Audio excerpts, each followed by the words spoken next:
Hey everyone, I sincerely appreciate your support. If you enjoy my audiobooks, I would be truly grateful if you could subscribe to the channel. And if you'd like to support even further, you're welcome to become a Patreon member, where you can access audiobooks of novels as long as they are freely available on the internet. Your kindness and support mean so much. Thank you. Little Red hesitated, her lips trembling as if she wanted to speak, but her mind buzzed so loudly that no words formed. Suddenly, her collar was yanked upward with force. When she looked up, she saw a kind-looking elderly man smiling down at her. "You must be Little Red?" His voice was warm, and his demeanor was strikingly similar to that of Grandpa T. Little Red's guard dropped momentarily, and she nodded dumbly. "Good child," the old man coaxed gently. "Tell Grandpa, the woman who accompanied you to the Merfolk Pavilion. Where did she go afterward? Whom did she meet? If you tell Grandpa, he'll give you a medium-grade spirit stone. With that, you and your little brothers could live in a warm, spacious house." His words were sweet and tempting, and even the three young boys nearby looked at Little Red with hopeful eyes. However, Little Red was no longer a naive child. She could sense the malice beneath his apparent kindness. Lowering her gaze, she stammered, I don't know." The old man's smile disappeared instantly, his face growing dark as a murderous aura burst from him. The dilapidated house collapsed under the force of his energy, stirring up dust and debris. The three little boys fell to the ground, trembling uncontrollably. Little Red felt like someone was choking her, making it hard to breathe. Her small face turned crimson from the pressure. "Lying is not a good habit, child," he said ominously. "You wouldn't want your brothers to lose their lives because of a stranger, would you?" "No," Little Red cried, her voice quivering with desperation. "Sir, please, I beg you. Spare my brothers. They're innocent." "Innocent or not, that's not for us to decide," the old man said coldly, stepping forward. His foot landed squarely on Little Mao's hand. "Ah, sister, help me. Save me." Little Mao screamed in agony, his cries piercing the air. Tears welled up in Little Red's eyes as she pleaded, "I'll talk. Just let my brothers go." As soon as the words left her lips, Little Red froze. Was she really going to betray her benefactor? But she had no time to think. Under the relentless threat to her brothers' lives, she spilled everything. She even revealed secrets about the fragrant tea house and tea master. The old man gestured to his subordinates, who immediately went to verify her claims. Meanwhile, Little Red helped her brothers to their feet, brushing the dust off their clothes. Little she muttered irritably, "You should have talked earlier." Dragging it out was so annoying. Little Red bit her lip and whispered apologetically, "I'm sorry." The boys snorted, ignoring her further. Soon, the old man's men returned, confirming Little Red's information. The elder nodded in satisfaction, tossing a medium-grade spirit stone to the ground before leaving. The three boys dove for the stone, fighting over it until their faces were bruised and bleeding. Little Red didn't intervene this time.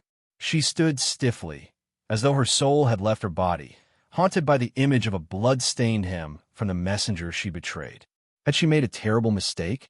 On the other side, Zhao followed the mysterious man through mountains and rivers, stopping at a waterfall. The man lightly tapped his toes and leaped into the waterfall, disappearing without a sound. Zhao waited, then wrapped herself in spiritual energy as a shield and jumped through the waterfall. She landed in a spacious, damp tunnel and noticed fresh footprints. Following them cautiously, she moved deeper into the tunnel, which gradually narrowed until only one person could pass at a time. After walking a little further, she heard voices. "Brother, take my advice and stop being so stubborn. She's being patient now, but if you keep refusing, her mood will change. She's no delicate maiden. She has strength and means to deal with you." Yu Zhao paused, doubting her ears. "Let her give up. Even if I starve to death, I won't submit to her." The defiant voice echoed, filled with indignation. "Brother, why make it hard on yourself? She saved your life when you were injured. Without her, you'd be dead." Your late foundation establishment level can't resist a golden core cultivator. Just agree. Rubbish. I had healing pills before I passed out. She's just taking advantage. Despicable. Shameless. If she comes near me, I'll fight to the death. Listening carefully, Yu Zhao pieced together the situation. The two men were arguing about a woman, likely a golden core cultivator, who wanted the captive man to dual cultivate with her. The young man refused vehemently. Yu Zhao rubbed her chin, amused. Who would have thought the stern master Zi Wei had such a scandalous side? Though tempted to leave, ignoring the situation seemed heartless. Scanning with her divine sense, she confirmed no third presence and stepped forward. The cave was spacious, with separate chambers carved into its walls. The young man, confined in one chamber, vented angrily at the mysterious man who stood with his back to Yu Zhao. The young man's youthful features were even more striking than she imagined. His defiant phoenix eyes burned with indignation, his unkempt hair adding to his wild charm. Seeing him, Yu Zhao suddenly understood why Master Zi Wei wanted him so badly. The irritable young man was cursing passionately when, out of the corner of his eye, he noticed Yu Zhao entering the cave. Startled, he nearly bit his tongue and broke into an awkward coughing fit. Cough, cough, cough. Clutching the iron bars of his cell, he coughed desperately, his wide eyes locked onto Yu Zhao. Soon, a faint blush crept up his ears and spread across his face. The mysterious man glanced at him, bewildered. How can you be so clumsy? You even managed to choke on nothing. He harbored conflicted feelings about this youth, who competed for Master Zi Wei's favor. Sympathy and jealousy warred within him. Seeing the young man's eyes water from the coughing fit, he couldn't help but ask, "Are you all right?" The irritable youth couldn't reply, but his angry and defiant expression softened into something more complicated. So, this is what the woman who saved me looks like. Maybe he could repay her. As the saying goes, a life-saving debt can only be repaid by offering oneself. Yet his mother had always said that men must uphold their dignity and not easily fall for a woman. Determined to maintain a cool demeanor, he still couldn't stop his gaze from flitting toward Yu Zhao. Why hasn't she spoken to me yet? Could she be waiting for me to lower my pride? Would it seem desperate if I spoke first? His mind was a mess. Even the most oblivious person would have noticed his odd behavior. The mysterious man turned suddenly and looked behind him, his expression darkening. "Who are you?" The irritable youth's face grew tense as well. "What's your connection to Master Zi Wei?" Yu Zhao asked, ignoring his question. At the mention of Master Zi Wei, the mysterious man realized his cover was blown. Without hesitation, he bolted toward another passage. "Stop right there." Yu Zhao didn't need to use an illusion technique. The gap in their strength was too vast. With a thought, she used her divine sense to immobilize him. With a heavy thud, the man fell to his knees. "Please spare me, Senior. I've never done anything evil. Have mercy." "Nonsense. You're an accomplice. You helped imprison me and others here. Sister, you mustn't let him off." The irritable youth, overcome by fury, forgot his earlier embarrassment. He jumped to his feet, his long black hair swaying behind him as he shouted. "I'm innocent. I was forced into this," the mysterious man wailed, desperately defending himself. Yu Zhao raised an eyebrow. "Sister, was this boy always this familiar with strangers? State your name and relationship with Master Zi Wei. Speak honestly, and I might let you go. I'll talk. My name is Ma Chengkai, a wandering cultivator from Southern Abyss City. 7 years ago, I met Zi Wei, and we developed feelings for each other. We decided to practice dual cultivation together. Since she's the head of her sect and couldn't leave freely, I sneaked into the Clear Wind sect at night to meet her. I swear, I haven't done anything else wrong." Yu Zhao frowned as she listened. The truth aligned with her suspicions, but it left her conflicted. Should she report this to the Clear Wind sect? Master Zi Wei, their leader, had knowingly broken sect rules and imprisoned an innocent young man, violations of the sect's core principles. However, she didn't know the other members of the sect well enough to predict their reaction. Would they punish Master Zi Wei? or blame her for interfering. Setting her doubts aside, she decided to free the irritable youth first. The boy stepped out of the cage, his dark, glossy eyes fixed on her. His long lashes fluttered as he blinked. "Sister, my name is Jihan Zhou. Thank you for saving me." Yu Zhao was taken aback by his politeness and instinctively softened her tone. "Yu Zhao, which you? Which Zhao?" Jihan Zhou asked seriously. After she explained, he broke into a bright smile. "Sister, I'll remember that." Before Yu Zhao could ask about his background, a loud rumble echoed through the cave. The ground quaked violently, cracks spread across the walls, and clouds of dust rained down. Yu Zhao's pupils narrowed. "This isn't good. The cave is collapsing." Grabbing Jihan Zhou's arm, she dashed toward the passageway. Ma Changkai, still kneeling, froze momentarily before realizing he could move. Scrambling to his feet, he chased after them. Halfway through, Yu Zhao noticed their original exit was blocked by massive boulders. Rocks continued crashing down. "We can't use this path anymore." Scanning the area with her divine sense, she found another passage, but it too was sealed. A cold glint flashed in her eyes. "Someone is trying to bury us alive." "Sister, stay behind me. I'll clear the way." Jihan Zhou stepped forward, but Yu Zhao held him back. He looked at her, confused. Yu Zhao chuckled lightly. "Brother, I don't need you to protect me. Watch closely. I'll only show you this once." Before his astonished eyes, Yu Zhao formed a spiritual energy shield with one hand and scattered spiritual talismans into the air with the other. The yellow talismans floated down like golden raindrops. Explode. A series of deafening booms shook the cave. The explosive force turned countless stones into dust. Amid the chaos, Yu Zhao grabbed Jihan Zhou, and they shot through the opening created by the blasts. Emerging into the sunlight, fresh air filled their lungs, bringing a sense of relief and joy. "Sister, we made it out." Jihan Zhou cheered. Yu Zhao didn't respond. Her gaze was fixed on a figure standing in the shade of a tree. Coldly, she said, "Master Ziwei." "So it's you." Master Ziwei stepped into the light, her expression venomous. "Yu Zhao, I knew you'd ruin my plans. Did you kill Shui Qingyu?" Yu Zhao demanded. Master Ziwei sneered. "You want to know? Find out in your next life." Master Ziwei earned her position as the leader of the Clear Wind sect, not only because she had followed Shui Qingyu the longest, but also due to her formidable strength. Stepping forward with her left foot, she reached into the air with her right hand, summoning a black-handled whisk with white bristles. "Go!"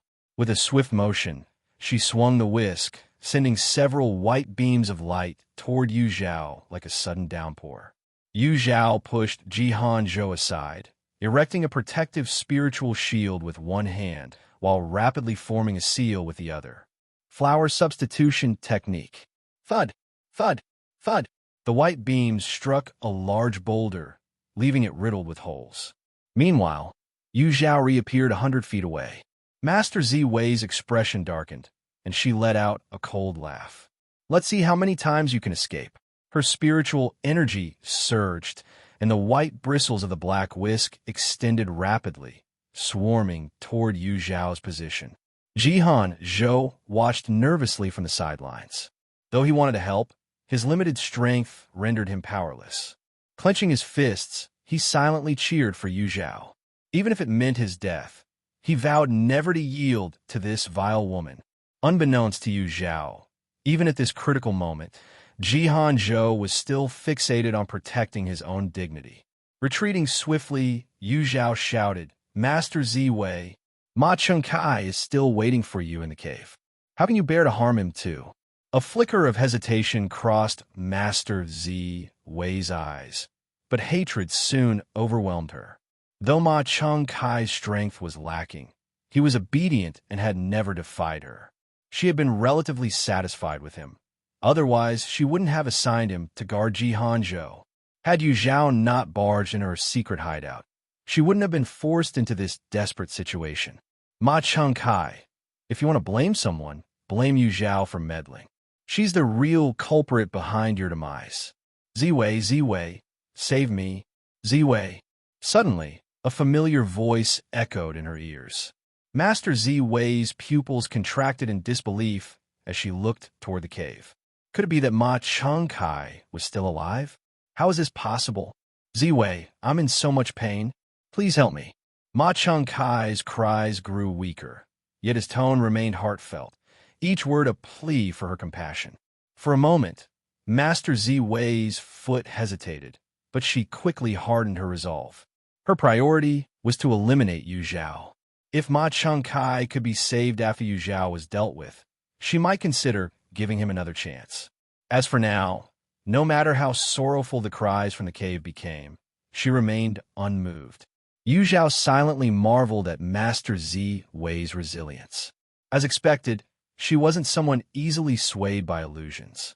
However, this was only the first layer of the illusion technique.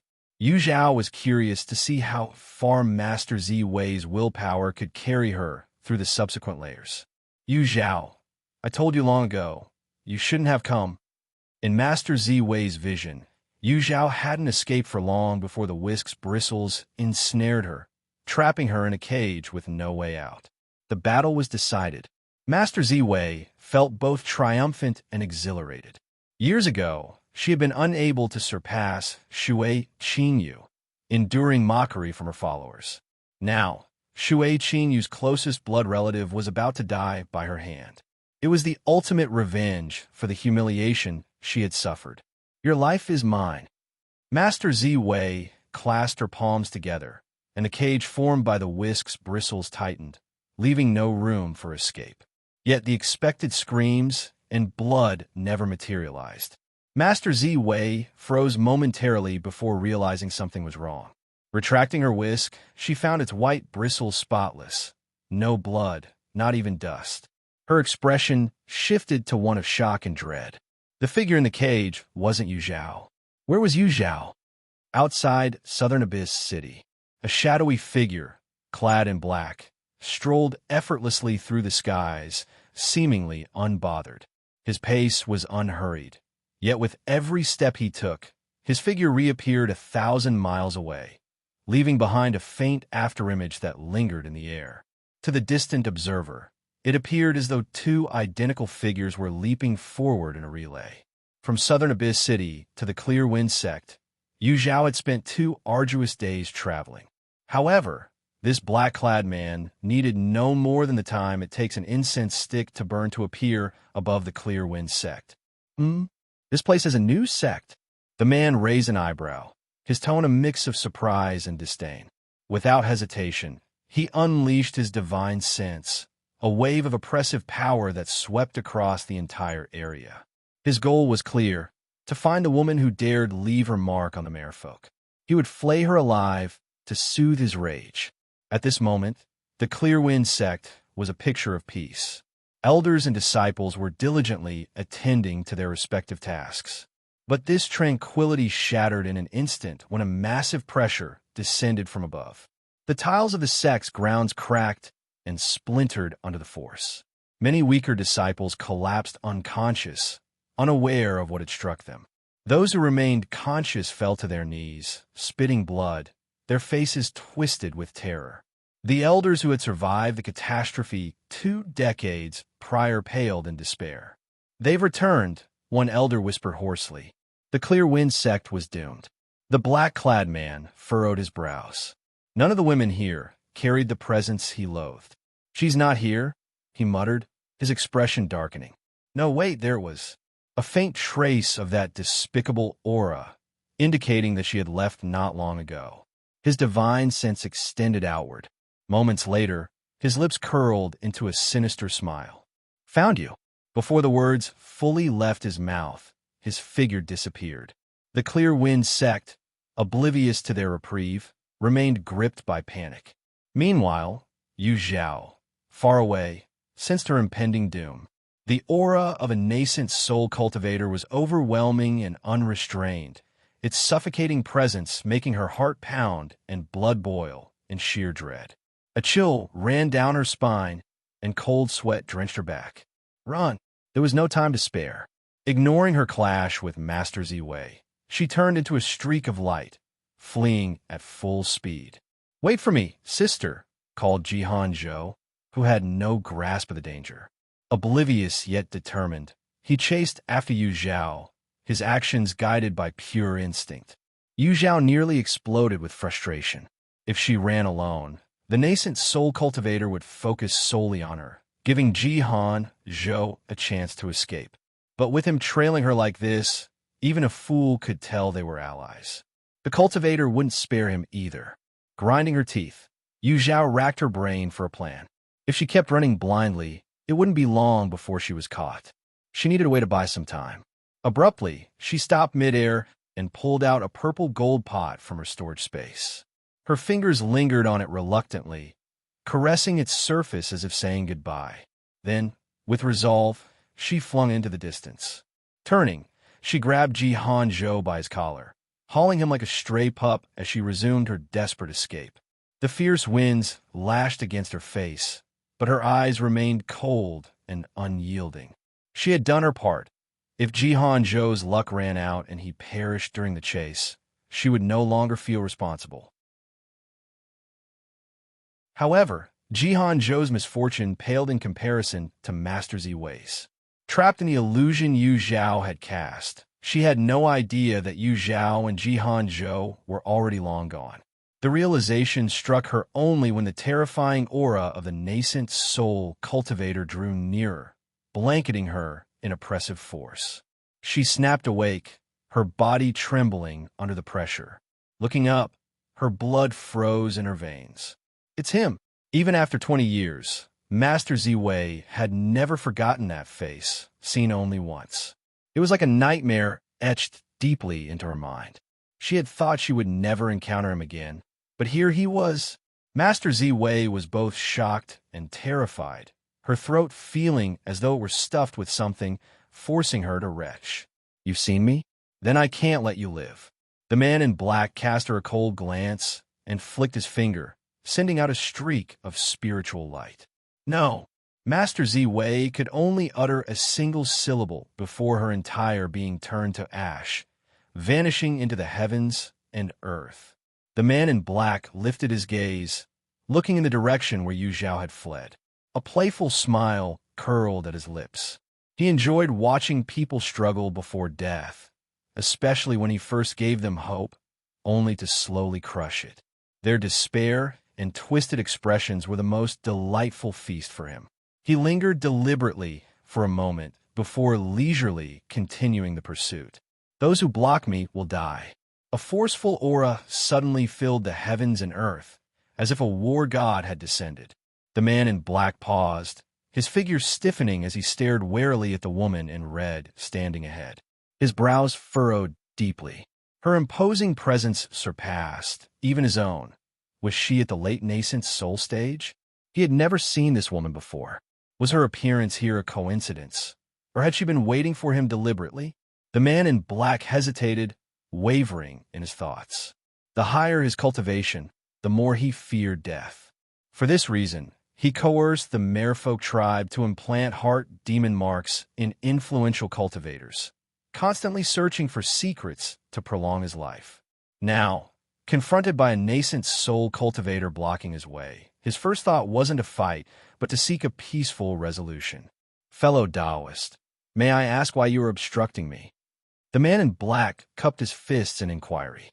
While his attitude wasn't entirely humble, it was polite.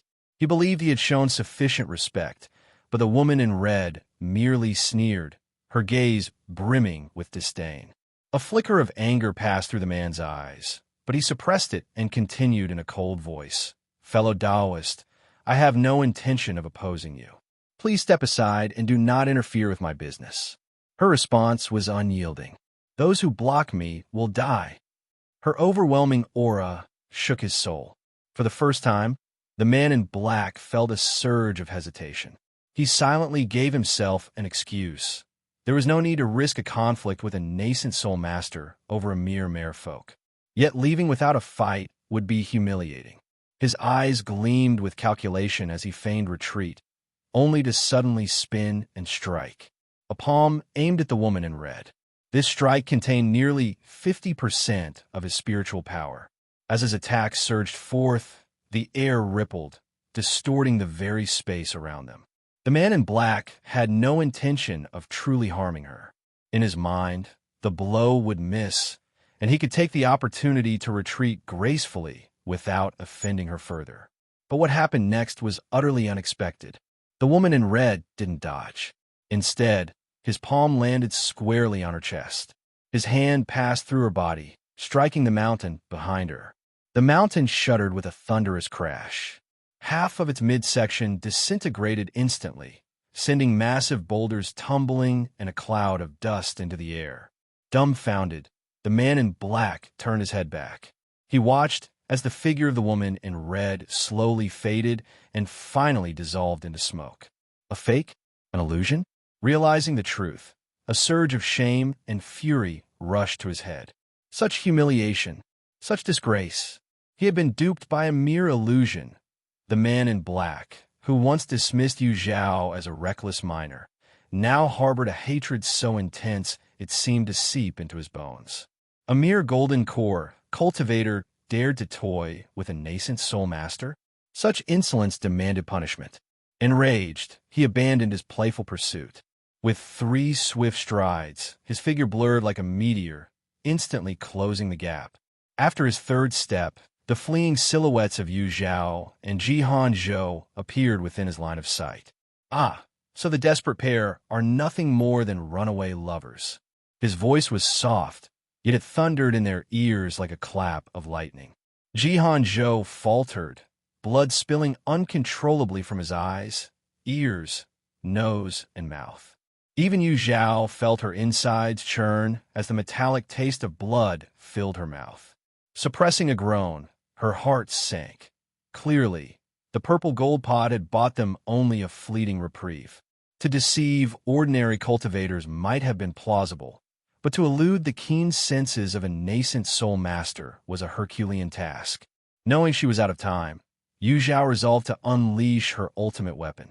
From her storage pouch, she retrieved a perfectly round teleportation pearl, a rare treasure she had once traded with Su Ming. This pearl, bearing the illustrious name Teleportation Pearl, could transport its user to a random location thousands of miles away upon shattering. Its randomness was both its greatest strength and greatest danger. Stories abounded. Some spoke of people who had been teleported straight into an active volcano and perished in its flames. Others recounted miraculous tales of being whisked into untapped secret realms teeming with treasures, as happened to the famed Ye Cong Xin, known as the Treasure Beauty. When Yu Zhao acquired the pearl from Su Ming, she hadn't entertained dreams of usurping Ye Cong Xin's fortune. She had merely sought a contingency plan for moments of utmost desperation, and that moment was now. Crack! Yu Zhao crushed the pearl without hesitation. A strange force enveloped her and Ye Cong Xin, followed by an overwhelming sensation of compression. Before her, a fissure silently opened in the void. Clutching Ye Cong Xin, she leapt into the rift without a second thought.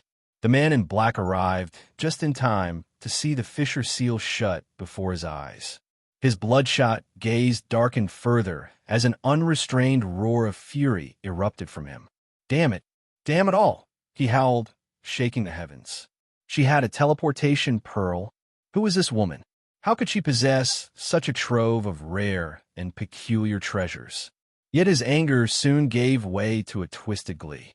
A talented young woman, wealthy and resourceful, and clearly in possession of extraordinary artifacts. Such a person undoubtedly held the secret to extending life. At the very least, she would have even more treasures he could claim for himself. If the teleportation pearl could transport someone up to 10,000 miles, it meant her escape route was limited.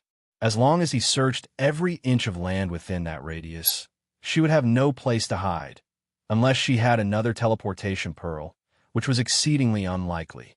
The man's lips curled into a cold sneer. Enjoy your freedom while it lasts. Soon, you'll be in my grasp.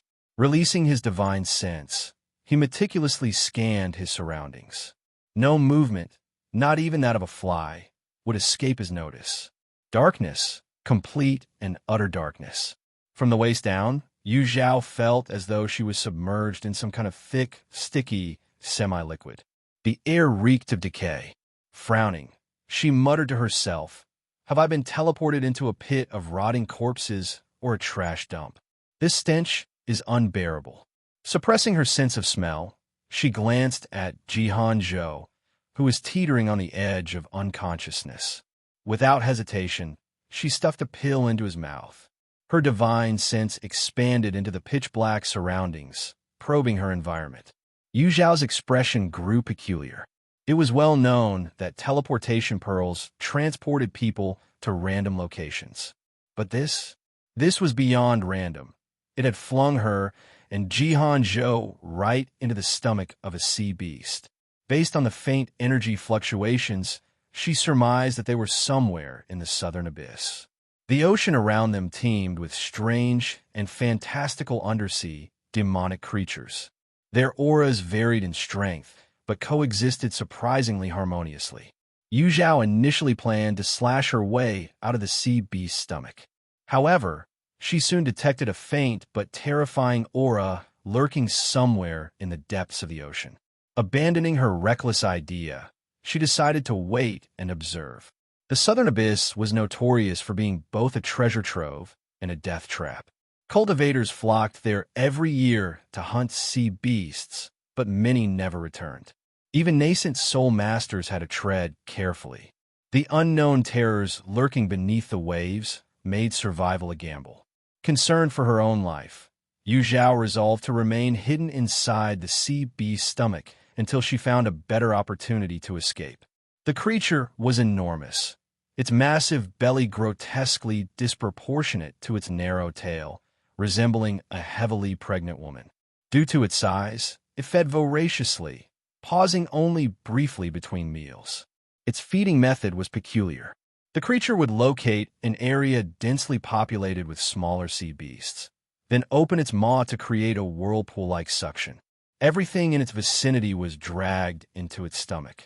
Yu Zhao's predicament worsened as she had to fend off various smaller sea beasts that were still alive inside the creature's gut, all while scrutinizing her surroundings. The only silver lining was that the sea beast's constant movement gave her glimpses of the broader seascape. Days passed, and finally, a glimmer of hope appeared. A cluster of reefs came into view about 10 zhang ahead. Beyond the reefs lay a desolate island. The mere sight of solid land filled Yu Zhao with an unprecedented longing for the ground beneath her feet. Suppressing her excitement, she readied herself for action. As soon as the sea beast swam close enough, she would seize the opportunity to escape with Jihan Zhou. But fortune had other plans. Just as the sea beast approached the area, it suddenly changed course, swimming away from the reefs. Yu Zhao was stunned. She clenched her fists in frustration. After days of enduring this nauseating environment, she had finally found a small island. Now the creature was taking her farther away again. Who knew where it would lead them next? No, she couldn't afford to miss this chance. Summoning her spiritual energy, she enveloped herself in a defensive barrier. Then, gathering power into her feet, she stomped hard against the stomach lining. Boom! The sea beast froze mid-swim. Boom! Boom! Boom! Yu Zhao launched a relentless assault, sending waves of turbulence through the creature's stomach. Unable to endure the disturbance, the sea beast opened its jaws wide and vomited violently. Out came a torrent of half-digested fish, rotting shellfish, and a faint blue glow. The sea beast blinked at the glowing orb as it flew away, seemingly unbothered, before swallowing everything else back into its stomach. Satisfied with its now empty gut, it swam off leisurely. Phew!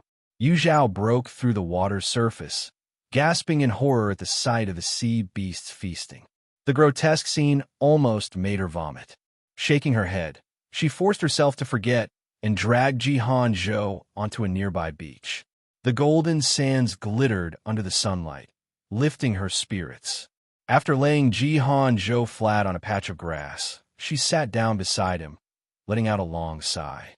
Exhausted, she massaged her temples. From a moment she infiltrated the clear wind sect, her nerves hadn't had a moment to relax. At last, she could rest, if only briefly. But Yu Zhao wasn't one to sit still. Feeling her strength return, she stood and began surveying the small island. It was roughly the size of Southern Abyss City, with modest resources, simple flowers, trees, and shrubs. Not a trace of anything imbued with spiritual energy was in sight, explaining why it was so desolate. "Well, since I'm here," she muttered.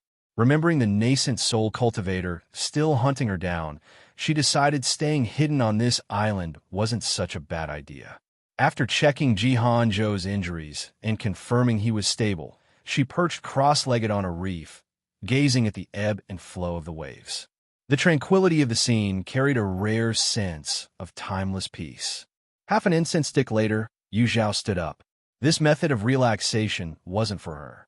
Just as she was about to wander off, a glimmer caught her eye. Floating on the water's surface was a silver fish, as long as her arm, glinting under the sun. The sight reminded her of the delicacies she had sampled on the third floor of the Merfolk Pavilion. While her storage space still held many dishes she'd purchased there, none could compare to the satisfaction of catching something fresh herself. Her eyes sparkled with excitement, and she couldn't help but grin. Jihan Zhou woke to a dazed state, staring blankly at the sky as his mind slowly cleared. Memories of the perilous battle before his unconsciousness came flooding back. He shot upright, shouting, "Sister, awake!" A clear and crisp voice called out from nearby. "There's food in the box in front of you," Yu Zhao said, not even turning around as she fished calmly from a reef. "Eat if you're hungry." Jihan Zhou stared at her silhouette, his lips quivering with grievance. Was catching fish really more important than him? Feeling wronged, he opened the food box, picked up a fried meatball, and took a bite. His emotions wavered. It was delicious. Tears welled up in his eyes as he ate. "Sister, did you make this yourself?" "It's amazing." "No," Yu Zhao replied flatly, still focused on her fishing rod. "I bought it in Southern Abyss City." Suddenly, the meatball didn't taste as good. Resigned to her preoccupation, Jihan Zhou gave up trying to talk to her and focused on meditating to recover. Though his injuries had improved significantly, full recovery would take time. He closed his eyes and began reciting his sex cultivation technique. But his thoughts soon drifted back to the day Yu Zhao had descended like a divine warrior into the cave to save him from disaster. That moment, along with their harrowing escape from the nascent soul cultivator's pursuit, replayed endlessly in his mind. Yu Zhao had saved him not once, but 3 times. Each debt weighed heavily on his heart. A life-saving debt should be repaid with a lifetime of gratitude. But 3? How could he possibly repay? Jihan Zhou sat facing Yu Zhao, still unable to figure out an answer to his predicament. Yu Zhao casually flipped the grilled fish in her hands and asked, "Jihan Zhou, which sector are you from?" Before you misunderstand, the sea fish in Yu Zhao's hands wasn't something she caught while fishing. Instead, she had simply used her spiritual energy to snatch it directly from the sea. She had spent the whole day fishing on a reef, but didn't catch a single thing, not even a strand of seaweed. Of course, she stubbornly refused to admit it was due to her lack of skill. She firmly believed it was just bad timing and planned to try again tomorrow. "Sister, I'm a disciple of the Heavenly Sword Sect," Jihan Zhou replied, his hands resting neatly on his knees. He looked polite and composed. He wasn't at all surprised that Yu Zhao could discern his affiliation, just as he could tell she, too, was a fellow sect disciple. "The Heavenly Sword Sect is in the northern region. How did you end up in the Southern Abyss?" Yu Zhao raised an eyebrow in surprise. In the world of cultivation, there was a saying about the 7 great sects: 1 sect, 2 schools, and 4 clans. The 1 sect referred to the 5 elements Dao sect, to which Yu Zhao belonged. The 2 schools included the Greenwood sect, where Mu Yi came from, and the Heavenly Sword sect, Jihan Zhou's school. The remaining 4 were the Artifact Refinement Pavilion, the Harmony Sound Temple, the Tai Bai Academy, and the 100 Flowers Valley. The 5 elements Dao sect and the Greenwood sect were both located in the central region, but the Heavenly Sword sect was in the frigid northern region. Meanwhile, the Southern Abyss lay far to the south, making Ji Hanzhou's presence here all the more puzzling. How could a mere foundation establishment stage disciple travel so far? Wait, Ji Hanzhou. The more Yu Zhao thought about the name, the more familiar it sounded, as if she had heard it somewhere before. Ji Hanzhou grinned, his expression carrying a hint of foolishness. I didn't come here on purpose. It was the teleportation array. At the time, Ji Hanzhou had been practicing swordsmanship on a snow-covered mountain in the northern region when he inadvertently caused an avalanche. Though he was unharmed, the disturbance woke a slumbering snow demon. Furious at being rudely awakened, the snow demon chased Ji Hanzhou for 3 days and nights. Though their cultivation levels were comparable, the snowy environment favored the snow demon, leaving Ji Hanzhou at a disadvantage. As he fled, he stumbled upon an ancient teleportation array. Without hesitation, he activated it, only to find himself teleported to a mountain peak near the Clear Wind sect. Exhausted from battle and disoriented by the teleportation, he had only enough strength to consume a healing pill before fainting. When he awoke, he found himself imprisoned in a cave cell. Yu Zhao was awestruck by Ji Hanzhou's harrowing tale, filled with twists and turns. His story also jogged her memory. She finally recalled where she had heard his name. Ji Hanzhou was the only son of the sword sovereign Jiuhua, a genius sword cultivator of unparalleled potential in the Heavenly Sword sect. Born with innate sword bones, he was hailed as a once-in-a-millennium prodigy and considered the future hope of the sect. The reason Yu Zhao didn't immediately recognize his name was because, like her former senior sister Zhao, Ji Hanzhou had been a comet, a brilliant yet fleeting talent. He had vanished during a training expedition, leaving no trace thereafter. Now that she thought about it, his disappearance in her past life occurred around this very time. If she hadn't intervened, Ji Hanzhou might have truly perished in his conflict with Master Ziwei. Yu Zhao's expression shifted. Her rebirth hadn't just altered her own fate and that of senior sister Zhao, but had also impacted the destinies of countless others. Sister, what are you thinking about? Ji Hanzhou nervously watched as Yu Zhao remained silent. Finally, Yu Zhao glanced at him and said, "Don't call me sister anymore. You can call me senior sister Yu instead." The term sister felt overly sentimental, and Yu Zhao didn't care for it. Ji Hanzhou's beautiful phoenix-shaped eyes grew misty. His lips tightened stubbornly as he stared at Yu Zhao. But Yu Zhao's calm gaze met his with unwavering firmness. Eventually, Ji Hanzhou's resolve faltered, and his eyes darted away. Succumbing to Yu Zhao's strong presence, he pitifully called out, "Senior sister Yu." Yu Zhao was satisfied and handed him a grilled fish. Ji Hanzhou eagerly accepted it. Tentatively taking a bite, his eyes brightened in surprise. The taste was unexpectedly delightful. "This is delicious. Senior sister Yu, have you cooked before?" His casual question brought back memories Yu Zhao had almost forgotten. Years ago, her third senior brother, Su Ming, had complained about the sect's mediocre meals. At just 10 years old, Yu Zhao had gone to the master chef of the Five Grains Hall to learn cooking. Back then, she was so small she had to stand on a stool to reach the cutting board. Despite her daily cultivation training, she squeezed in time to learn culinary skills. After much effort, she finally managed to prepare a table full of exquisite dishes. But by then, Su Ming had reached foundation establishment and no longer needed food, having entered a fasting state. Yu Zhao was briefly disheartened, but didn't dwell on it. She continued making spirit-infused meals during her free time for her 5 senior brothers and her master. Initially, they were overjoyed to receive the dishes and showered her with praise for her thoughtfulness. However, as time passed, they grew used to it and stopped appreciating her efforts. Later, when she began studying the bright moon over the sea technique with Master Qing Yan, her slow progress drew criticism.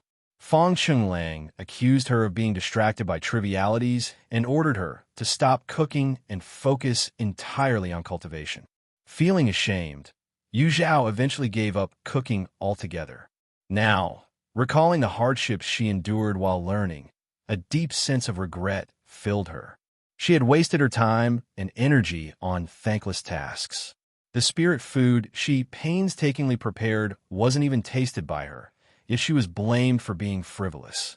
Shaking her head, Yu Zhao felt it wasn't worth it. But fate had granted her another chance. This time, she wouldn't squander her efforts on unimportant people. Meanwhile, Jihan Zhou continued eating the grilled fish, sneaking glances at Yu Zhao. He thought, "What's senior sister you thinking about?" One moment she looks upset, the next she seems resolute. She's so strange. The next day, Yu Zhao confidently unveiled her upgraded fishing rod.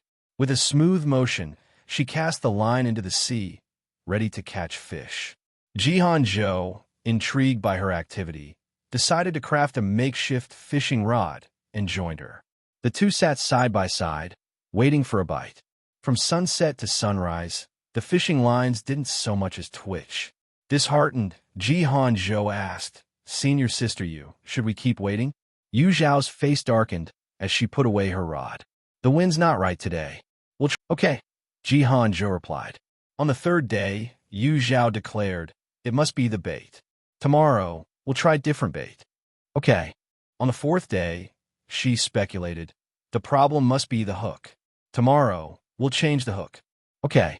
By the fifth day, Yu Zhao finally admitted defeat. She turned to Jihan Zhou, who had nearly recovered from his injuries, and said, "Junior brother Ji, your injuries are almost healed. I think we should focus on figuring out how to leave this place." After repeated failures, Yu Zhao begrudgingly accepted that fishing was not her forte and abandoned the effort altogether. Jihan Zhou exhaled deeply. After sitting motionless on the rocky reef for several days, his body felt stiff as stone. Thankfully, the tough days were finally over. Rejuvenated, he turned to Yu Zhao with a determined look. "Senior sister Yu, just tell me what to do. I'll follow your lead." Yu Zhao raised an eyebrow, feeling as though Jihan Zhou had been eagerly waiting for this moment. "This island is surrounded by the sea with no way to determine our direction," Yu Zhao began. "If we act rashly, there's a high chance we'll lose ourselves in the depths of the southern abyss. My plan is to craft multiple rafts. Using them to travel across the sea will save us energy and provide us with a place to rest." Of course, traveling on rafts was not without risks. A single swing of a sea beast's tail could easily shatter the fragile crafts into pieces. Yet, with their limited resources, rafts were the most practical waterborne transport Yu Zhao could devise. Jihan Zhou didn't hesitate for a second. He spun on his heel and sprinted into the island's forest, shouting, "I'll chop some wood." Building the rafts wasn't complicated.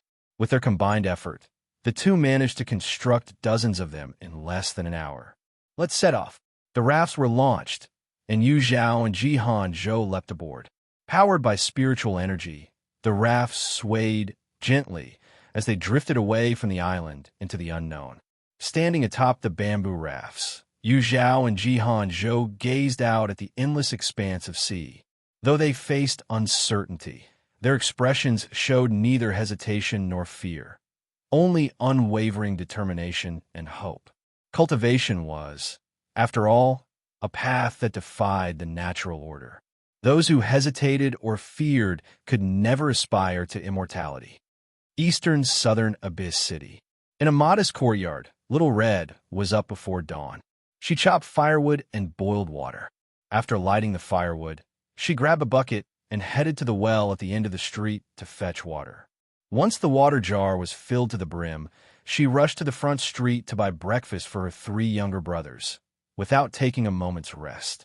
When she returned home, her three brothers were still sound asleep in their respective rooms. Little Red set the food on the stove and glanced at the empty money box, her brows furrowed tightly. Back when she worked as a guide, earning 5 lower-grade spirit stones a day made her jubilant. But since moving into this house, 5 spirit stones barely covered their daily expenses.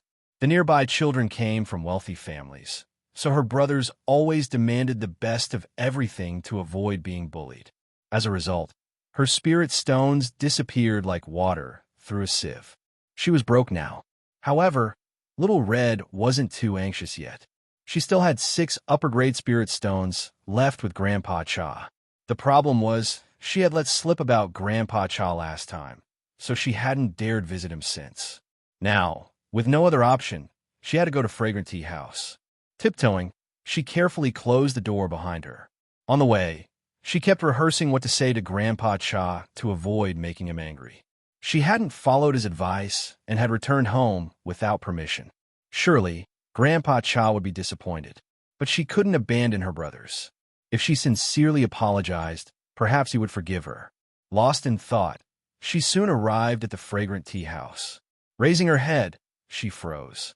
Before her was not the fragrant, bustling three-story tea house she had expected, but a desolate ruin. Little Red's mind went blank. Her body felt cold and weak as she collapsed to the ground. How could this be? How could this have happened? She suddenly thought of something and stumbled to her feet. Running to the wine shop next to the Fragrant Tea House, she grabbed one of the shop's attendants, her voice hoarse with desperation. What happened to the Fragrant Tea House? Where are the people from the tea house? Where's Grandpa Cha? Where did they go? The attendant was startled and pushed Little Red roughly to the ground. Crazy woman, get lost. Don't come near me. Please, I'm begging you. Tell me what happened to Grandpa Cha and the others. Please. Tears welled up in Little Red's eyes as she cried and banged her head on the ground in front of the attendant. Nearby passers-by began casting curious and judgmental glances their way. Feeling awkward under their gaze, the attendant pulled Little Red up. Stop shouting. I'll tell you. Little Red bit her lip, her tearful eyes full of pleading. The attendant let out a heavy sigh. I don't know who the Fragrant Tea House people offended, but a group of men came a few days ago and smashed the place to ruins. Little Red's vision darkened, and she almost fainted. The attendant quickly grabbed her arm. Don't panic. None of them were killed. Only the tea master responsible for brewing tea had his arm cut off before they were all thrown out of the city. They probably fled somewhere else by now. Hearing the first part, Little Red's heart lifted slightly, but the latter revelation struck her like a hammer. She collapsed to her knees. Grandpa Cha was gone, and so were her 6 upper-grade spirit stones. What was she supposed to do to take care of her 3 brothers? Little Red stumbled home in a daze, only to find her 3 brothers lounging at the table, their bellies round and full as they hummed contentedly. She went into the kitchen and, sure enough, the breakfast she had bought was completely gone. There wasn't even a scrap left for her. Pressing a hand to her empty stomach, she said nothing, her mind preoccupied with what she could feed her brothers for lunch. Suddenly, voices came from the main hall, calling for her. Little Red rushed in. Little Mouse sat with his legs crossed, speaking bossily. For lunch, I want the 8 treasures wontons from the main street. I want roast goose. Meat pies. Meat pies. The youngest, Little She, grabbed a pair of chopsticks and banged them against his empty bowl, bouncing with excitement. Little Red hesitated, her face filled with worry. We're out of spirit stones. Let's have something simple for lunch. Once I earn more money, I'll get you wontons and roast goose, okay? No spirit stones? What about that middle grade one? You spent it all. Little Mao jumped up angrily, clenching his fists. The other 2 glared at her with dissatisfaction. It wasn't me, Little Red stammered, shaking her head quickly. She started counting their expenses on her fingers. The rent for this house cost 60 lower-grade spirit stones. Then I bought you new clothes, new shoes, and fresh food. Stop making excuses. It's just because you're useless. Little Mao interrupted, his face full of disdain. Didn't you say some elder gave you a fortune of spirit stones to thank you? Where are they? Did you hide them somewhere? No, I didn't hide them. Little Red shook her head frantically. I left the spirit stones with Grandpa Cha. Then go get them. Little Doe shouted. Grandpa Cha is gone. I can't find him, Little Red replied, lowering her head. Tears streamed down her face. Grandpa Cha knew how much she needed those spirit stones. Why hadn't he returned them before leaving? Or did Grandpa Cha take the 6 upper-grade spirit stones for himself and abandon her? You're so stupid. How could you give the spirit stones to someone else? Now look what's happened. You've been cheated. What use are you? You might as well die. Are you brainless? handing over the spirit stones like that. You're a bad person. I'll hit you. Beat you. Give me back my spirit stones. Small fists pounded against Little Red's body. She couldn't hold back her sobs any longer, crying louder than ever. It was all her fault for being too naive, trusting others so easily, and losing the spirit stones. The past few days had felt like a fleeting dream. Now that the dream was over, they'd have to slink back to their miserable life in the southern part of the city. Senior brother here. Take this, 1 pill a day. Fong Chenglang raised his hand to catch the jade bottle Chui Ju tossed over. Pulling out the stopper, he took a light sniff. A cool, refreshing scent drifted into his nose. Yes, this was the smell of concentration pills, known for their calming effect and ability to stabilize the spirit. A flicker of mockery crossed Fong Chunglang's eyes as he perched atop a tree, looking down at Chui Ju. Ah, Ju, even now, do you still believe it's my inner demon that holds me captive? His voice was calm, almost taunting. Isn't it? Chui Ju replied, tilting his head upward to meet Fong Chunglang's gaze. For a month now, they had relocated to a city nearest the marsh forest, frustrated by Yu Zhao's failure to arrive. However, Fong Chenglang had obstinately refused to leave, unmoved by the persuasion of his fellow disciples. His unyielding stance even brought their junior sister to tears. Chui Ju's eyes brimmed with sorrow as he looked at Fong Chenglang. Once hailed as the renowned sword gentleman of the cultivation world, graceful, upright, and dignified, Fong Chenglang now appeared haggard, his eyes shadowed with exhaustion. The grandeur of his former self seemed like a distant memory. Surely, this was evidence of demonic possession? Fong Chenglang toyed with the jade bottle in his hands, his voice suddenly sharp. Ah, Ju, you're skilled in alchemy. Have you ever heard of a pill called the bone-eroding pill? Startled, Chui Ju nodded, though a hint of doubt clouded his mind. The recipe for the bone-eroding pill was exceedingly rare, something he had only come across in an ancient text gifted by their master.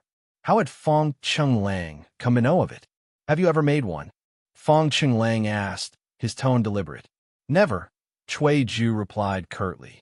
Why not? Fong Chenglang pressed. Chui Ju's brow furrowed slightly. The bone-eroding pill may not be a lethal poison, but taking it induces an excruciating pain, as if worms were gnawing through one's bones. The agony lasts a full day and night. I found its effects far too extreme and never bothered to refine it. Fong Chenglang responded with slow, deliberate applause, his lips curving into a cold smile. Well done. Who would have thought my fourth junior brother had such a compassionate heart? I'm truly proud of you. Senior brother, speak plainly if you have something to say, Chui Ju replied, his tone cautious. Fong Chenglan's sarcastic remark only deepened his conviction. Fong Chenglang had lost his grip on reality. The smile on Fong Chenglan's face vanished abruptly. In an instant, he leapt from the tree and grabbed Chui Ju by the throat, slamming him against the trunk. His pitch-black eyes radiated an icy, killing intent. His words came through gritted teeth, each syllable steeped in anguish. Then how dare you feed little Six the bone-eroding pill? Have you ever thought about how much it must have hurt her? Chui Ju froze in stunned disbelief, his struggles ceasing as his eyes widened in horror. He fed Yu Zhao the bone-eroding pill? Impossible. Absolutely impossible. He hadn't even considered refining such a thing. How could he have given it to her? Senior brother must have lost his mind. Chui Ju thought, his heart racing. Yes, he succumbed to madness. Fong Chenglan's voice turned colder, his grip tightening. Chui Ju, how long will you keep deceiving yourself? Who else but you knew about the bone-eroding pill? And who else knew about the quarrel you had with little Six in the medicine garden? You knew how soft-hearted she was, how she never shared her troubles with others. How much longer will you keep lying to yourself? His eyes reddened as though blood would spill from their corners. Recent dreams plagued Fong Chenglang with increasing intensity. Every time he closed his eyes, he saw scenes of Yu Zhao in the Five Elements Tao sect. At first, it was just the two of them, but as time passed, others appeared. Chui Ju, Lan Ziyu, and more. Through these visions, he experienced her pain firsthand. How she was ignored on Lone Moon Peak, how she silently endured humiliation after humiliation. Fong Chenglang had already thought his fellow disciples' actions were excessive, but witnessing Cui Zhu trick Yu Zhao into swallowing the bone-eroding pill pushed him beyond his limits. At that moment, he wanted to strangle Cui Zhu. How dare he? How could he? That was little Six, their junior sister. How could he use such a cruel method to torment her? The joy on little Six's face when she accepted the pill matched the agony she felt when the poison took hold. The most heart-wrenching part was when little Six, sobbing, begged Cui Zhu for the antidote. He and Ye Cong Xin stood by, indifferent.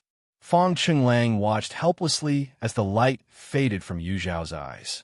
She lay motionless on the cold ground, like a lifeless corpse. His heart felt as if it were being— Cui Zhu, you should be grateful you only showed up now. Otherwise, I might not have resisted carving out your heart to see if it's red or black. Fong Chenglang released his grip, flinging Cui Zhu to the ground like discarded trash. You know why I won't let you stay? Because you don't deserve to be here. You don't deserve to atone for little Six's suffering. Get lost, take your focus pill, and keep deceiving yourself. Cui Zhu lay there, motionless for a long time before he sluggishly stood. His face was void of emotion as he trudged forward. His steps were slow, each one seemingly draining all his strength. As the setting sun stretched his shadow longer, darkness eventually swallowed it entirely. Fourth senior brother? Fourth senior brother. Second senior brother. Third senior brother. Look, fourth senior brother is here. Ye Cong Xion's voice rang out, drawing Lan Ziyu and Su Ming over. Sure enough, Cui Zhu was walking ahead, head bowed, utterly isolated. Even though Ye Cong Xion stood right beside him, he acted as if she didn't exist, brushing past her. Lan Ziyu and Su Ming exchanged puzzled glances. What's going on with fourth senior brother? His direction isn't even toward where we live. No wonder we waited all night for nothing. Lan Ziyu stepped forward, grabbing Cui Zhu's arm and yanking him forcefully. Cui Zhu, Cui Zhu. Cui Zhu lifted his head, dazed and lost, his voice hoarse. Second senior brother? It's me. What happened? Did someone attack you? Were you poisoned? The marsh forest was full of toxic fumes and venomous creatures. One careless mistake could lead to inhaling poisonous gas. Lan Ziyu's concern was not unwarranted. Second senior brother, did I do something wrong? Did I? That wasn't me. That can't be me. Cui Zhu grabbed Lan Ziyu's hand in return, his emotions surging as tears streamed down his face. Lan Ziyu, Su Ming, and Ye Cong Xion were all stunned. Su Ming exclaimed anxiously, "This is bad. Fourth brother's been poisoned. Quickly, check if anyone has an antidote pill." Ye Cong Xion hastily rummaged through her storage space.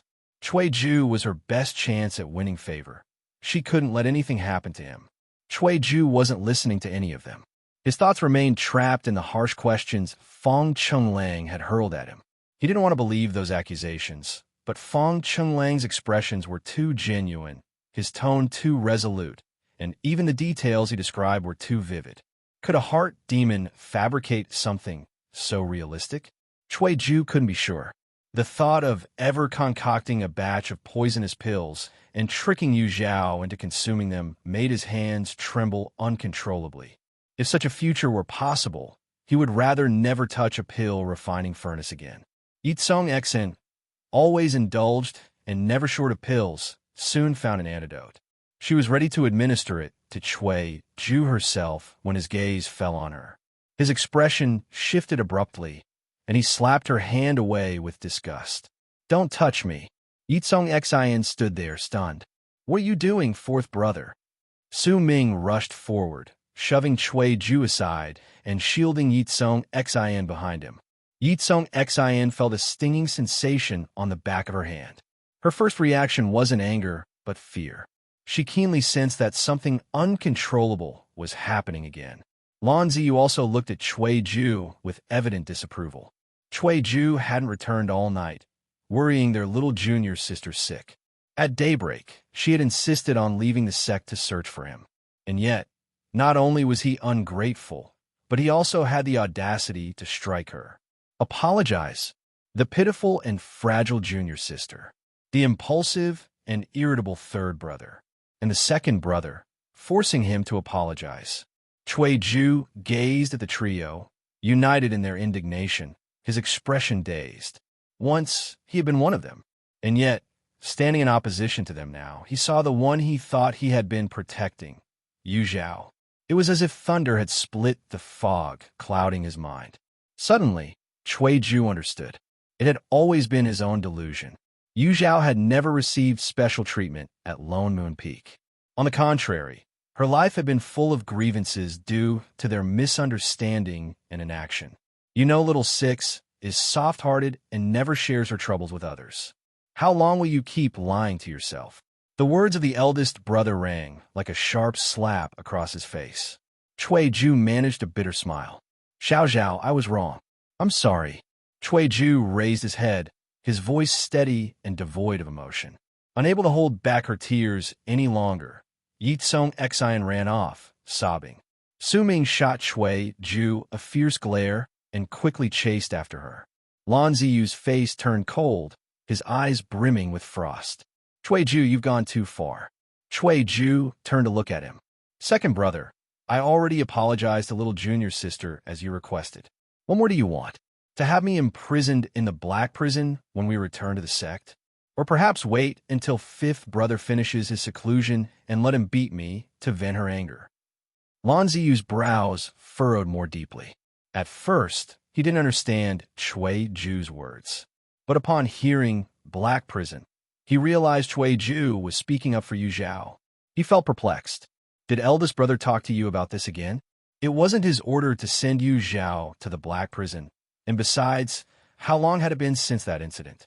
Was there any point in bringing it up again? Fourth brother, eldest brother has become obsessed with Yu Zhao's situation. You shouldn't add to the chaos. Lan Ziyu had once felt guilty toward Yu Zhao. However, the constant reminders from Feng Chenglang and now Cui Ju stirred a rebellious defiance in him. Had anyone truly wronged Yu Zhao after she came to Lone Moon Peak? Even he had personally crafted a purple cloud bamboo flute for her. Was Yu Zhao so delicate that she couldn't endure the slightest grievance? Compared to her, little junior sister had grown up surrounded by medicine and suffering, yet she remained cheerful and optimistic. What right did Yu Zhao have to complain and act aggrieved?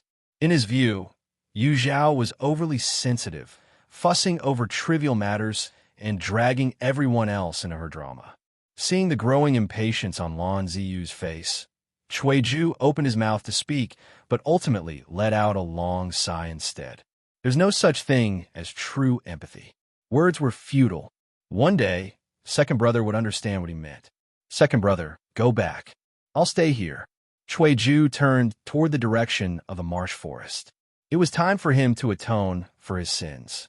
You're all insane, Lan Ziyu exclaimed, storming off. Lan Ziyu looked at Cui Ju as if staring at an unreasonable madman. Fine. If you want to stay here, then stay here. I'm done with you. Seething with rage, he stormed back to the inn where they were staying. Grabbing the teapot, he gulped down a mouthful of cold tea, but it did little to quench the fire in his heart. Bang! His hand slammed onto the table, causing the cups and saucers to clatter noisily. Su Ming, who had been comforting Ye Cong Xin in the neighboring room, heard the commotion. Seeing Lan Ziyu sitting alone at the table, fuming, Su Ming asked in surprise, Fourth brother didn't come back with you? He's copying our eldest senior brother, staying behind in the marsh forest to atone for Yu Zhao's sins. Su Ming frowned deeply. Wasn't Cui Ju the one who had confidently declared that eldest senior brother had been bewitched by a heart demon? Then what was he doing now? Was he also ensnared by one? While Su Ming and Lan Ziyu puzzled over Cui Ju's sudden change, despair engulfed Ye Cong Xin in the other room. System, say that again. How many favorability points does Cui Ju have left? Ding. Cui Ju's current favorability. 5 points. What? 5? 5. Ye Cong Xin collapsed onto the bed, laughing hysterically. Her eyes brimmed with hatred, almost tangible. Cui Ju, I trusted you wholeheartedly, and yet you betrayed me at such a critical moment. Her laughter soon gave way to a crushing pressure in her chest, as though someone had smothered her mouth and nose. Her breathing grew labored, and her vision blurred. Her chronic ailment was acting up again. In a panic, she fumbled for a medicine bottle from her storage space. But her trembling hands caused the bottle to slip, rolling to the doorway. Medicine, medicine. She struggled to reach for the bottle, but her outstretched arm fell weakly. Her vision twisted and darkened as the shadows consumed her. Am I going to die? I'm so unwilling. Ding. Host is in a near-death state, overdrawing 5 life points to exchange for 5 stamina points. Ding. Stamina points successfully exchanged. Host, please proceed with self-rescue promptly. A surge of warmth coursed through her body, rekindling her vitality. Ye Cong Xin opened her eyes, crawling desperately toward the door. She grabbed the bottle and shoved a handful of pills into her mouth. As she chewed and swallowed them, her eyes still reflected her lingering fear of death. Skirting death's edge once again, Ye Cong Xin's mindset underwent another shift.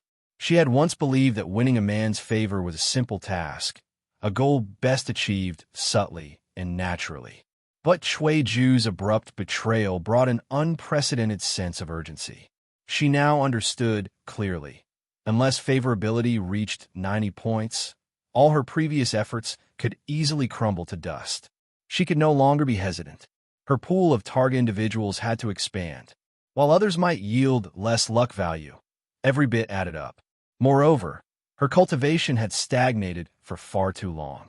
With less than 2 years remaining before the next grand competition in the cultivation world, she couldn't afford to wait idly. System, what's my current affinity score? Ding. Host's current affinity score, 60 points. What would it take to raise it to 90 points? She asked calmly, though her clenched fists betrayed her tension. Ding. The system can loan the host 30 affinity points in advance, to be repaid later with 3 times the amount in luck value. Agreed. Ding. Transaction complete. Host's current affinity score. 90 points. Traveling across the sea is monotonous and dull, yet it requires constant vigilance against sea beasts that may suddenly emerge to cause trouble or attack. For instance, at this moment, the small raft was gliding smoothly over the water. Suddenly, a tentacle lashed out like lightning. Smack! The fragile raft shattered instantly. Splinters flew in all directions. A sea monster, as large as a palace, surfaced halfway from the depths. Its 8 tentacles, covered in suction cups, flailed wildly in the air. Zhao stood atop his life-bonded flying sword, circling the 8-legged sea beast. Its attention was completely focused on him. Half of its tentacles lunged toward Zhao, creating an unending cacophony of sonic booms as they whipped through the air. The tentacles were fast, but Zhao's sword-flying speed was no slower. He weaved with precision between 4 of the tentacles, moving as gracefully as a butterfly. Splash! 2 more tentacles burst through the water, sending massive waves crashing over Zhao. The spray obstructed his vision, forcing him to swerve at the last second to narrowly avoid another strike. He shouted in desperation, "Senior sister, you! I can't hold on much longer. I'm on it." Instinctively, Zhao glanced over and saw Yu Zhao standing effortlessly atop the sea monster's head, having somehow arrived there unnoticed. Calmly, she lit a small block of Millennium Ambergris. In an instant, a rich, sweet aroma mixed with a faint scent of wine spread rapidly through the air. The sea monster's tentacles visibly slowed, and its massive body began to writhe sluggishly. Whoosh! A jet of black water shot skyward, before falling back into the sea like a misty rain. Moments later, the surface of the water was dotted with the floating corpses of smaller sea beasts. By now, the 8-legged sea monster had completely forgotten Zhao's existence. Its tentacles turned on each other, engaging in a chaotic melee. Huge suction cups and severed limbs flew through the air, making the scene grotesquely violent. Zhao clicked his tongue in awe. Yu Zhao's illusion technique never failed to amaze him. No matter how many times he witnessed it, he was left in awe. Let's go. It won't last much longer, Yu Zhao said with her usual composure as she stood on a newly summoned raft. Zhao nodded, leaping onto the raft beside her. Over the past few days, frequent encounters with sea beasts had forced the two to work together numerous times, making such situations routine. As their raft set out again, Zhao gazed at the boundless ocean, his spirits sinking slightly. Senior sister Yu, how long do you think it'll be before we meet other people? While spending time alone with Yu Zhao was something to be happy about, his extended absence from the sect without any word was surely causing the sect to worry about his safety. Moreover, the endless expanse of water and the grotesque sea beasts were beginning to wear on his patience. He longed to set foot on solid ground and end this tiresome drift. Of course, he didn't expect Yu Zhao to have a definite answer. He merely wanted to vent his frustration. To his surprise, Yu Zhao replied firmly, right now. Before Zhao could react, their raft suddenly surged forward. He stumbled, nearly tumbling overboard. Senior sister. His words caught in his throat as his eyes landed on a small black dot in the distance, moving steadily westward. His heart leaped with excitement. A ship. People. Finally, they had found someone. The people on the distant ship seemed to have noticed them as well, for the vessel began to slow. Yu Zhao quickened their pace, guiding the raft closer. A stick of incense later, their raft stopped a mere 10 zhang from the ship. Yu Zhao clasped her hands in greeting and said, "Fellow cultivators, my junior brother and I have unfortunately found ourselves stranded here. We kindly ask for your help to let us aboard. I would be deeply grateful. You can board, but each person must pay 10 top-grade spirit stones as a fee. Otherwise, we won't accommodate you." A burly middle-aged man with a bushy beard declared loudly from the boat. The exorbitant price of 10 top-grade spirit stones could buy 100 boats of similar quality. It was clear the man intended to exploit Yu Zhao and Zhao, assuming they had no alternative.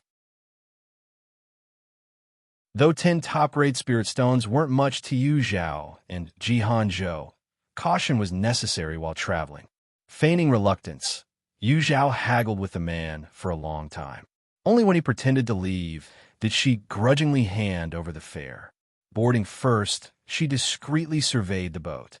Including herself and Zhao, there were 7 passengers, 2 women and 5 men, grouped into 4 distinct factions based on their positions. The bearded man and a woman in her 40s with an elegant yet mature charm formed one group. Another pair consisted of a middle-aged man and woman with an intimate demeanor. The remaining 3 men appear to be brothers. Notably, all 7 were golden core cultivators. The elegant woman had the highest cultivation level at the late golden core stage, while most others were at the mid-stage. Yu Zhao felt a sinking sensation in her heart. She had boarded a dangerous vessel. Zhao joined her, standing a step behind, his posture tense as he cautiously observed the others. "No need to be nervous, you two. Once aboard, you're guests of mine, Big Boss Wu, and I'll deliver you safely ashore," the bearded man said with a grin, his teeth gleaming white beneath his thick facial hair. Pointing to the elegant woman, he added, "This is Lady Hua, a late-stage golden core cultivator. She especially appreciates handsome young men like your junior brother here." Lady Hua chuckled, covering her mouth as her laughter shook her delicate frame. "Big Boss Wu, do you think I prefer a fresh-faced boy over someone seasoned like you?" Big Boss Wu laughed heartily, seemingly unoffended. He introduced the middle-aged couple next, saying, "This is Zhao Xian and his wife, Wang Zhen. They're so devoted to each other, it makes the rest of us envious." Zhao Xian and Wang Zhen were reticent, nodding politely in response. Moving on, Wu gestured at the trio of men. "Those 3 are the Long family's 3 brothers. The tall one is Long 1, the slightly shorter one is Long 2, and the stocky one is Long 3. The brothers didn't even spare a glance at Wu or anyone else, treating the introduction as though they hadn't heard it. "They've got their quirks. Don't mind them," Wu said nonchalantly, slapping the boat with a laugh. As for me, I'm the captain of this vessel. You can call me Big Boss Wu. Following his lead, Yu Zhao replied, Big Boss Wu. Though she didn't yet know why these people had gathered, it was evident Wu was their leader.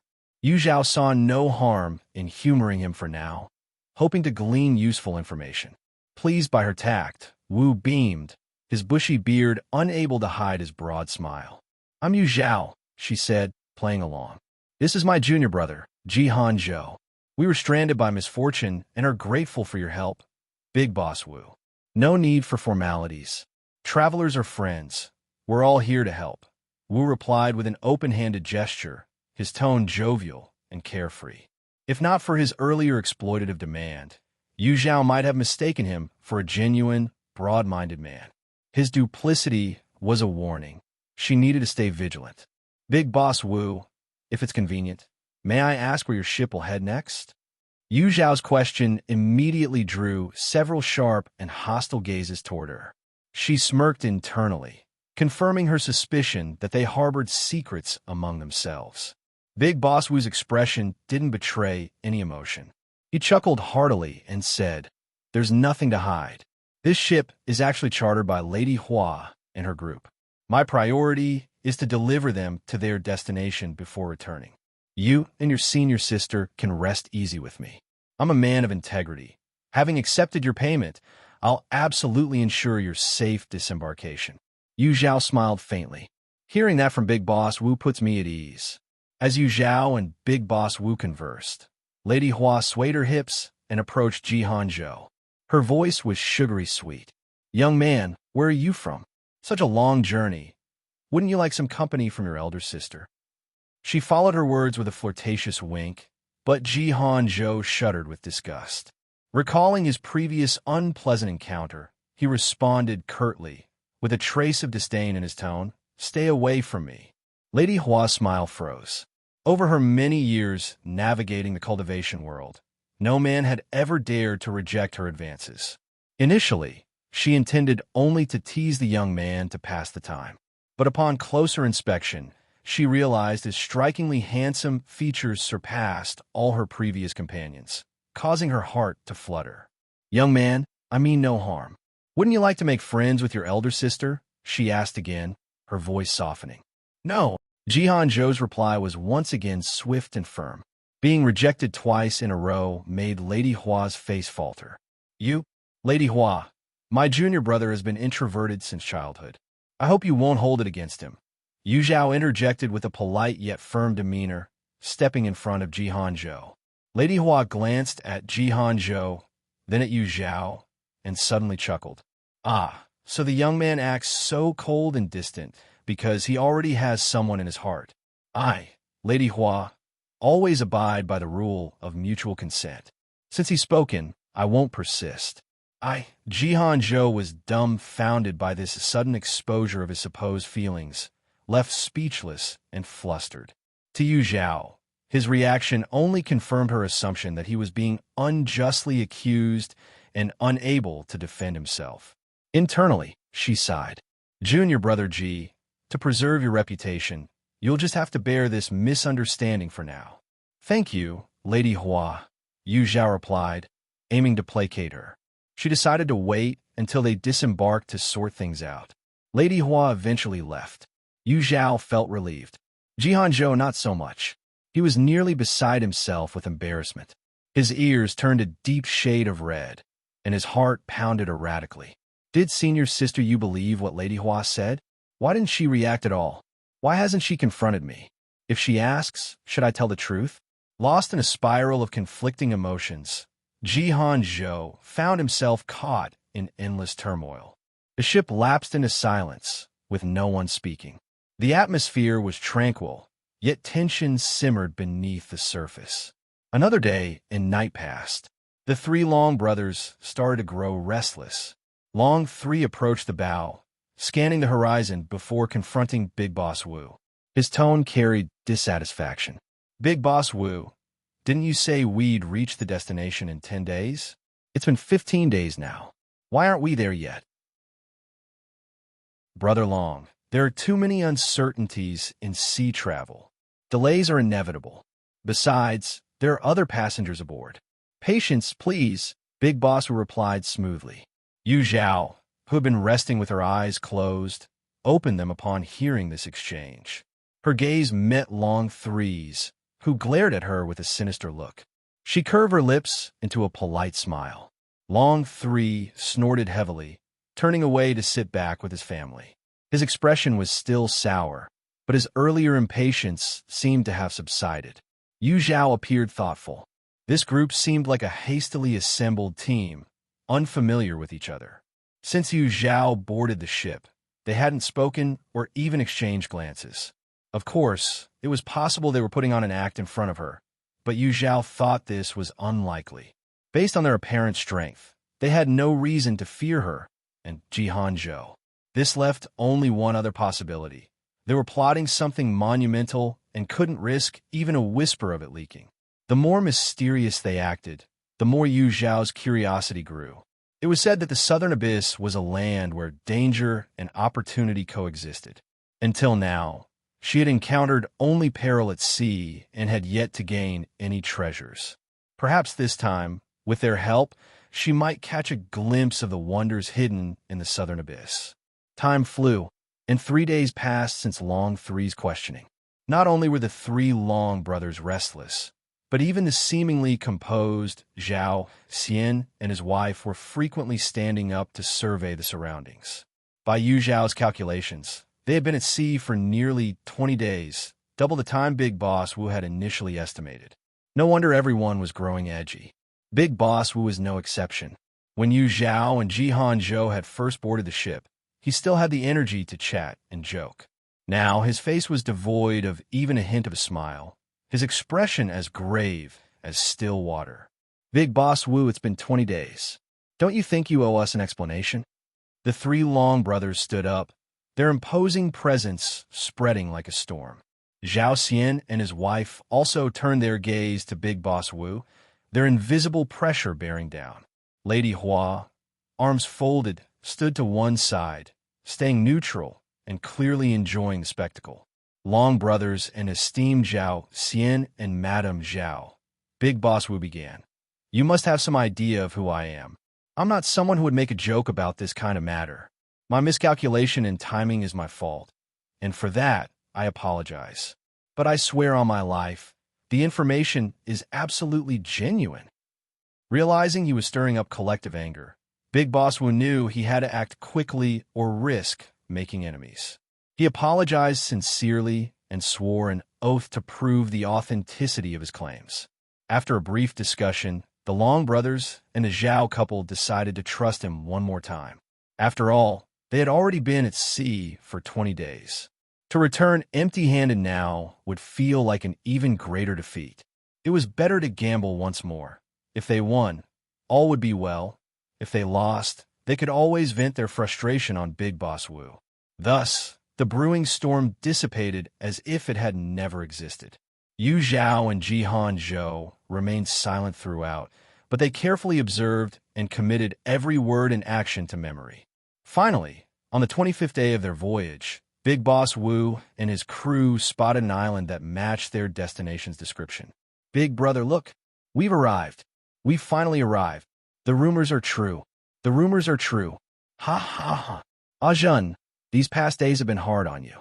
Brother Xian, as long as I'm with you, no place feels difficult. Some were overjoyed, while others exchanged loving words. Yu Zhao and Jihan Zhou exchanged a glance. The moment of truth was at hand. Please disembark, Big Boss Wu said with a sly grin, addressing Yu Zhao and Jihan Zhou. Standing on the deck, Yu Zhao looked out toward the small island ahead. It was surrounded by steep cliffs, with no accessible coastline for docking. As a result, Big Boss Wu had anchored the ship roughly 10 zhang away from the island. The moment the boat steadied, he eagerly urged Yu Zhao and Jihan Zhou to leave.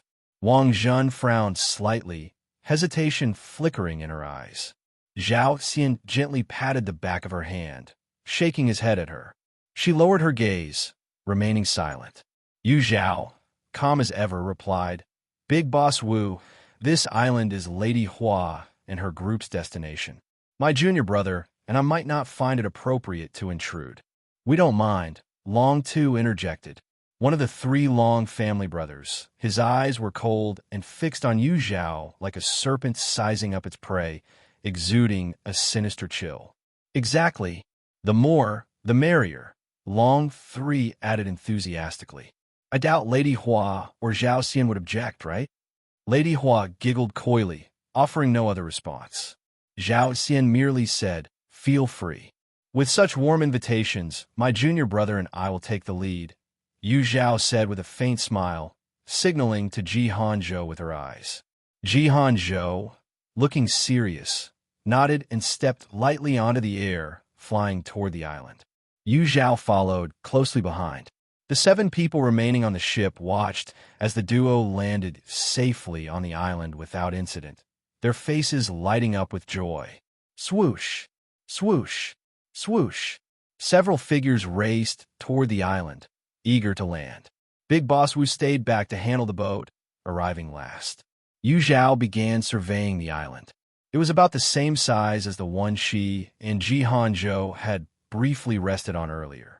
However, this island was entirely barren, nothing but bare rocks, not even a blade of grass. It was like a lifeless island. What secrets could such an ordinary island hold? Suddenly, the sound of something slicing through the air came from behind her. Without thinking, Yu Zhao gathered spiritual energy in her feet, leaping away. Boom!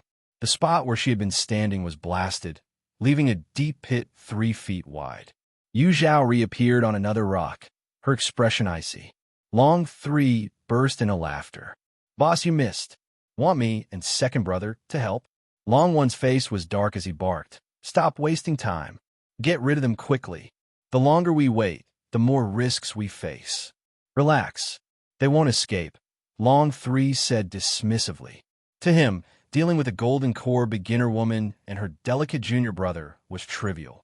Ignoring the brothers' casual discussion about how to deal with her, Yu Zhao turned to Big Boss Wu with a faint smile. "Big Boss Wu, didn't you promise to ensure my junior brother and I would be safe? Does your word mean nothing?" A cunning glint flashed in Big Boss Wu's eyes. "I only said I'd safely get you ashore. I never promised anything about what happens after. Blame yourselves for being foolish enough to board my ship." "But we paid the fare," Yu Zhao countered. "So what? I got you ashore, didn't I? Keeping your lives intact costs extra," Big Boss Wu replied smugly. As Yu Zhao and Big Boss Wu bantered back and forth, everyone else failed to notice a faint wisp of smoke rising from within Yu Zhao's wide sleeve, except Ji Hanzhou. "Enough, Big Boss Wu. No need to argue with her. Finish this quickly. We have more important matters to deal with." Long One frowned deeply, his tone filled with impatience. Ever since they came ashore, he had been uneasy, and the bickering only aggravated. Big Boss Wu grunted in acknowledgement, but couldn't resist giving Lady Hua's sly, knowing look. "Lady Hua, should we keep Ji Hanzhou alive?" Lady Hua spat on the ground and snapped, "Get lost. Don't think I don't know what's going through that filthy mind of yours." Big Boss Wu let out a hearty laugh, but his expression quickly turned sinister. His face darkened, his eyes sharp with murderous intent. "Apologies to the both of you. Allow me to send you off on your final journey." With that, he bent his legs, gathering strength, and in a flash, he vanished from sight. Simultaneously, the Long family's 3 brothers launched their assault on Yu Zhao from 3 different directions, entirely disregarding Ji Hanzhou. A mere late foundation establishment cultivator was beneath their notice. Ji Hanzhou, however, had spent enough time alongside Yu Zhao to appreciate the unpredictability of her illusion techniques. He knew his intervention would likely hinder rather than help. Foregoing any misguided sense of male pride, he instead took a position offering both offense and retreat. His life-bonded flying sword trembled anxiously in his grasp. Lady Hua and the Zhao Xian couple refrained from joining the fray, not out of any goodwill, but because they believed the combined strength of Big Boss Wu and the Long brothers was more than sufficient to handle Yu Zhao. To their surprise, Yu Zhao, though young, demonstrated exceptional combat experience. Even under the coordinated onslaught of 4 attackers, she evaded their strikes with practiced ease, the Long brothers and Big Boss Wu felt increasingly unnerved.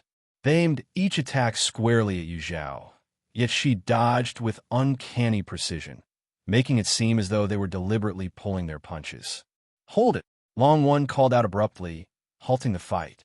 Continuing like this, he reasoned, might not harm Yu Zhao, but their spiritual energy was depleting rapidly, a liability for what lay ahead. Though reluctant, Long Two and Long Three obeyed. Big Boss Wu, despite his rough demeanor, was sharp. Seeing the brothers withdraw, he also retreated, his eyes glinting with calculation. "Lady Hua, Zhao Xian, are you planning to reap all the benefits while we do the work?" Long One demanded. The Zhao couple exchanged uneasy looks, but Lady Hua scoffed openly. "Blame your own incompetence. You can't even handle a weaker girl, and now you want to throw dirt on me? Pathetic."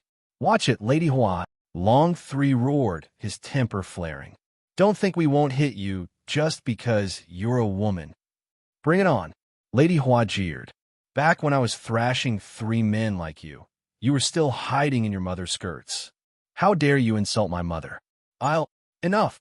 Long One silenced him with a sharp glare. Now isn't the time for infighting. Their alliance, tenuous and born of greed, was bound to dissolve sooner or later.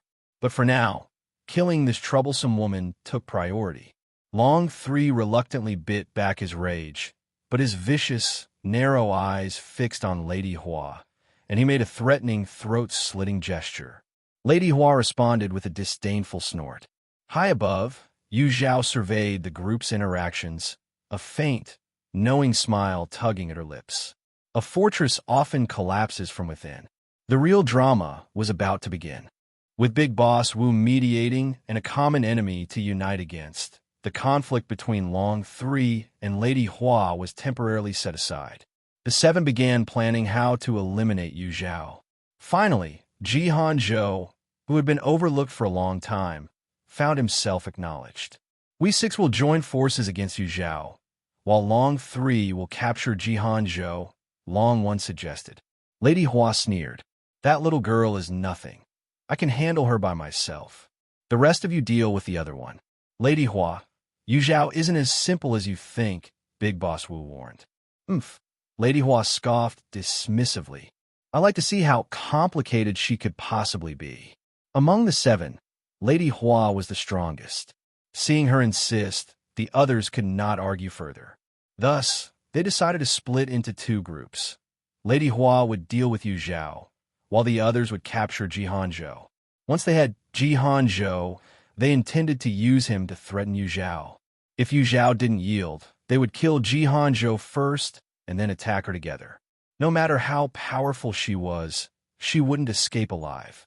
Their discussion was entirely unrestrained, allowing Yu Zhao and Jihan Zhou to hear every word. Jihan Zhou clenched his fists in shame and anger. In the Heavenly Sword sect, he was a prodigy, a disciple admired by countless peers. Yet here, he was nothing but a burden, a weak point to be exploited against senior sister Yu Zhao. Strength. He lacked strength. Only the strong commanded true respect. Just like senior sister Yu Zhao, everyone was racking their brains to deal with her, yet no one spared a thought for him. Yu Zhao remained outwardly calm, but secretly steeled herself. Her illusions were nearly unbeatable, relying on her transcendent composure and formidable soul. Her experiences across 2 lifetimes had made her soul several times stronger than cultivators of the same rank. Once someone fell into her illusion, it was nearly impossible to escape. However, she now faced not 1, but 7 formidable enemies. Casting illusions against all of them would consume an immense amount of soul power. She was not confident in trapping all 7 simultaneously. Instead, she decided to use an old strategy, turn them against each other. Her fingers moved rapidly as she formed a series of seals, creating an invisible talisman. With a push of her hands toward Lady Hua, the talisman silently merged into her body. Lady Hua shuddered, her vision briefly blurring. She blinked, and when her gaze cleared, her lips trembled like a fragile petal. Gulang, her voice was soft and sorrowful, carrying endless grievance. Zhao Xian was baffled. Gulang? Who's Gulang? Sensing something off, Wang Zhun instinctively stepped forward to block Lady Hua's wistful gaze, glaring back at Zhao Xian with suspicion. Zhao Xian was even more confused. Gulang, who is she? Lady Hua's gaze turned mournful. You haven't visited me for so long. Now I see it's because you've been seduced by another woman. Lady Hua, watch your words. Wang Zhun retorted angrily. Xianji is my husband. Both Wang Zhun and Zhao Xian spoke at the same time. You've married someone else. Lady Hua's face contorted with rage, her delicate features twisted in madness. Gu Yuan Cheng, how could you betray me like this? Big Boss Wu and the Long family's 3 brothers, who were initially watching the spectacle unfold under the impression that Zhao Xian had an affair with Lady Hua, began to sense that something was amiss. Lady Hua, you've mistaken him for someone else. He's not Gu Yuan Cheng, Big Boss Wu said, frowning. Silence. This is between me and my husband. Who are you to interrupt? Lady Hua snapped sharply before unleashing a radiant beam of spiritual energy with a flick of her sleeve. Boom! Big Boss Wu raised his massive axe to block the attack, but the sheer force sent him stumbling several steps back. His pupils contracted in shock. Lady Hua was serious. She was genuinely attacking. She's gone mad, Big Boss Wu muttered. Zhao Xian and Wang Zhun were equally alarmed. As fellow cultivators active around Southern Abyss City, they had heard rumors about Lady Hua's beauty and, even more famously, her ruthless methods and undeniable strength. Facing her was a daunting prospect. Lady Hua, I'm not Gu Yuan Cheng. I'm Zhao Xian, he shouted desperately. Lady Hua, he's my husband. You've made a mistake. Wang Zhun added urgently. Gu Yuan Cheng, even now you continue to deceive me. I, Huazian, loathe liars the most. If you won't be my husband, then die. Lady Hua's voice was filled with heartbreak as she let out a bitter laugh. She then formed a hand seal and shouted, 100 flowers. Countless petals materialized in the air, shimmering with spiritual energy. Lady Hua expelled a burst of her power, commanding, kill. The petals transformed into countless tiny pink swords, hurtling toward Zhao Xian with murderous intent that filled the entire space. Wang Zhun was outside the immediate attack range and could have evaded safely. Yet, she chose to stay. Summoning her life-bound artifact, a zither, she plucked its strings rapidly, releasing waves of sound-infused spiritual energy. Meanwhile, Zhao Xian retrieved a crystalline brush from his sleeve and drew a character in the air. As he finished the final stroke, he struck his chest with his palm. He spat out blood, which the glowing character absorbed instantly, expanding in size. The petal swords clashed fiercely with the sound waves, generating loud explosions. The remaining petal swords struck the blood-colored character, melting away upon contact. This battle of techniques lasted for nearly the time it took to burn half a stick of incense. By the end, Zhao Xian and Wang Zhun were pale and exhausted. Big Boss Wu, Long family brothers, lend us a hand, Zhao Xian shouted desperately. Lady Hua's strength was too overwhelming. Big Boss Wu and the Long brothers hesitated. They were not close allies of Zhao Xian and Wang Zhun, and in fact, they were competitors. Was it worth offending Lady Hua for them? Lady Hua has clearly lost her mind. Do you think she'll spare you? Don't fool yourselves. Wang Zhen's words struck a chord with Long One. Lady Hua's behavior had indeed changed drastically after arriving on the island. Why had she suddenly mistaken Zhao Xian for her Gu Yuan Cheng? Something sinister was at play. Long One's gaze locked onto Yu Zhao in the distance, filled with murderous intent. It's you. Yu Zhao responded with a sly smile, remaining silent. Long One's wariness of Yu Zhao skyrocketed. She was far too dangerous to leave alive. Big Boss Wu, you go help Zhao Xian and Wang Zhun. Second brother, third brother with me. No matter the cost, we'll kill her. Long One commanded decisively. As the strategist of the Long family, Long One's decisions were followed without question by his brothers. The 3 transformed into streaks of light, racing toward Yu Zhao. After a brief hesitation, Big Boss Wu chose to follow Long One's orders and assist Zhao, Xian, and Wang Zhen. His reasoning was clear. Of the 7 present, he was the weakest. If Zhao Xian and Wang Zhen fell, he would likely be next. Better to join forces now and eliminate the strongest threat for a fighting chance at survival. Long 1, Long 2, and Long 3 were 3 brothers born of the same mother. They shared identical spiritual roots, practiced the same cultivation techniques, and even wielded matching artifacts. As they grinned with identical cruelty, their arms swung forward, sending 3 dark moon scimitars, black with a faint red hue, howling through the air toward Yu Zhao. The salty, fishy scent of the sea mingled with the metallic tang of blood in the air. Yu Zhao frowned and leapt backward, her right hand slapping her storage pouch. A stack of talismans appeared in her grasp. Her wealth allowed her to deploy a variety of offensive methods. With a flick of her wrists, she scattered the talismans like flower petals in a spring breeze. Hidden within the cascade were tiny, inconspicuous flakes of incense ash. Explode! The talismans detonated instantly. A burst of blinding golden light erupted, and waves of explosive force rippled outward, leveling jagged rocks and sending clouds of dust and debris toward the Long brothers. The sheer force roared across the battlefield, blotting out the sun and sky. Startled and enraged, the 3 brothers turned and fled in disarray. Even Lady Hua and the others, locked in fierce combat nearby, turned their gazes toward the commotion. Long 1 ground his teeth in hatred. Who is this woman? She casually burns through hundreds of talismans as if they're nothing. Although a golden core cultivator, Long 1 lacked the support of a sect or family, leaving him with meager resources. Seeing Yu Zhao's extravagant use of talismans stoked his jealousy, threatening to overwhelm his reason. With tremendous willpower, he suppressed the rising tide of envy. However, his 2 younger brothers, who had always depended on his protection, lacked his mental fortitude. Long 3, already seething over an earlier dispute with Lady Hua, succumbed instantly to the illusions Yu Zhao had created. His desires surged uncontrollably. As his gaze flickered toward the backs of his elder brothers, a shocking decision formed in his mind. Squelch!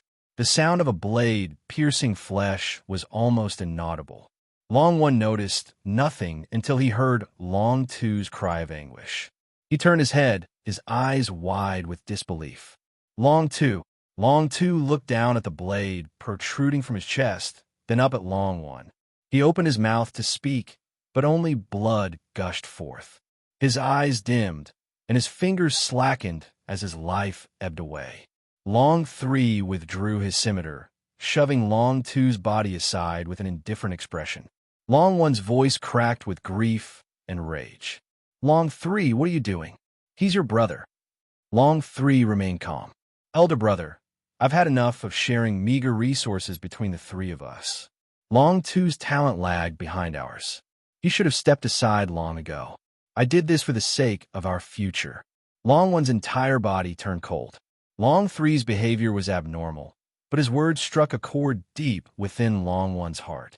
For a long time, he had harbored resentment toward Long 2, though he kept it suppressed, only occasionally venting his frustrations through complaints. He never dared act on those darker thoughts. But now, Yu Zhao's illusion techniques had unearthed and amplified the malicious intent buried in his heart, completely overwhelming reason and pushing him to the brink of madness. Yu Zhao, Long 1's face twisted in a grotesque expression of fury, his hatred surging like a stormy sea. He refused to accept that Long 2 had been killed by Long 3. Instead, he placed all the blame on Yu Zhao. His eyes burned red, his breathing became erratic, and his chest heaved violently. The world around him distorted, doubling and overlapping. In his warped vision, Yu Zhao appeared to be holding his brother's dark moon scimitar, striding toward him step by step. Yu Zhao, you deserve to die. With a roar, he brandished the dark moon scimitar, advancing in a frenzied charge. The sharp blade emitted relentless arcs of energy, slicing through the air with piercing shrieks. Long One had completely lost control, pouring all his strength into every swing of his blade.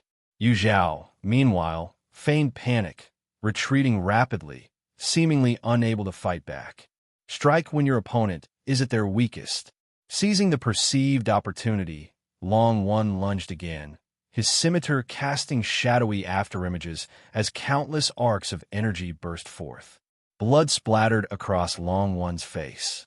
He extended his tongue to lick it away and burst into crazed laughter, becoming even more reckless in his attacks. Even his own injuries failed to register.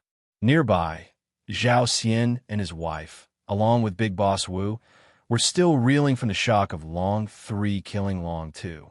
They then saw Long 1 suddenly descend into madness, hacking Long 3 to death blow by blow. Despite Long 3's cries and pleas, Long 1 remained unmoved. Hiss! The three onlookers gasped audibly. Could there be something strange about this island? Was everyone who stepped onto it doomed to lose their sanity and die in madness? And if so, what about them? After a while, Long 3 collapsed. Long 1, leaning on his scimitar for support, swayed unsteadily, muttering to himself, Long 2, I've avenged you. Good. Now you can join them. Long 1 sluggishly raised his head. The last thing he saw was a flash of pale blade light. Boom! Yu Zhao's finger twitched, and Long 1's storage pouch flew into her hand. She casually stowed the 3 storage pouches in her sleeve before looking up at the others, smiling slightly. Well then, shall we make a deal? I'm also quite interested in the treasure hidden here. Kill 1 to warn 100. The phrase flashed through the minds of Big Boss Wu and the others simultaneously. Their fear of Yu Zhao etched itself deep into their bones. This was the very definition of hidden strength, a mere early golden core cultivator. Yet Yu Zhao had effortlessly eliminated 2 mid-golden core cultivators without suffering so much as a scratch. How terrifying was her true power? Big Boss Wu and the others exchanged glances. Memories of the fallen Long brothers flooded their minds. Would opposing Yu Zhao lead them down the same path? Refusing Yu Zhao? That would be a joke. The Long brothers had seemed formidable, but were the first to fall. If they opposed her, would they fare any better? I agree. Lady Hua was the first to break the silence. Having experienced Yu Zhao's illusions firsthand, Lady Hua had no desire to become her enemy. In fact, she even felt a faint urge to flee. She couldn't even bring herself to meet Yu Zhao's gaze, afraid that she might once again fall prey to her illusion techniques. Zhao Xian and his wife exchanged a glance and nodded. We have no objections. Big Boss Wu, now outnumbered, had no choice but to agree as well. Good. Now, Yu Zhao said with a calm, yet commanding tone, why don't you tell me? Big Boss Wu exchanged glances with the other 3 before stepping forward to speak. We have come here in search of the Merfolk tribe's territory. Merfolk tribe? Yu Zhao's thoughts immediately turned to the blue heart displayed on the 5th floor of the Merfolk pavilion. Masking her reaction, she asked calmly, wasn't the Merfolk tribe wiped out hundreds of years ago? That's the common belief, but the truth remains uncertain, Big Boss Wu replied, shaking his head. From his tone and expression, Yu Zhao could sense his lingering doubts. Yet, why would they venture across the seas for something so uncertain? Unless, Lady Hua interjected, stepping forward. Allow me to explain. 3 months ago, I stumbled upon a map leading to the Merfolk tribe's territory. It not only marks the location of their land, but also includes detailed routes within it. The Merfolk are known for their unique physiology, and their tears remain incorruptible for millennia. Moreover, there might still be priceless treasures left behind in their territory. She glanced at Yu Zhao and added, given your noble background, you may not understand the struggles we itinerant cultivators face. Even if it's a dragon's lair or a tiger's den, we'll brave it for the chance of fortune. Big Boss Wu, along with Zhao Xian and his wife, nodded in agreement. They all understood the risks involved in this expedition. However, fortune favors the bold. Without staking their lives, how could they hope to seize such a rare opportunity? Yu Zhao neither confirmed nor denied Lady Hua's claims, analyzing the credibility of their words. In truth, she wasn't particularly interested in the supposed treasures of the merfolk tribe. Her curiosity leaned more toward whether any pure-blooded merfolk still existed in the world. The merfolk tribe had vanished from the cultivation realm centuries ago. Where then had this map surfaced? May I take a look at the map? Yu Zhao directed her gaze toward Lady Hua. Though phrased as a question, her tone left no room for refusal. With a wry smile, Lady Hua retrieved the map and presented it with both hands. Of course, you Taoist. Please. As Yu Zhao's fingers touched the map, she was momentarily startled. Such a fine texture. The map was crafted from a peculiar material that resembled both fabric and animal hide. It felt smooth and carried a natural chill to the touch. Yu Zhao slowly unfolded the map. Jihan Zhou, intrigued, moved closer to examine it alongside her. The map was just as Lady Hua described, complete with the island's contours and detailed routes. Embedded in the lower right corner was a blue scale that shimmered with radiant colors, depending on the angle of light. Seeing the map, Yu Zhao found herself half convinced. She returned the map to Lady Hua. What arrangements have you made for dividing the treasures if they're found? I'm the strongest, so I claim one share. Big Boss Wu provided the ship and handled the coordination, so he also gets one share. Zhao Xian and his wife share one portion, while the three Long brothers split two portions, Lady Hua explained. Very well. I won't take much. My junior brother and I will take 2 shares, the same as the Long brothers. Though everyone understood that verbal agreements often amounted to nothing in the face of real benefits, Yu Zhao made her stance clear. Whatever belonged to her would not be up for grabs. Lady Hua and Big Boss Wu had no objections. Even if Yu Zhao demanded 3 shares, they would have no grounds to refuse. Zhao Xian and his wife, however, felt a pang of bitterness. Both were golden core cultivators, yet they only received a single share as a pair. Meanwhile, Yu Zhao, with her seemingly ornamental junior brother, secured 2 shares. The disparity was hard to swallow. Yu Zhao, however, paid no attention to their discontent. If they had objections but lacked the courage to voice them, then they could stew in silence. Even if they spoke up, she had no intention of listening. In the cultivation world, power dictated authority. After resolving the issue of dividing the benefits, the group finally began their exploration of the Merfolk tribe's territory. Merfolk live underwater. This island serves as a disguise to mislead cultivators. We first need to find a passage leading to the underwater world to truly enter their territory, explained Yu Zhao. The map only displayed internal routes, but did not indicate the entrance. Therefore, Yu Zhao and the others dispersed to investigate individually. Yu Zhao and Jihan Zhou chose the same area to explore. As the weakest among the group, Jihan Zhou had to stay under Yu Zhao's watchful eye. She remained alert, ensuring he wouldn't fall victim to any of the other's scheming hands. Having faced numerous setbacks, Jihan Zhou's mindset had strengthened, allowing him to adapt well to the situation. He carefully examined the mountain rocks, inspecting even the tiniest crevices as if determined to leave no stone unturned. 3 hours passed. Everyone reconvened after circling the island, only to find nothing. The island was as lifeless as their earlier investigations had suggested, void of spiritual energy and vitality. Logically, if the Merfolk tribe had built an underwater passage on this island, there should have been some traces. Jihan Zhou frowned, feeling he must have overlooked something. What are the Merfolk's habits? They lived underwater. Could the passage be below the island instead of on it? Suddenly, as if uncovering a monumental secret, Jihan Zhou's eyes lit up with excitement. Has Brother Ji discovered something? Asked Big Boss Wu with a sly smile. His sharp gaze easily caught the shift in Jihan Zhou's demeanor. The others, hearing this, turned their attention to Jihan Zhou.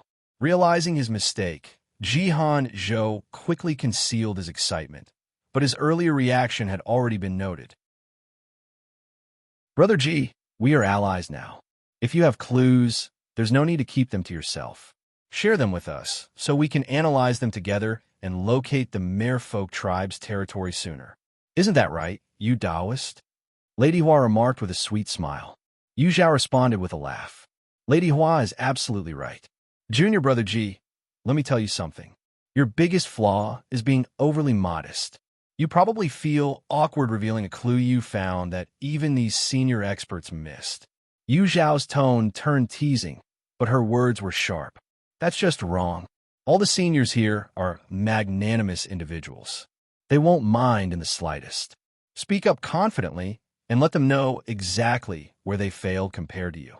Jihan Zhou, Lady Hua, everyone else. Yu Zhao's sharp tongue had spun Jihan Zhou's hesitation into a story about him, trying to preserve everyone's dignity and acting for the greater good. She could have been a storyteller. Lady Hua and the others were so furious that they nearly ground their teeth to dust, but they couldn't find a valid retort.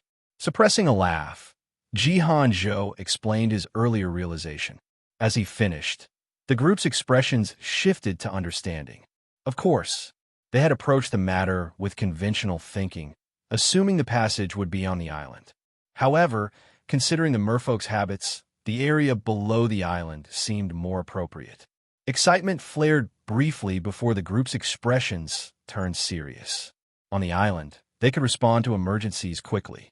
But in the deep sea, they would face not only their allies, but also unknown underwater creatures, significantly increasing the risks.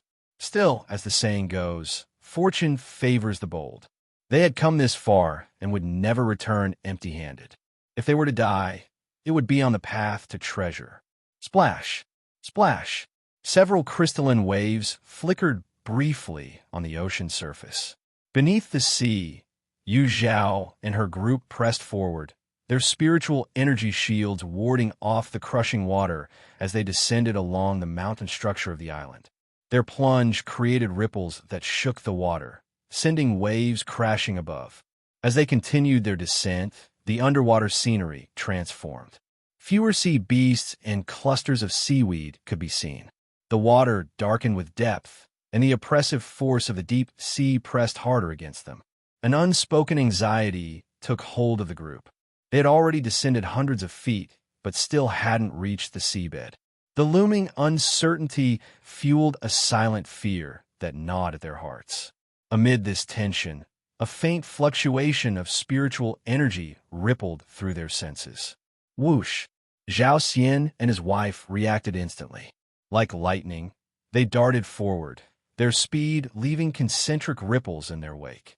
Jihan Zhou instinctively stepped forward but hesitated when he noticed Yu Zhao, Lady Hua, and Big Boss Wu remaining still. Don't rush, Yu Zhao transmitted calmly. Let them scout ahead first. Jihan Zhou nodded, silently reminding himself to observe more and act less. Being cautious could save him from trouble. Moving at a steady pace, Yu Zhao's group followed Zhao Xian and his wife. When they reached their position, Zhao Xian stood aside with a grim expression, revealing a passageway embedded in the seabed. This appears to be the entrance to the undersea passage, but there's a restriction in place, Zhao Xian explained, his frustration evident. Restrictions, a variation of formations, were harder to dismantle. While formations typically relied on components like formation stones or discs, restrictions were woven using divine sense, making them adaptable and complex. Breaking a restriction required one of two methods: brute force or understanding its mechanisms to dismantle it intelligently. Unfortunately, Zhao Xian and his wife excelled at neither, leaving them stumped at the entrance. Big Boss Wu scratched his head. I'm no good with formations. Does anyone here have expertise? Lady Hua and Yu Zhao shook their heads, and the group fell into silence until Jihan Zhou hesitantly offered, I can try. Everyone turned to him, startled. Jihan Zhou, who had barely registered in their minds aside from his striking looks, had been mostly overlooked. Even though Yu Zhao had defended him earlier, the group hadn't given him much thought. For him to step forward now was unexpected. Yu Zhao smiled warmly. Junior Brother Ji, go ahead. With me here, no one will disturb you. The others exchanged awkward smiles but stepped aside to make room. Jihan Zhou approached the entrance with heavy steps. This was his chance to prove himself to Yu Zhao. He couldn't afford to fail. While his experience with restrictions was limited, Jihan Zhou had a solid foundation in formations, having often practiced sword arrays with fellow disciples at the Heavenly Sword sect.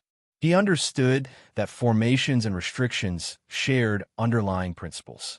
By identifying their connections, dismantling a restriction became feasible. Taking a deep breath, Jihan Zhou focused his gaze on the intricate, glowing lines of spiritual energy etched into the rocky entrance. His mind worked furiously, deciphering their patterns and interplay. 7 days passed as he stood motionless before the restriction. The group's initial hope gave way to doubt, and finally, disappointment. Big Boss Wu shook his head. I knew this kid was unreliable. If he couldn't do it, he shouldn't have wasted our time. You Taoist, Big Boss Wu ventured cautiously. Perhaps we should stop him and consider another approach? Yu Zhao's sharp gaze silenced him. Feel free to share your brilliant ideas. Big Boss Wu faltered, unable to respond. He had no real plan and simply didn't want to waste any more time. Yu Zhao returned her attention to Jihan Zhou, her confidence in him unwavering. The principle, employ without suspicion and do not employ if suspicious, resonates deeply with Jihan Zhou's temperament. He is far from being blindly confident. His precision only reflects his firm assurance. Yu Zhao, steadfast and loyal, would never drag her companions down when they need her the most. Big Boss Wu, having returned in failure, kept his frustrations to himself. His demeanor discouraged others from voicing their own doubts. 3 more days passed in the blink of an eye. Bored, Big Boss Wu pulled a strand of hair from his head and began slicing it meticulously with spiritual energy. Just as he reached his 48th cut, Jihan Zhou moved unexpectedly. With intricate hand seals, Jihan Zhou released a faint yellow ring of light from his palms. The ring flew rapidly towards the restriction on the cliffside. But the spiritual patterns etched on a mountain wall began spinning at an astonishing speed. A cataclysmic force seemed to brew within. Did it fail? Big Boss Wu and his group recoiled in shock, retreating in panic. Meanwhile, Yu Zhao clasped a defensive seal in her hand, but moved forward instead of falling back. She was about to carry Jihan Zhou away when her gaze froze on the restriction. The yellow ring of light from Jihan Zhou's hands was merging seamlessly with the restriction. Within moments, they fused entirely. The overwhelming force dissipated, revealing a stone door on the mountainside before Yu Zhao and Jihan Zhou. Senior sister Yu, I did it. Jihan Zhou turned, a bright smile lighting up his weary face. His efforts had taken a heavy toll. Dark circles framed his eyes, and his once vibrant energy seemed subdued. Impressive, Yu Zhao remarked without hesitation, her praise direct and sincere. For Jihan Zhou to unravel a restriction that a group of golden core cultivators had failed to breach was no small feat. Jihan Zhou grinned, raising his eyebrows in delight before collapsing. Yu Zhao caught him, her expression caught between exasperation and amusement. A quick inspection confirmed her suspicion. His immense spiritual expenditure had driven him into a self-protective dormant state. Is Brother Ji all right? Big Boss Wu and his 3 companions cautiously approached, emboldened by the clear danger. He's not dead yet, Yu Zhao replied bluntly. Big Boss Wu and his companions. Yu Zhao's words, as always, were blunt to the point of being exasperating. Who's going in first? Yu Zhao scanned the 4 of them. The group fell silent. Even Zhao Xian and his wife, known for their competitive streak, seemed reluctant to step forward this time. Surely, you don't expect me to carry my junior brother through first? If so, I can't promise I won't leave something interesting along the way. Yu Zhao's smile carried an edge of menace. Big Boss Wu and the others, their intentions exposed, hurriedly denied her insinuation. After a brief discussion, they decided Lady Hua would lead, Big Boss Wu would guard the rear, and Zhao Xian and his wife would position themselves ahead of Yu Zhao. Lady Hua, her expression wary, approached the stone door and pushed it open. Suddenly, a blinding light poured out, illuminating the once dim underwater world. Stunned, Lady Hua extended her divine sense into the chamber and gasped, her mouth agape in disbelief. Her eyes burned with fervent excitement. The wide corridor ahead was lined with dazzling pearls, coral, gemstones of every hue, and even fist-sized sea beast cores. The passage twisted downward, its end obscured from view. Even the treasures scattered along this single corridor were enough to secure their fortunes. Big Boss Wu swallowed hard, his heart racing. Inwardly, he roared with triumph. The Merfolk tribe's territory. This must be it. Ha ha ha. I'm rich. Big Boss Wu has struck gold. Zhao Xian and his wife couldn't tear their eyes away from the scene. For rogue cultivators like them, the lack of resources was always a thorny issue. The tension among the Long family's three brothers over resource allocation spoke volumes. Now, with these gemstones and cores, Zhao Xian and his wife could train in comfort for decades. Lady Hua stood at the entrance of the passage, overwhelmed by the sight before her. If not for Yu Zhao's presence, she might have impulsively swept everything she saw into her storage pouch. Lady Hua, why have you stopped? Turning her head, she met a pair of icy, penetrating eyes. It felt like a bucket of cold water had been poured over her, instantly quelling her excitement. With Yu Zhao here, the possibility of monopolizing these treasures was slim. Moreover, they hadn't even reached the heart of the Merfolk tribe's territory yet. To cause infighting at this stage would be foolish and short-sighted. Realizing the consequences, Lady Hua averted her gaze and proceeded into the passage without another glance. Zhao Xian and his wife hesitated briefly, but Yu Zhao nudged them forward with a gentle push of spiritual energy, propelling them into the passage. She then casually dragged the unconscious Jihan Zhou along and strolled in as if she were on a leisurely walk. Big Boss Wu brought up the rear, his eyes darting to the sides, his large hands itching to grab something. After a brief internal struggle, he couldn't resist picking up two sea beast cores, each nearly the size of a human head, and quickly stashing them into his storage pouch. Yu Zhao noticed his sneaky actions, but chose not to intervene. In truth, Lady Hua and the Zhao couple were also discreetly pocketing items along the way. As long as it didn't slow their progress, Yu Zhao decided to turn a blind eye. The six of them walked down the passage for almost half an hour. No one showed signs of irritation. Instead, their faces were glowing with delight. Realizing that Yu Zhao wouldn't stop them, they grew bolder, blatantly filling their storage pouches to the brim. It was no exaggeration to say their pouches were nearly bursting. Yu Zhao herself collected some beautiful gemstones and corals, intending to gift them to senior sister Zhou and the others when she returned. She also didn't forget Jihan Zhou. Since he had contributed the most and was still unconscious, she prepared a separate storage pouch for him, filling it with various treasures as they walked. "We're almost at the exit," Lady Hua announced, a trace of regret flickering across her face as she saw the end of the passage. The others sighed wistfully in unison, quickening their pace.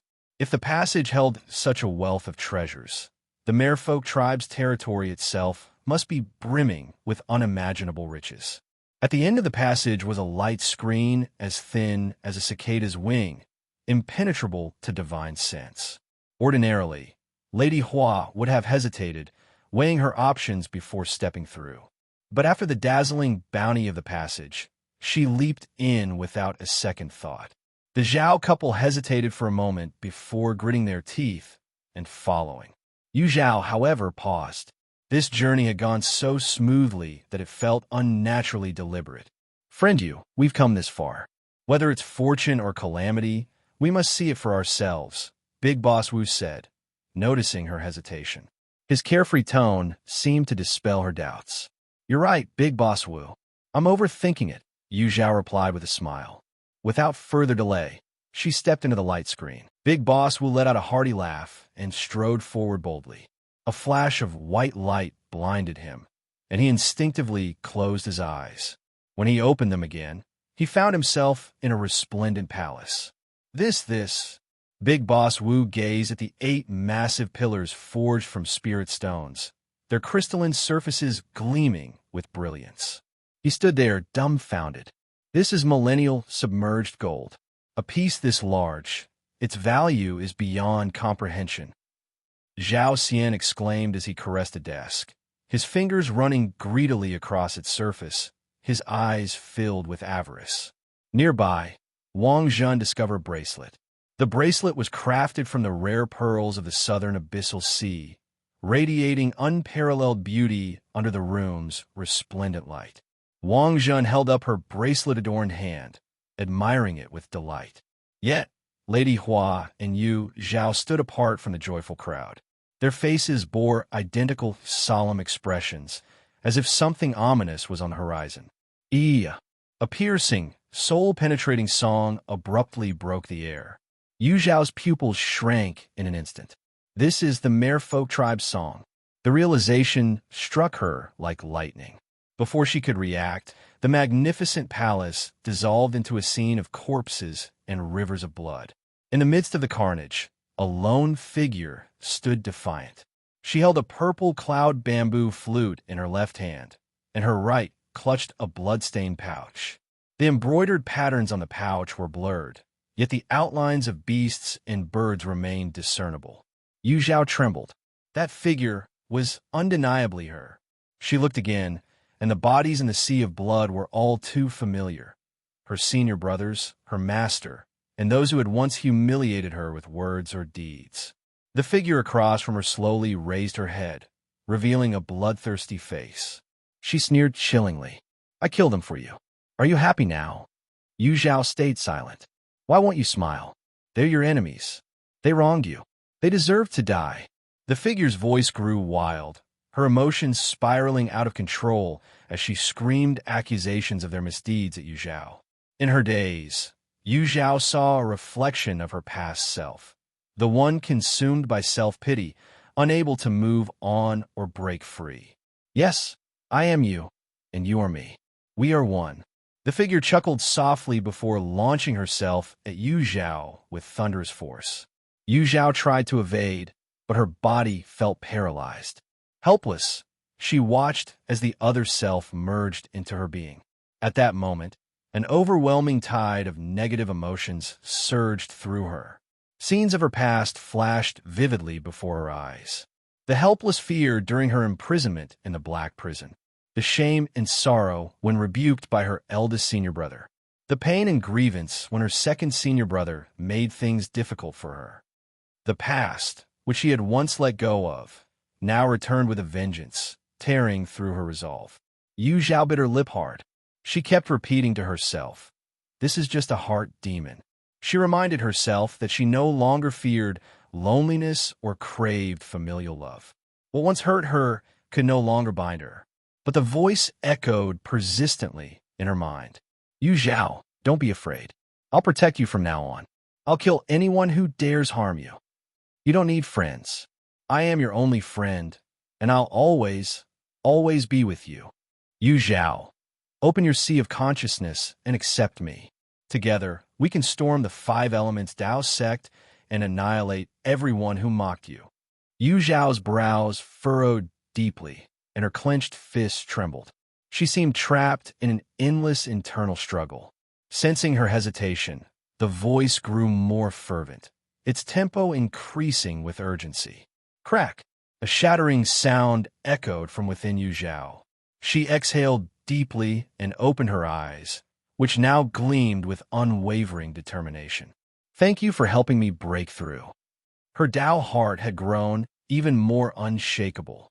The voice in her mind faltered, followed by a torrent of obscene curses. Yu Zhao wrinkled her nose in distaste and dragged the heart demon out of her sea of consciousness. If your skills are so lacking, stop pretending to be a heart demon. You're just polluting my ears. With those words, she clenched her hand, causing the surrounding space to tremble. Large fragments of light shattered and fell away. In an instant, she was back in the palace. Yu Zhao surveyed her surroundings. Big Boss Wu and his men wore twisted expressions, their foreheads slick with sweat, clearly struggling with their inner demons. Zhao, having exhausted his spiritual energy and losing all senses, had inadvertently dodged the effects of the merfolk song. Instead, he was sound asleep, utterly unbothered. Relieved, Zhao smirked and strode boldly towards the rear of the palace. Within moments, she arrived at the back hall. Heavy, labored breathing echoed within. A massive shell was flapping awkwardly on the ground, its surface weathered by time.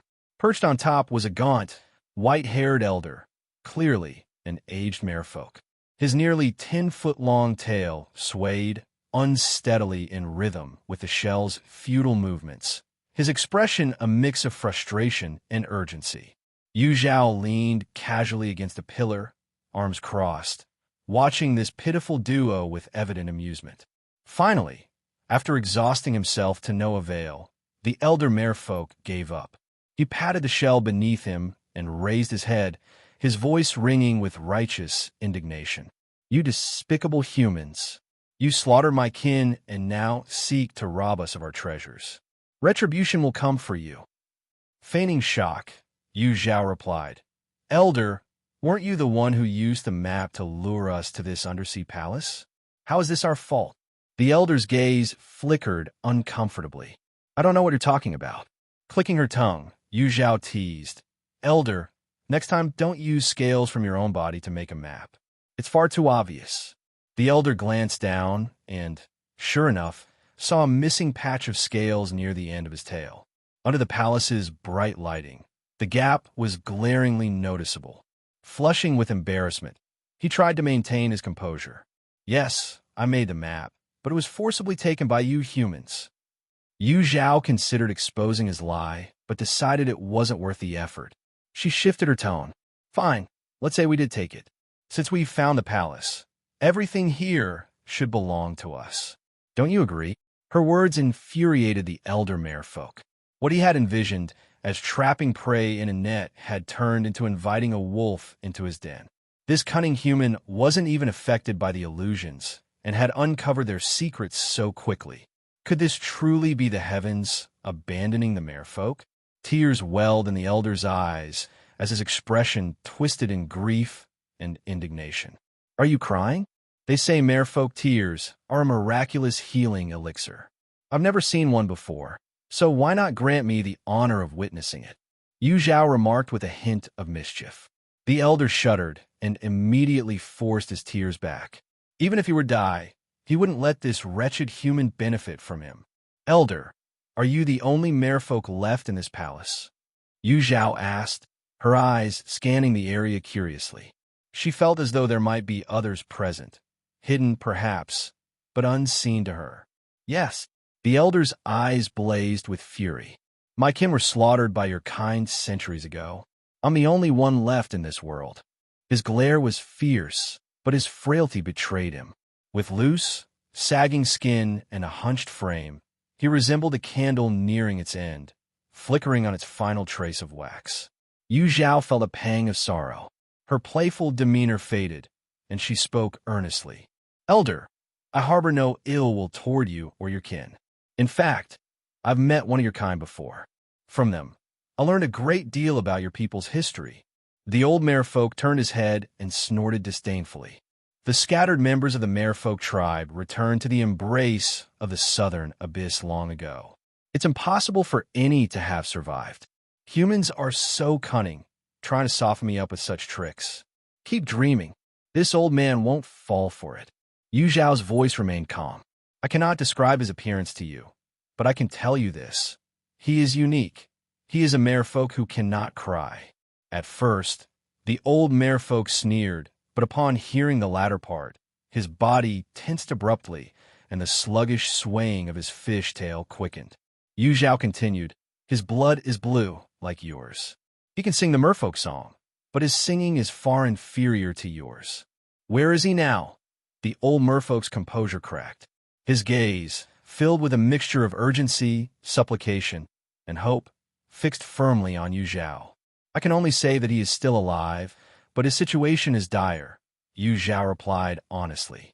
She worried that if she revealed the full truth directly, it might be too much for him to bear. However, Her ambiguous words instead sparked a cascade of dreadful scenarios in the old merfolk's mind, leaving his heart in torment. You want the treasures of the merfolk, don't you? Bring him back to me, and I will give you anything you desire. The treasures in this palace. You may take them all. The old merfolk raised his head, his eyes burning with determination. Ye Zhao shook her head. I'm sorry, I can't do that. The old merfolk erupted in anger. You haven't even tried. How can you say you can't? He is imprisoned by a nascent soul cultivator, Ye Zhao explained. At this, the hall fell into a dead silence. The old merfolk was no stranger to the terror of nascent soul cultivators. The rapid downfall of the merfolk tribe, their inability to resist, was due to the overwhelming power of several nascent soul cultivators who had participated in their siege. Their proud songs were utterly powerless against them. Even now, the old merfolk vividly recalled the helplessness and fear of facing such power. Realizing there was no hope of rescuing his kin, he seemed to age another decade in an instant. His face carried a shadow of death, a reflection of his dwindling vitality. Ye Zhao's heart sank. She had noticed from the moment she met the old merfolk that he was nearing the end of his life. Perhaps, knowing his days were numbered, he had resolved to take revenge against the human cultivators in his final moments. So be it. Fate is cruel. This is the destiny of the merfolk tribe. Unchangeable, unalterable. The old merfolk let out a mournful sigh, his voice filled with despair. After a moment of thought, Ye Zhao decided she needed to act. She retrieved a palm-sized turtle shell from her storage space. Its surface was smooth and black, with scorch marks on its underside. Senior, would you like to divine the fate of the merfolk tribe? If it doesn't work, you won't owe me anything, she said, holding out the heavenly divination shell. The heavenly divination shell. The old merfolk's eyes widened in shock. You recognize it? Ye Zhao asked, equally surprised. The old merfolk glared at her. The turtle shell used for this divination belonged to an ancestor of an old friend of mine. Do you think I wouldn't recognize it? Ye Zhao was at a loss for words. What a coincidence. Are you truly willing to let me use the heavenly divination shell for a reading? The old merfolk immediately noticed that the shell had very few uses left. He couldn't fathom why this human would offer such a precious opportunity to him. Ye Zhao smiled lightly and pushed the heavenly divination shell toward the old merfolk elder using her spiritual energy. The Tao is emotionless, and all beings are equal. Every race has its reason for existence, she thought. Ye Zhao didn't wish to see a tribe destroyed due to human greed. She waited for a moment, but noticed that the old merfolk elder only stared at the heavenly divination shell without moving. Concerned, she kindly offered, Senior, do you not know how to use it? You just need to hold it in both hands and focus your thoughts on it. I know how to use it. The elder interrupted abruptly. He grabbed the shell, took a deep breath, and began to shake it in his hands, muttering under his breath. He repeated the process 6 times before stopping, glancing at Ye Zhao with an unreadable expression and pushing the shell back to her. Ye Zhao accepted the heavenly divination shell, placed her palm on it, and gradually let her eyes lose focus. The old merfolk elder clenched his fists, his eyes fixed on her, not missing even the smallest change in her expression. Crack! A loud noise broke the tension. A new fissure appeared on the heavenly divination shell, running through its entire body. The burn marks on its surface spread outward, almost covering the entire abdominal plate. The elder finally exhaled deeply in relief. It worked. Ye Zhao absorbed the information conveyed by the heavenly divination shell, her expression turning complicated. After storing it back into her spatial storage, she hesitated to speak under the expectant and nervous gaze of the elder. This elder, once a clan elder of the merfolk tribe, was known for his fiery temper. Yet, his desperate need to know the tribe's future had tempered his attitude. With a forced smile, he asked, his tone unnaturally gentle, So, what did the shell reveal? Ye Zhao hesitated, choosing her words carefully. The elder was nearly ready to leap from his shell, thrown in frustration, mentally cursing her countless times. Yu Zhao's ears burned as if sensing his silent complaints. Helplessly, she explained, "Senior, it's not that I don't want to tell you. I'm just afraid you won't believe me." "Say it anyway," he urged. "I'll decide for myself whether to believe it or not." Yu Zhao took a deep breath. The heavenly divination shell foretold that the merfolk tribe is currently in decline. However, there remains a glimmer of hope. If this opportunity is seized, there's a chance for the tribe to reverse its fate and rise to glory once again. Her words were like a life-prolonging elixir to the elder. His spirits lifted, and the fatigue that had weighed on him moments ago vanished. "Where is this hope for the tribe?" he asked eagerly. Yu Zhao paused for a moment, then pointed at herself. The elder was stunned, staring at her for a long while before finally realizing what she meant. The so-called hope for the merfolk tribe was her. He nearly burst out laughing in exasperation. Ridiculous. Nonsense. How could the future of the merfolk tribe be tied to a human cultivator? Yu Zhao sighed. She had expected this reaction. In truth, even she had been shocked by the result.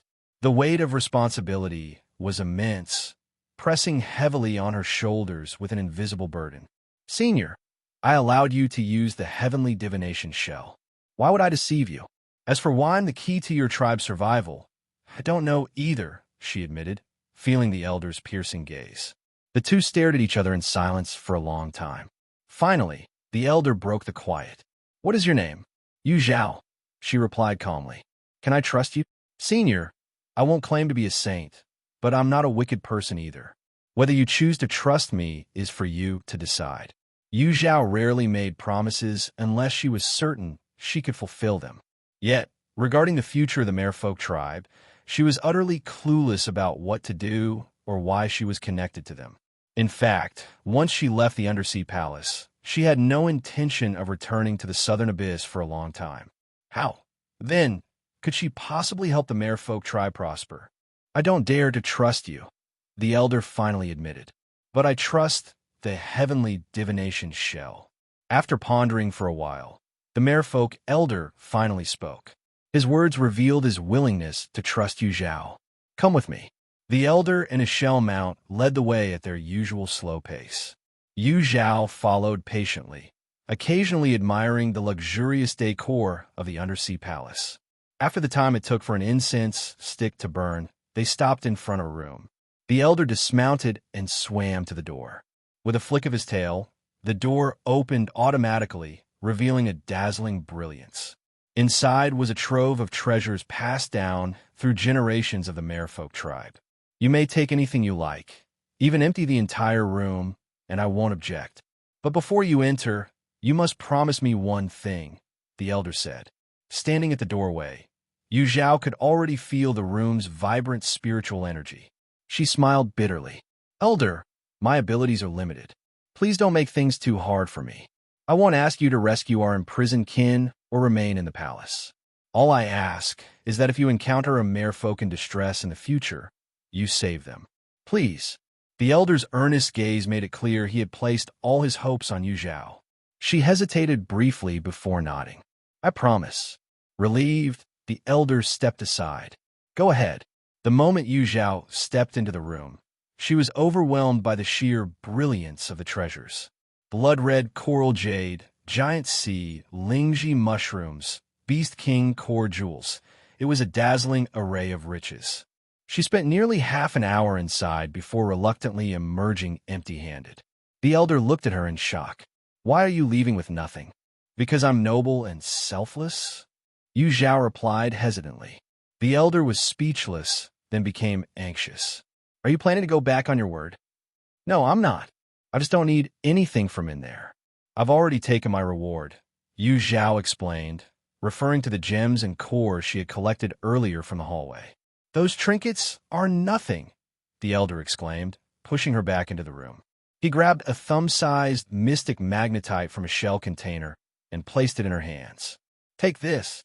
Although small, the mystic magnetite was incredibly heavy, nearly slipping from Yu Zhao's grasp. He then handed her a Millennium Jade Essence, a transparent jade stone containing a drop of milky white liquid that carried immense spiritual power.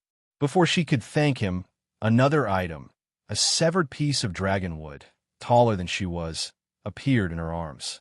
Dragonwood was a rare undersea material, renowned for its indestructibility. One treasure after another poured into Yu Zhao's arms, and her protests were met with the elder's unwavering insistence.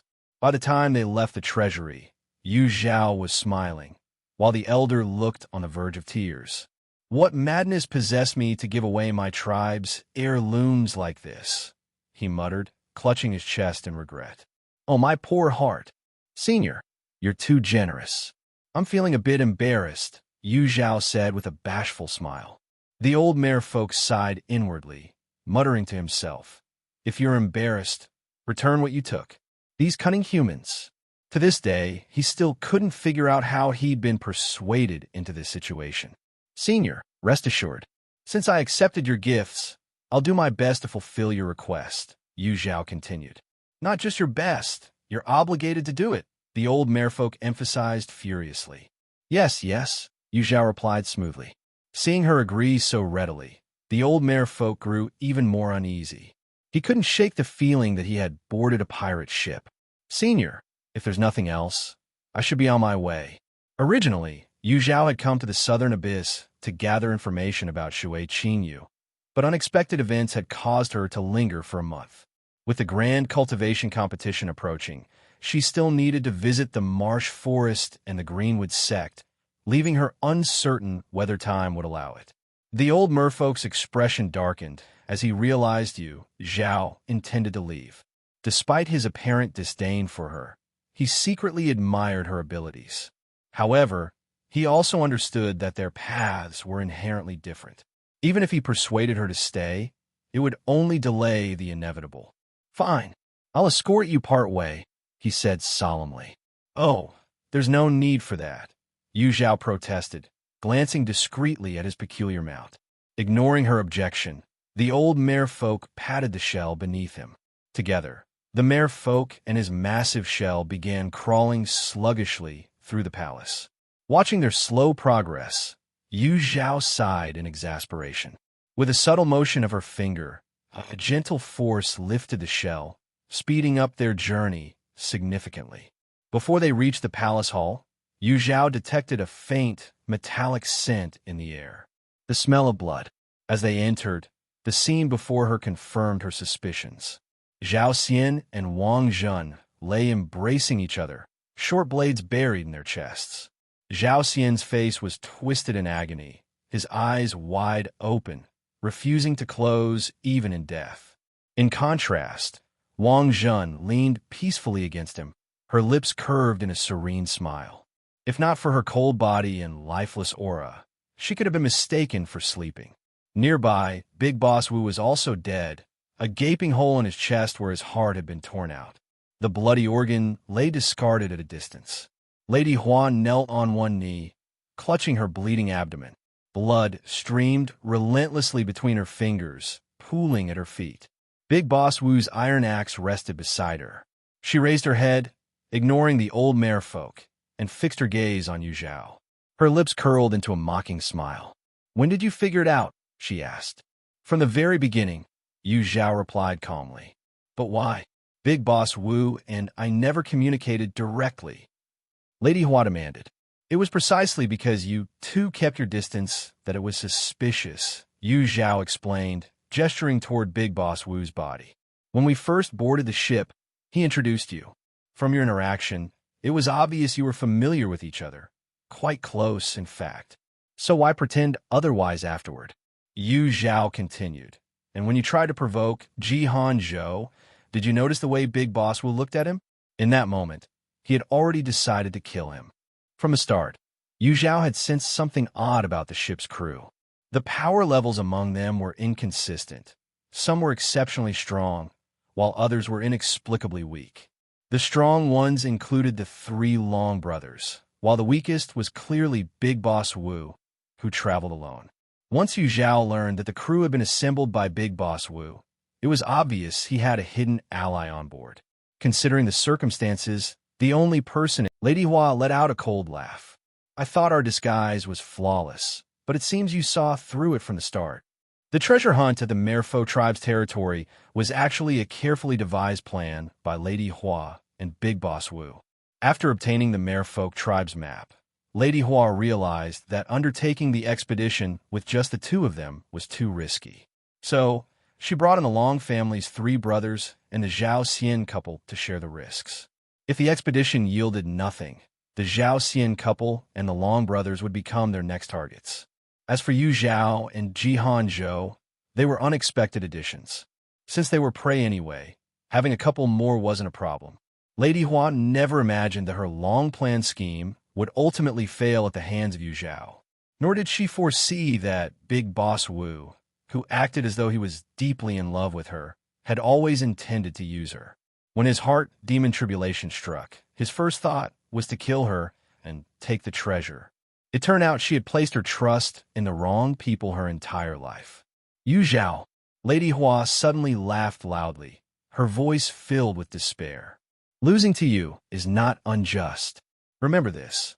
The one who killed me, Hua Zian, is you, Yu Zhao. Not him. Not him. With that, Lady Hua breathed her last. Her body fell backward, her arm dangling limply, revealing a gruesome, unhidden wound at her waist, a near-fatal strike that almost severed her in half. The merciless strike left no room for hesitation, explaining her lifeless despair and final words. She was a pitiful soul, the old Merfolk elder commented nearby. Yu Zhao nodded solemnly. She was the one who obtained the map. The elder glared at her. So what? I didn't kill her, and if you must blame someone, blame their greed. Yu Zhao acknowledged the truth in his words and let the matter drop. When I leave, I'll take them with me. I don't want their corpses defiling the Merfolk tribe's territory. The elder gave her a look of disdain. Fine, just don't forget. Yu Zhao stored Lady Hua's and the others' bodies into her storage space, planning to deal with them once back on land. Suddenly, she spotted someone still alive. Oh, this one isn't dead. That's my junior brother, she quickly replied to the elder's implied question. The elder smirked. Take him along. I'll escort you both out. Thank you, elder. Yu Zhao used her spiritual energy to support Jihan Zhou, who was injured. The elder swiftly performed a series of hand seals. A small vortex formed beneath them, expanding rapidly as a gale rose around their feet. The pull of the vortex intensified, spiraling upward until it disappeared into the distance. Don't resist, the elder advised. Yu Zhao relaxed her body as the vortex's powerful suction force propelled her and Jihan Zhou upwards. Below, the palace shrank, and the ocean transitioned from dark depths to a lighter hue. Before long, they burst out of the sea and landed on the rugged terrain of Dead Island, the very place they had first arrived. Feeling the solid rock beneath her feet and breathing in fresh air, Yu Zhao felt a sense of relief. Land was still her favorite place. Yu Zhao, don't forget your promise, the elder called out. Seated on a shell throne, his ancient face was solemn, his many wrinkles etched with gravity. Yu Zhao gave a deep nod. I will remember. The elder waved dismissively, signaling her to leave. Yu Zhao retrieved a boat from Big Boss Wu's storage pouch and placed it on the sea. As she prepared to board, a massive dark cloud swept over the island, engulfing it in moments. The sky dimmed, and a terrifying pressure descended. Both Yu Zhao and the elder's expressions changed drastically. A nascent soul powerhouse had arrived. A fierce wind howled through the air, sending Yu Zhao's hair flying wildly as her exposed skin felt the sting of countless needles piercing into her flesh. Run! The old Merfolk elder's eyes widened as he reached out to pull Yu Zhao away. However, his arm felt as heavy as a mountain, each movement excruciatingly slow and difficult. It's too late, he muttered grimly. As if to confirm his words, a shadowy figure suddenly appeared in front of Yu Zhao and the old Merfolk. The man radiated an imposing aura, his appearance sharp and commanding. Yet his eyes betrayed an unsettling contradiction, murky and clouded, with fleeting flashes of dark malevolence. The elder's body trembled violently at the sight of the man, his eyes filled with unbridled hatred. This was one of the nascent soul cultivators who had once slaughtered countless members of the merfolk tribe. The man cast a dismissive glance at the elder before his gaze locked onto Yu Zhao. A mixture of disdain and mockery painted his expression. "You certainly know how to run," he sneered. "I almost lost you." Yu Zhao remained silent, her thoughts racing. She had underestimated this nascent soul cultivator's obsession. He had pursued her relentlessly, even into the depths of the endless sea, thousands of miles away. This time, there was no escape. The man suddenly narrowed his eyes and scrutinized her more closely. "Why do you look so familiar? It's as if I've seen you before." Cultivators who reached the foundation establishment stage possessed flawless memories. Anyone they had encountered left an indelible imprint in their minds. But this man had delved into too many souls over the years, making it hard to recall specific details. Yet, he was certain he had seen her face before. A realization dawned on him. Not long ago, near Southern Abyss City, he had passed by a sect exclusively for female cultivators and encountered someone who knew him. That stirred memories of another sect, a place he had personally razed to the ground many years ago. What was its name? Watercloud Palace. The sect leader back then was... His pupils constricted sharply as the image of the face before him aligned perfectly with that of a defiant woman from his past. "Shui Qingyu. You're Shui Qingyu." A manic fervor overtook his expression as his eyes gleamed with a crazed light. Yu Zhao felt a chill run down her spine at the mention of Shui Qingyu's name. Did this man have a hand in Shui Qingyu's death? I see it now. Immortality truly exists. I, Tung Xiao, am destined to survive. Tung Xiao burst into hysterical laughter, his gaze upon Yu Zhao turning covetous, as though she were the rarest treasure. Immortality? Though Yu Zhao didn't fully grasp his words, a creeping dread began to take hold. "Shui Qingyu," Tung Xiao began, his voice laced with arrogance and glee. "You escaped heavily injured all those years ago. I thought you had perished. Yet here you are, reincarnated through the water spirit jade. And now you've exposed its secret to me, delivering a monumental gift. Ha ha! You never expected to fall into my hands again, did you?" Yu Zhao's mind reeled, her blood running cold. Reincarnation? She wasn't Shui Qingyu's blood relative. She was Shui Qingyu's reincarnation. The realization struck her like lightning. Her resemblance to Shui Qingyu wasn't coincidental. They were one and the same from the very beginning. Still dazed, Yu Zhao had no time to react before Tung Xiao made his move. With a wave of his hand, she was yanked forward by an overwhelming force, his palm pressing down onto the top of her head. Tung Xiao's voice brimmed with excitement. "Once I extract your memories, I'll uncover the method of reincarnation through the water spirit jade." Yu Zhao's dazed consciousness abruptly snapped awake. The soul-searching technique was among the most sinister in the cultivation world. Those subjected to it would suffer horrifying consequences. At best, their soul would lose stability, leading to insanity. At worst, their very essence would be scattered, extinguishing their existence entirely. Neither outcome was something Yu Zhao could accept. Though she knew she was no match for Tung Xiao, she resolved to fight to the death. Realm of illusion. Invisible soul energy radiated outward from Yu Zhao, forming a dense fog-like barrier. The surroundings blurred, and everything became indistinct. "Overestimating yourself," Tung Xiao sneered, derision flashing in his eyes. He raised his right foot and stomped heavily. The illusion shattered instantly. Yu Zhao let out a muffled groan, her expression wilting as her energy drained away. "Shui Qingyu," Tung Xiao said coldly, "since you've provided me with a method for eternal life, if you survive the soul search, I will personally grant you a swift end." With a boisterous laugh, he sent his soul force into Yu Zhao's sea of consciousness. The barrier around her mind crumbled almost immediately under Tung Xiao's overwhelming power. Yu Zhao felt as though a sharp blade had pierced her consciousness, twisting and churning her thoughts.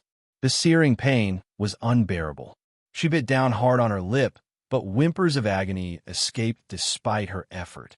"Release her." The old merfolk elder, unfamiliar with Ye Cong Xin or the water spirit Jade, only knew one thing. Yu Zhao was the last hope of the merfolk tribe. Her death would mean the end of their revival. Yu Zhao must not die, and neither could their people. A phantom flame ignited at the elder's heart, spreading rapidly across his body. His wrinkled, aged skin smoothed out as his vitality surged. In mere moments, the elder appeared decades younger, rejuvenated and resolute. With a fierce snap of his tail, he launched himself from the shell he rested upon, striking toward Tong Xiao like an arrow, his sapphire blue eyes brimming with determination to perish together. "Begone!" Tong Xiao frowned, striking out with a palm. A thunderous blast echoed as the elder was struck and flung into the sea, creating an enormous splash. Tong Xiao snorted dismissively, refocusing his soul energy within Yu Zhao's consciousness, combing through it inch by inch. He was not interested in her memories, but sought traces of the water spirit Jade. This legendary artifact, born from places rich in water element spiritual energy, was said to absorb the essence of heaven and earth. It was invaluable, especially to cultivators with water-based roots, enhancing the efficiency of spiritual energy absorption. Even those without such affinities could benefit from its calming and nourishing properties.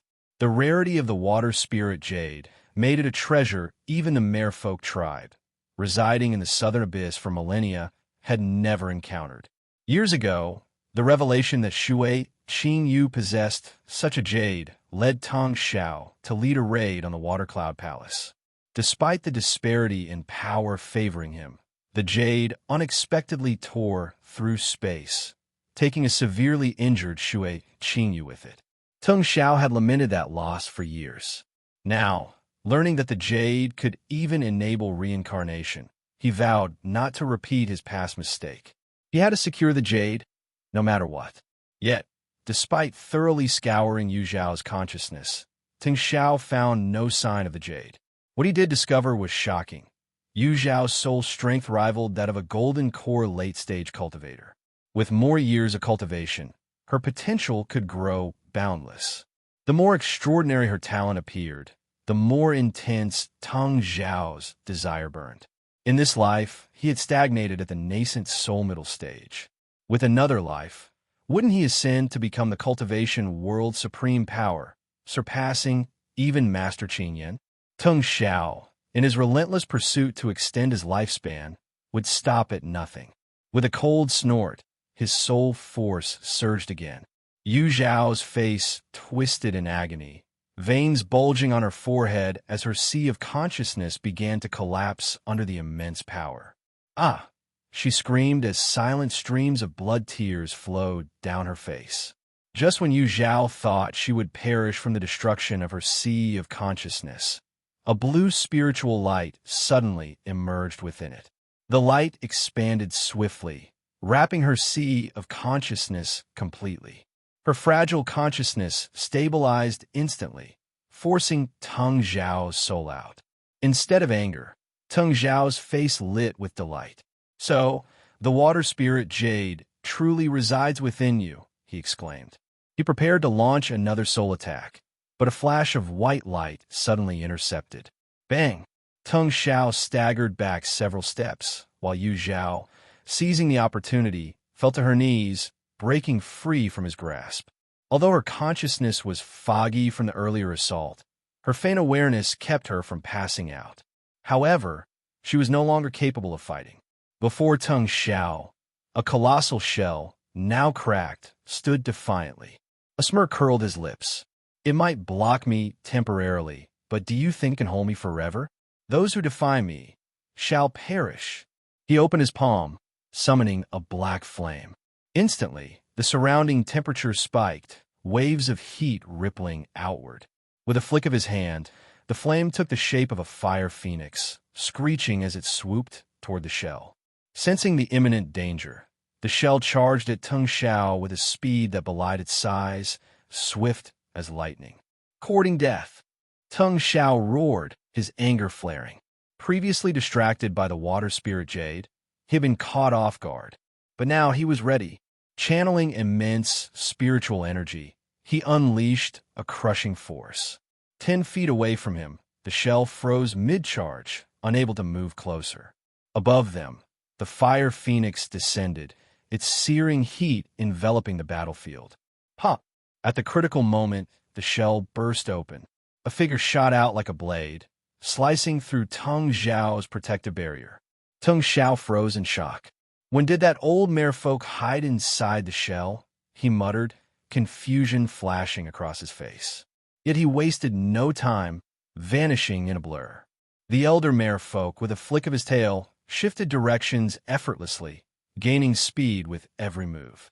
Meanwhile, the fire phoenix consumed the shell, leaving only scorched remnants behind. A childlike wail echoed from the flames as a charred scent filled the air. Tears welled in the old merfolk's eyes, but he did not look back. Years ago, he had chosen to survive in hiding, lurking in the undersea palace for centuries to preserve his tribe's last spark of hope. Today was the day he would finally... A soul-piercing cry suddenly erupted. Invisible sound waves rippled through the ocean, stirring violent tides and monstrous waves. For a brief moment, Tung Zhao's gaze faltered. Then he felt it, a binding force wrapping around him. He looked up, meeting a pair of brilliant blue eyes unique to the merfolk. He had seen countless such eyes, often filled with sorrow, rage, or despair. But never before had he seen eyes like these, burning with the resolve to annihilate everything. A shadow of death loomed over Tung Zhao's heart. Panic filled his expression as he opened his mouth to speak, but the elder merfolk gave him no chance. A crazed grin spread across the elder's face, and an overwhelming energy surged from within him. Boom! The explosion shook the waters, the immense force obliterating everything nearby. Yu Zhao was thrown by the blast shockwave, tumbling wretchedly across the ground. Bang! Her body slammed hard against a jagged rock, jolting her into partial consciousness. The elder merfolk had self-destructed to save her. Biting her lip, Yu Zhao propped herself up against the rock and stared toward the site of the explosion. Blood mist enshrouded the area, obscuring everything. Suddenly, a mournful cry echoed from the sky. The black phoenix disintegrated, and a scorched, unidentifiable object plummeted earthward. Suppressing her nausea, Yu Zhao quickly summoned her spiritual energy to catch the falling object and bring it closer. Upon closer inspection, she realized it was a shell pearl, scorched and marred with burn marks. Holding the pearl, her heart ached with sorrow. "Senior," she whispered, her voice trembling. Before the words fully left her lips, she abruptly looked up. Emerging from a blood mist was an infant figure no larger than a fist, resembling Tung Xiao by a startling 9/10. Yu Zhao's scalp prickled as she gasped sharply. Tung Xiao wasn't dead. The defining trait of a nascent soul cultivator, distinguishing them from a golden core cultivator, was that their core had transformed into a nascent soul.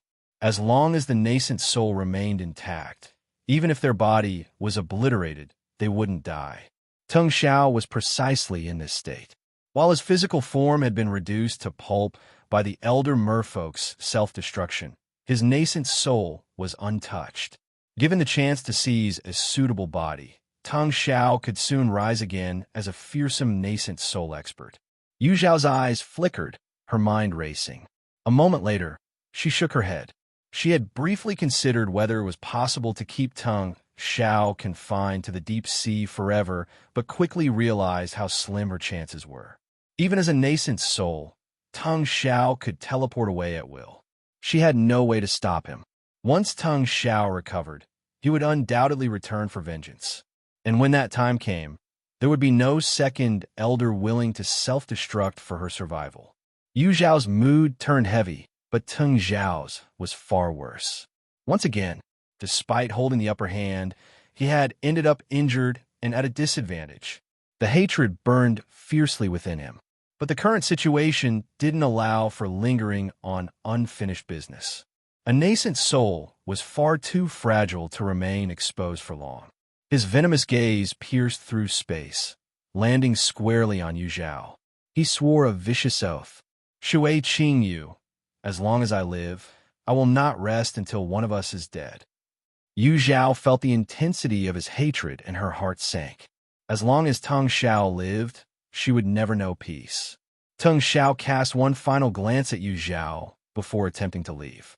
But then, a splash. A soft, pink tongue broke through the ocean's surface, shooting straight for Teng Xiao's nascent soul. Teng Xiao panicked, attempting to teleport, only to discover that an invisible force had locked the surrounding space, preventing any escape. Helpless, he could only watch as the pink tongue coiled around his nascent soul and dragged it underwater. Glub! Bubbles surged from the sea, then gradually subsided into stillness. Yu Zhao, who had witnessed the entire scene, remained frozen in disbelief. Teng Xiao had become a meal for some unknown underwater beast. The absurdity of the situation left her stunned. "Is it over?" Yu Zhao murmured as she gazed blankly at the endless ocean. Fatigue and dizziness, suppressed until now, overwhelmed her once more. Her body swayed and collapsed backward. In the final moments before losing consciousness, her hand gripped the shell pearl tightly. A single tear, glistening like crystal, slid down her blood-streaked cheek. "We'll hunt sea beasts here. Stay coordinated and maintain formation." "Yes, Palace Master." "Palace Master, look. We've slain a Foundation establishment sea beast." "Well done." "Palace Master, where's that noise coming from? It's so noisy." In a hazy consciousness, an awareness stirred from chaos. She curiously opened her eyes to observe these strange, noisy beings. Her ability to learn was remarkable, and gradually she could understand their conversations. Eventually, one figure caught her attention, a woman dressed in a blue Taoist robe, whom everyone addressed as Palace Master. Palace Master? She didn't understand beauty or ugliness. She only felt that the Palace Master exuded a comforting aura. Seeing her brought an inexplicable joy.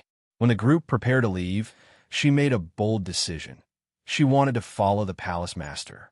But soon, she regretted it. The Palace Master's residence was devoid of water, filled only with mountains and trees. It was unfamiliar and uncomfortable. She wanted to return, but didn't want to leave the Palace Master either. After much hesitation, she found the courage one morning to appear before the Palace Master. To her surprise, not only was the Palace Master not shocked, but greeted her with a delighted smile. The Palace Master had known about her all along. This realization made her happy. She expressed her need for a place with water, and the Palace Master agreed. From then on, the mountain gained a waterfall, where she took up residence. Sometimes, she eavesdropped on the disciples playing by the waterfall, gradually learning more. She discovered that the Palace Master's name was Shui Qingyu, and she herself wasn't human, but a sentient water spirit jade. She didn't mind, and neither did Shui Qingyu. Shui Qingyu often visited, sharing dreams and memories of a long-lost brother. Whenever Shui Qingyu spoke of her dreams, her eyes sparkled. When mentioning her brother, they clouded with mist. She decided to dislike Shui Qingyu's brother for making her sad. Time passed unnoticed in the mountains. She didn't know how many years had gone by in Water Cloud Palace, but she remembered every day with Shui Qingyu and every person close to her. Two individuals stood out most: a woman with a sweet, lilting voice who often spoke to Shui Qingyu, and another whose eyes brimmed with ambition but feigned innocence before the Palace Master. She thought she could always stay by Shui Qingyu's side and witness her dreams come true.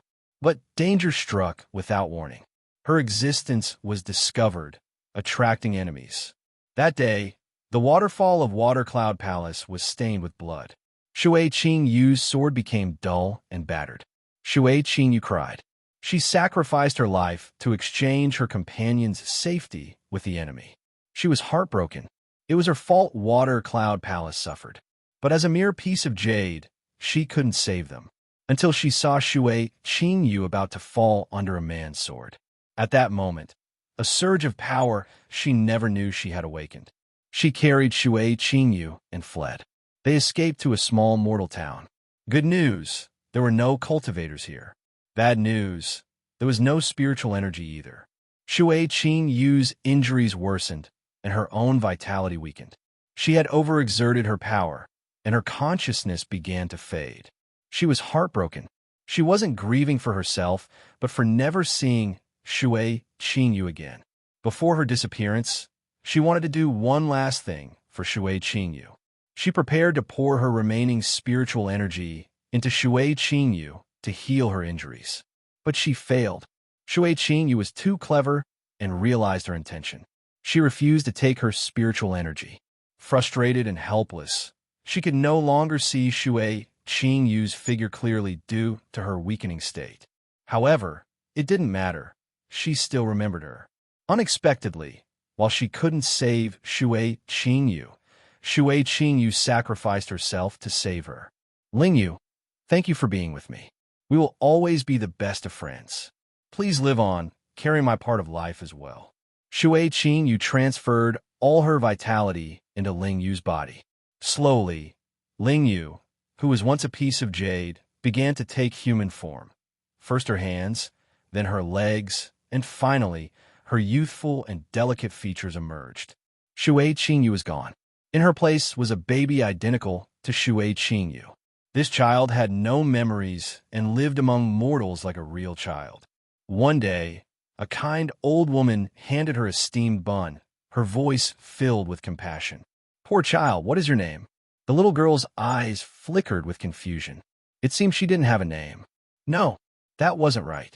She had a name. What was her name again? Oh, her eyes sparkled with clarity. Yu Zhao. She was Yu Zhao. Senior sister Yu. Senior sister Yu, are you all right? Yu Zhao abruptly sat up, her eyes still clouded with fear and bewilderment. Senior sister Yu, you're finally awake. How are you feeling? Yu Zhao sluggishly turned her neck. Before her was a face both unfamiliar and familiar. Ji Hanzhou. She hesitantly spoke his name, her tone uncertain. Concern deepened on Ji Hanzhou's face. Yes, it's me, senior sister Yu. I'm Ji Hanzhou. Don't you remember me? Yu Zhao rubbed her temples. Don't rush me. Let me gather my thoughts. All right. Without Ji Hanzhou's interference, she could finally sort out her chaotic thoughts. She had just dreamed a vivid and lifelike dream. If the dream was real, then she wasn't the reincarnation of Ye Cong Xin as Teng Xiao had claimed. Instead, she was the incarnation of water spirit Jade. She had gained the opportunity to be reborn as a human because of Ye Cong Xin. That explained why her face was identical to Ye Cong Xin's and why she was innately gifted with a water-based spiritual root. She also understood why, in her past life, she yearned for familial love so deeply. It wasn't simply due to wandering alone for so long, but because familial love was something Ye Cong Xin had longed for yet could never attain. Subconsciously, she wanted to fulfill that regret for Ye Cong Xin. But in the end, she had failed Ye Cong Xin's expectations. Not only did she fail to live well carrying both their parts, but she also ended up in a mess. At this moment, Yu Zhao's feelings were complicated. She had indeed unraveled the mystery of her origin, but the truth was completely different from what she had imagined. She wasn't even considered human, as her true form was a naturally occurring piece of jade. The only thing that brought her some joy was regaining her memories as water spirit Jade. The time spent at Water Cloud Palace with Ye Cong Xin was the happiest period of her existence. Had she remembered earlier, she wouldn't have been so moved by the superficial kindness occasionally shown to her by the people of Lone Moon Peak. Ye Cong Xin, we will always be the best of friends. And thank you. Southern Abyss City, Merfolk Pavilion. Thump, thump, thump.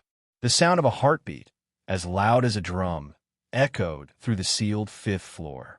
Ripples spread across the pool's surface with each tremor. A blue heart leaped out of the water and sank back into the depths repeatedly, as if it were restless. The merfolk didn't know why he felt this way.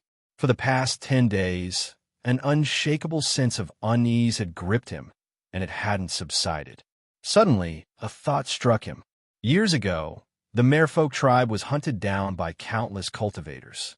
To protect the last bloodline of the tribe, his grandfather had hidden in the undersea palace, escaping the slaughter under the cover of the tribal leader and elders.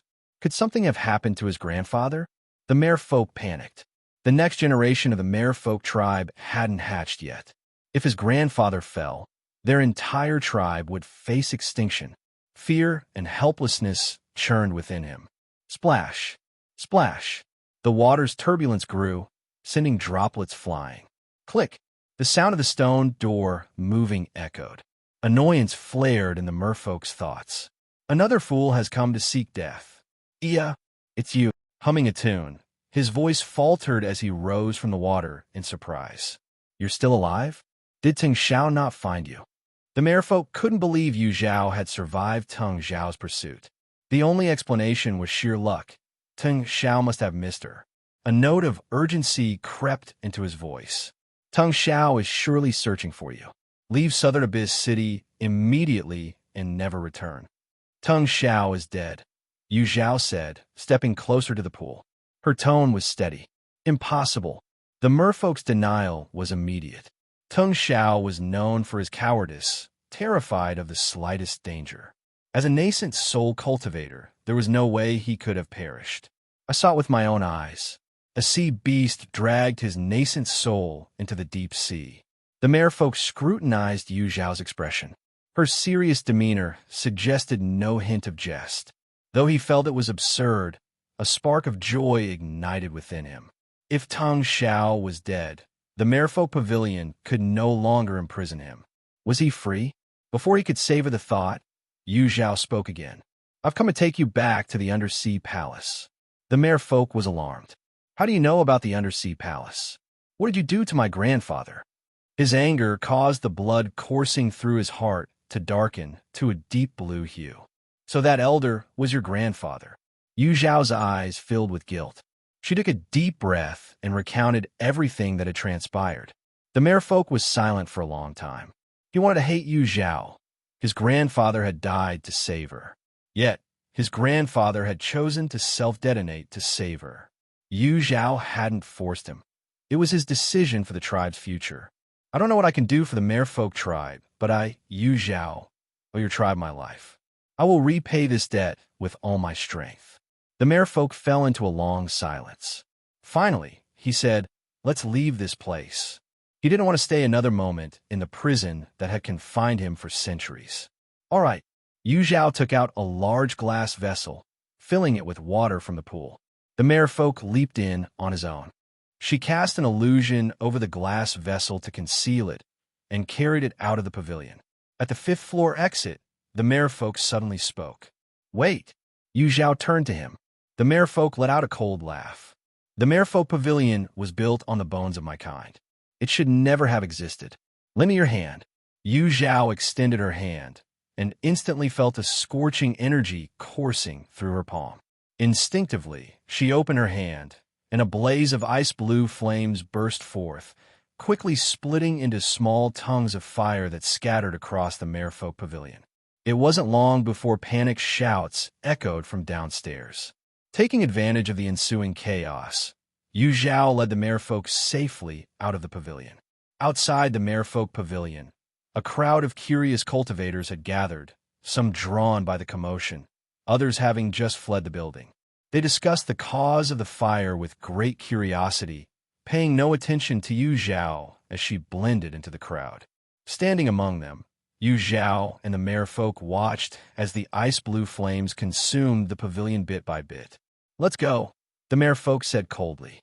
Yu Zhao nodded and headed towards the outskirts of Southern Abyss City, where she had arranged to meet Jihan Zhou. Senior! Senior!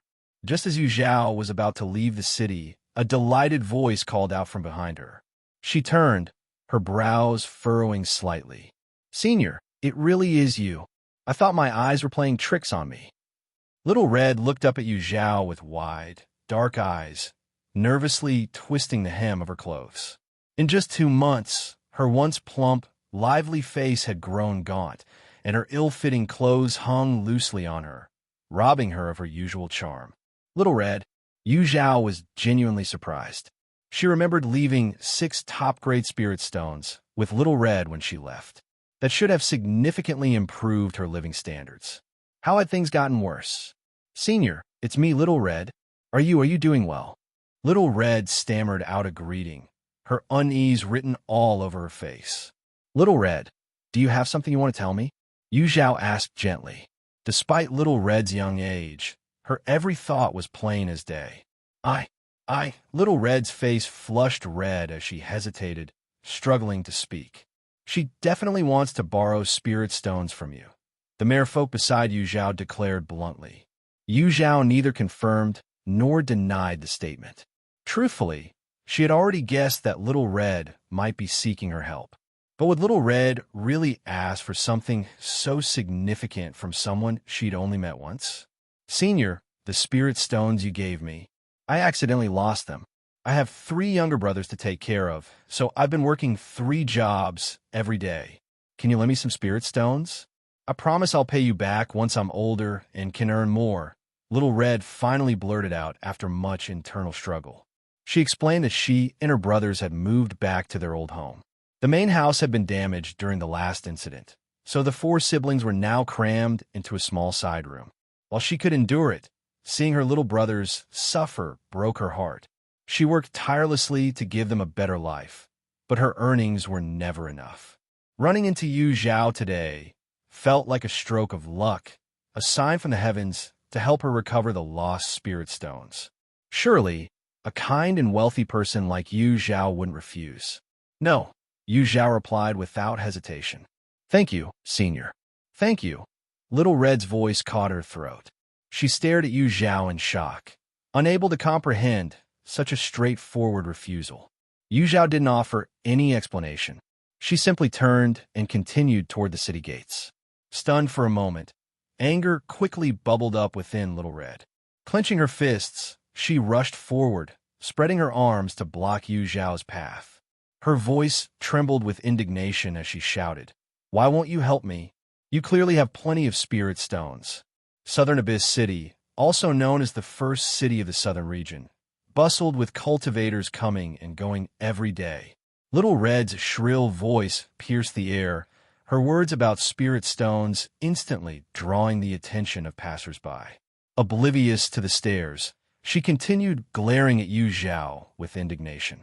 Yu Zhao glanced at her coldly, her demeanor unmoved. No wonder people say, a favor given in grains can cause resentment in bowls. Indeed, they were right. Why should I lend you anything when we share no bond? Yu Zhao asked, her tone sharp. Because I need it, Little Red blurted out. Realizing how unreasonable she sounded, she hastily added, You were so generous before. This amount of spirit stones is nothing to you. And I swear I'll pay you back someday. Can't you just help me out? Nearby, someone eager for gossip chimed in loudly. Senior, what's your relationship with this girl? Yu Zhao's lips curled into a faintly mocking smile. She was my guide when I first came to Southern Abyss City. This is only the second time we've met. What? Just a guide? Ah, I thought you two were related. You don't even look alike. Asking for spirit stones from someone she barely knows? That's some nerve. The world of cultivation never lacked spectators. Upon learning the true nature of Yu Zhao and Little Red's relationship, the onlookers were bewildered. Their gazes at Little Red turned increasingly peculiar. Little Red's cheeks flushed bright red. I'm only asking for a small loan of spirit stones, and I said I'd repay it. Why shouldn't I? Do you think spirit stones grow on trees? Can you even pay them back? Your shamelessness knows no bounds. A mere late-stage Qi refinement junior daring to act so brashly before a golden core cultivator? Who gave you the courage? Before Yu Zhao could say another word, the crowd's scornful remarks nearly reduced Little Red to tears. She wanted to flee, but thoughts of her younger brother gave her the resolve to stay. With newfound defiance, she shouted at Yu Zhao, You spent so many spirit stones at the Merfolk Pavilion. Just a small fraction would be enough for me and my brother. Didn't you act all kind and generous before? Why can't you spare some pity for us now? Her outburst brought a shift in the crowd's focus. Whispers filled the air as many cast wary glances at Yu Zhao. Little Red's words revealed something significant.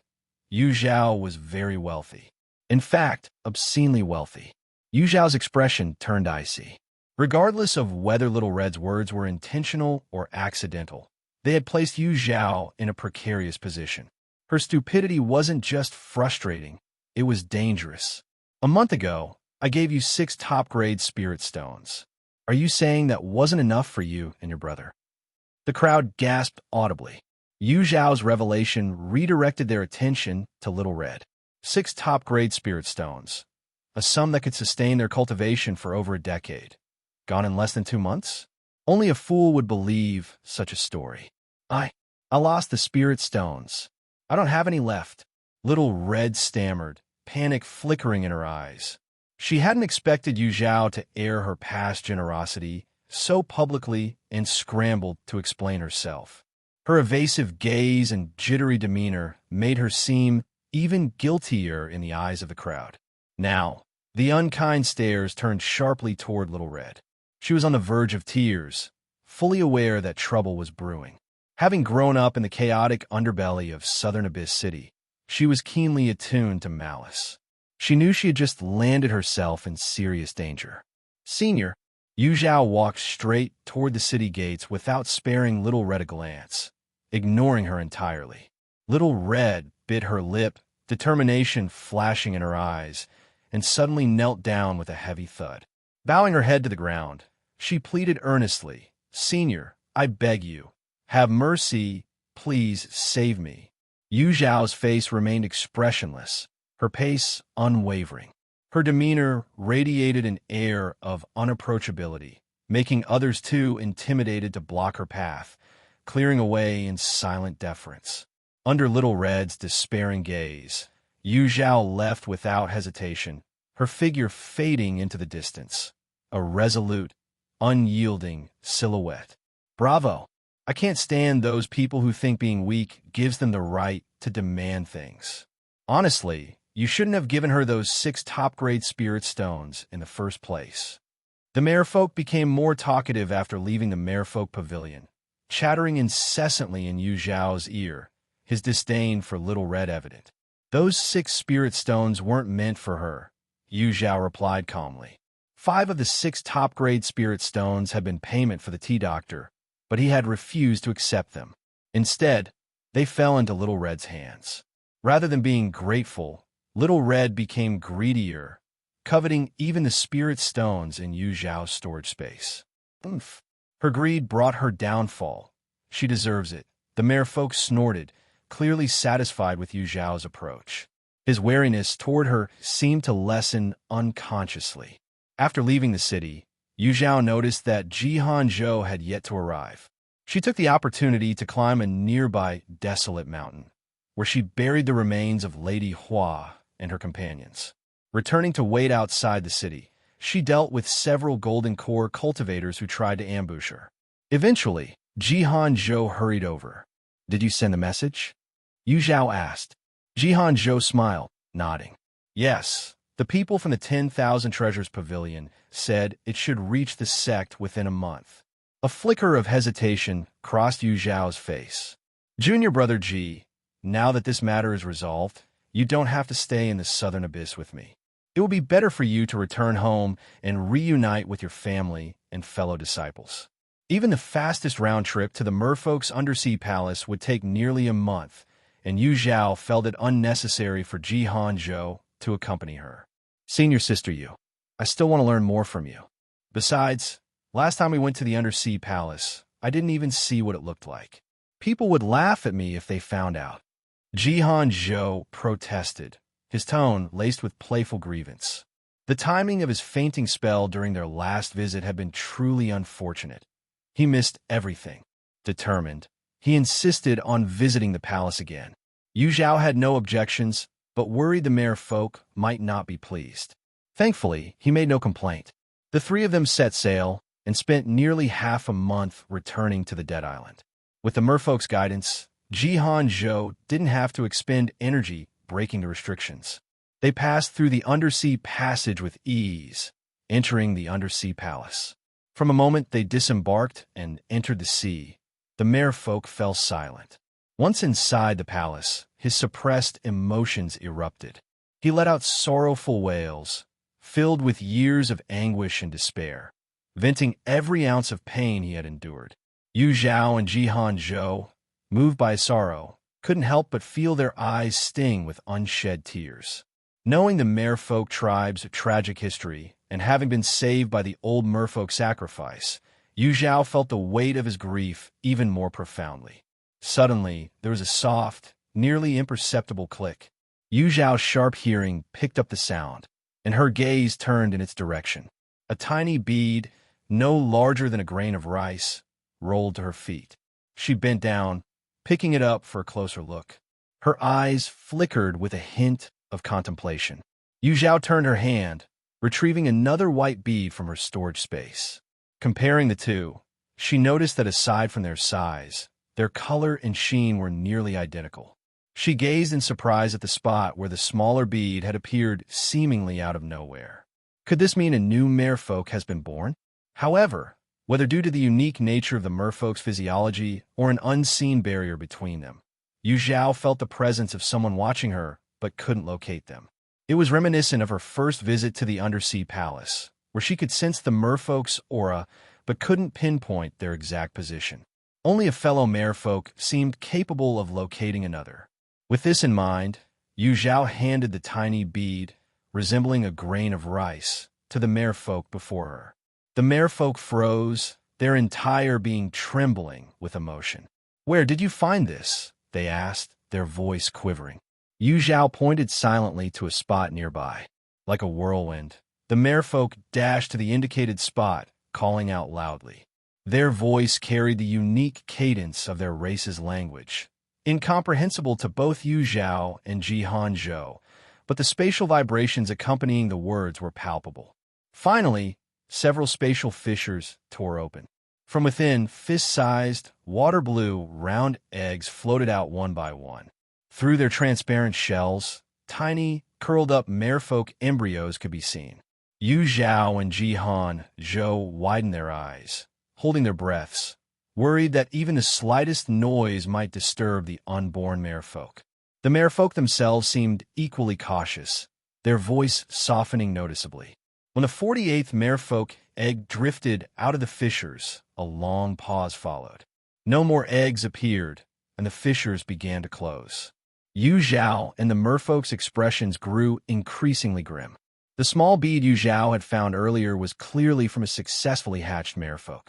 But now, as the spatial fissures neared closure, there was no sign of the newborn. Could something have gone wrong? A tender cry suddenly broke the silence. A tiny merfolk, no longer than an arm's length, swam out from one of the fissures and clung tightly to the merfolk in front of her. She appeared no older than 3 or 4 in human years, her cheeks soft and round, and her pair of sapphire-blue eyes sparkling with innocence and curiosity. She pressed herself against the merfolk, listening to their chaotic heartbeat. Giggling, she exclaimed in a clear, sweet voice, "Brother! Brother!" Overcome with emotion, the merfolk was left speechless. After a long pause, they managed to stammer a response. "Brother's here! Brother's here! Brother!" No cry. "Sad," the little merfolk murmured, her words melting the last fragments of the merfolk's guarded heart. Due to his unique physique, the merfolk couldn't shed tears even in his saddest moments. No one had ever told him not to cry, until now. This was his kin, his sister. After reveling in the joy of new life, the merfolk Yu Zhao and Jihan Zhou turned to another pressing matter, helping Xian Ling, the merfolk who was now reduced to just a heart, to regain his physical body. The merfolk had never encountered such a predicament before. However, their treasure vault contained many rare and precious items. With Yu Zhao's awakened memory of the water spirit jade, she possessed an enhanced sensitivity to all things water-related. Together, they decided to give it a try. The restoration process lasted a full month, fraught with dozens of failures. Even Xian Ling himself lost hope at one point, But Yu Zhao's determination and the companionship of his little sister compelled him to persist. Their efforts were just beginning to bear fruit. Afterwards, the treasure vault of the merfolk tribe was left half empty, but their efforts were a success. Xianling reconstructed his physical body, claiming that it was now more resilient than ever. Recovered, he embarked on a bittersweet yet joyous life as a nurturing father. The elder of the merfolk tribe had hidden the unhatched merfolk eggs in the undersea palace, not out of reluctance to hatch them, but because the process required specific conditions. The most crucial condition was that the eggs had to be incubated inside the merfolk incubation pouch, which had long degenerated due to the elder's advanced age, making the task impossible for him. In the meantime, the unhatched eggs required a special spell to sustain their vitality, a technique only the elder could perform. This created a dilemma. While the elder could keep the eggs alive, he could not hatch them. If he passed away, the remaining eggs would perish with him. This was why, upon discovering that Yu Zhao was the only hope for their tribe's survival, he unhesitatingly chose to sacrifice himself for her. He understood that he could not ensure the tribe's continuation and could only gamble for heaven's mercy. As for Xianling's younger sister, the miracle child who hatched naturally without the aid of an adult merfolk, she was a phenomenon, a wonder of the merfolk tribe. Yu Zhao, safe travels, said Xianling. Safe travels, sister, safe travels, echoed the little merfolk girl. On the ship, Yu Zhao stood on the deck, waving toward the two figures in the water, one large and one small. Go back now. The next time I visit the southern abyss, I'll make sure to see you again. We'll be waiting, Xianling replied. Then, as if suddenly recalling something, he added, You're welcome to visit too, Jihanzhou. Jihanzhou, huh? Don't think I didn't notice you forgot me just now. Xianling gave an awkward smile. He truly hadn't meant it. Jihanzhou had been of great help in the undersea palace. However, for some reason, despite Jihanzhou's spirited and striking demeanor when alone, his presence seemed to vanish whenever he stood next to Yu Zhao. People instinctively overlooked him. After some thought, Xianling could only attribute this phenomenon to Yu Zhao's commanding aura, which overshadowed everything around her. Jokes aside, Jihanzhou bade a serious farewell to Xianling and the young merfolk girl. After exchanging a few more sentimental words, Yu Zhao steered the ship toward the shore. The little merfolk girl, holding on to Xianling's arm, still didn't understand what parting meant. She curiously asked her brother, Sister, come back. When? Xianling gently stroked her soft hair, his gaze tender. Soon, the world was vast, and they were destined to meet again. Fairy Yi, this is flower honey, a specialty of the marsh forest. When consumed, it not only enhances beauty, but also imbues the body with a unique fragrance. I spent nearly half a year in the marsh forest gathering just this small jar. It's a token of my appreciation. Please accept it. Flower honey is nothing. I have here a vital energy restoration pill, a holy grail for nourishing and invigorating the body. The effects are immediate, and it's more suitable for Fairy Ye's needs. Fairy Ye, have a look at this treasure. When Su Ming returned to the inn, he found his little junior sister surrounded by a crowd 3 layers deep. His eyebrows furrowed as he stepped forward, grabbing 2 of them and flinging them aside. What are you all doing? Harassing my little junior sister? Do you have a death wish? Among the disciples, Su Ming was often regarded as the least reliable, yet he was undeniably a true golden core cultivator. With a few swift moves, he parted the crowd, blocking his way, positioning himself protectively beside Ye Cong Xin. His menacing gaze swept across the group like a fierce guardian. Third senior brother, don't fight them. It's just a misunderstanding.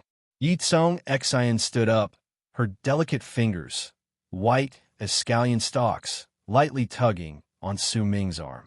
Her voice was soft and imploring. Su Ming turned to look at her. Today, Ye Cong Xin wore a plain color dress, accentuating her jade-like complexion.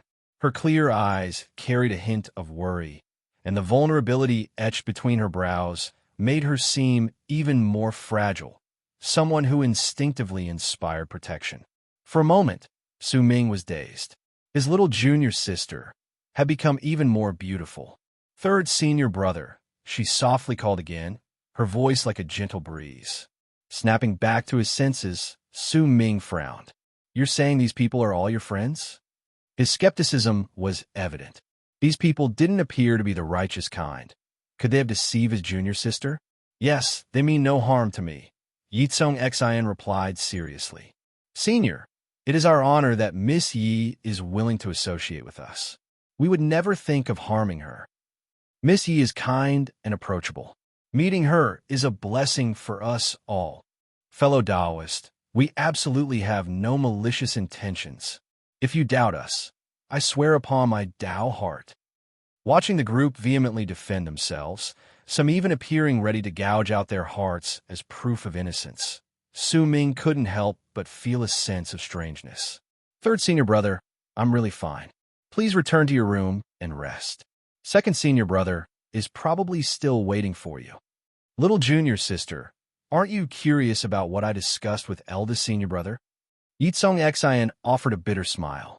Eldest senior brother and fourth senior brother didn't return with you. I've already guessed the outcome. Lowering her gaze, her voice dropped. They must still blame me. Absolutely not.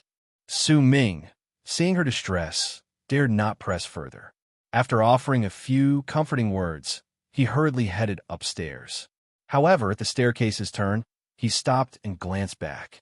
The group he had just dispersed had once again gathered around Ye Cong Xin. Their gazes were fervent, yet their actions were disciplined, not daring to overstep any boundaries. The more Su Ming watched, the stranger it felt. Got lectured by Fong Chenglang again, didn't you? Looking up, Su Ming realized he had unconsciously entered the room of his second senior brother, Lan Ziyu. Lan Ziyu's lips curled into a sneer, tinged with disdain and mockery. I told you before, both he and Cui Ju have been brainwashed by Yu Zhao. Even if Master himself came, he probably couldn't persuade them. Why bother making things difficult for yourself? Seating himself across from Lan Ziyu, Su Ming sighed. We've been stuck here for 3 months with nothing to show for it. The grand competition in the cultivation world is approaching. Eldest senior brother's rivals are all in seclusion, training hard and improving their strength. I just wanted to ask him what he's really planning. Like a dog catching mice, poking your nose where it doesn't belong, Lan Ziyu mocked as usual. Then, shifting his tone, he asked, what did he say? Su Ming's expression darkened. Eldest senior brother said he has his reasons. If we want to leave, we're free to go. He doesn't need us to stay. Huh. Lan Ziyu let out a cold laugh. He had expected this outcome. Fong Chenglang and Cui Ju were already beyond saving, utterly consumed by their obsession. If Yu Zhao wanted to throw a tantrum, so be it. But now, they were aiding her, stirring the pot, and trying to pressure him into conceding? Not a chance. Forget about them. Let's leave tomorrow, Lan Ziyu said decisively. After a moment of hesitation, Su Ming nodded in agreement. Staying here was a waste of time. It would be better to return and prepare for the grand competition in the cultivation world. By the way, second senior brother, when I came back just now, I saw little junior sister downstairs with some unfamiliar cultivators. She said they were her friends. Mend. Lan Ziyu seemed unconcerned. Little junior sister was known for her good rapport with others in the sect. Making a few friends outside didn't seem unusual. Those people didn't look like good people, Su Ming said hesitantly.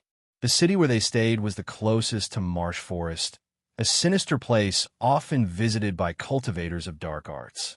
Su Ming's worry wasn't baseless. You have a point, Lan Ziyu admitted. But it doesn't matter. We're leaving tomorrow. Even if they have ill intentions, they wouldn't dare act. Su Ming nodded, agreeing with the reasoning, and soon dismissed the matter. Lan Ziyu and Su Ming assumed that when they suggested leaving, Ye Cong Xin would readily agree. Thus, her polite refusal caught them by surprise. Ye Cong Xin explained that she had promised her friends to stay a few more days, but assured them they could depart in 3 days. After some initial shock, Su Ming and Lan Ziyu accepted her terms. When Ye Cong Xin returned to her room, she took out an array disc from her storage space, setting up a barrier. She also placed several soundproof talismans on the walls before speaking. System, report the favorability ratings. Ding. Zhang Yuan's current favorability, 95 points. Ding. Wei Zifang's current favorability, 89 points. Ding.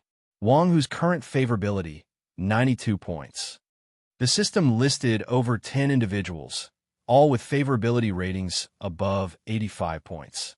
Ye Cong Xin smiled with satisfaction. She reflected on her past foolishness, wasting time on Feng Chenglang and others, forgetting the value of accumulating small gains. Just days ago, she had absorbed a wave of fortune, converting it into stamina points. The lingering discomfort in her chest had vanished, and her body felt significantly lighter. Thinking about the upcoming grand event in the cultivation world, a spark of ambition ignited in Ye Cong Xin's eyes. Surely, the prodigies of the cultivation world carried even greater fortune? She could hardly wait. 3 days later, Lan Ziyu, Su Ming, and Ye Cong Xin set out for the Five Elements Dao sect. As they left, Su Ming glanced back at the quiet inn and asked, "What about your friends? Why didn't they come to see you off?" Ye Cong Xin curved her delicate eyebrows and smiled lightly. "The breeze brushes the bright moon, and mountains and rivers will meet again. There's no need for farewells." Su Ming nodded, half understanding, and felt a strange sense of awe. Little junior sister was no longer the same as before. Lan Ziyu shared the sentiment. This feeling intensified during their journey when Ye Cong Xin unexpectedly broke through to the late stage of foundation establishment. The advancement happened without warning, right before their eyes. Lan Ziyu was astonished. He had always known Ye Cong Xin to have a frail constitution. Despite her diligence, spending long hours each day cultivating, her body rejected about half of the spiritual energy she absorbed, leaving only a fraction for actual use. If she overexerted herself, her body would protest violently. Lan Ziyu had witnessed her gasping for breath, drenched in cold sweat, after failing to endure excessive spiritual energy.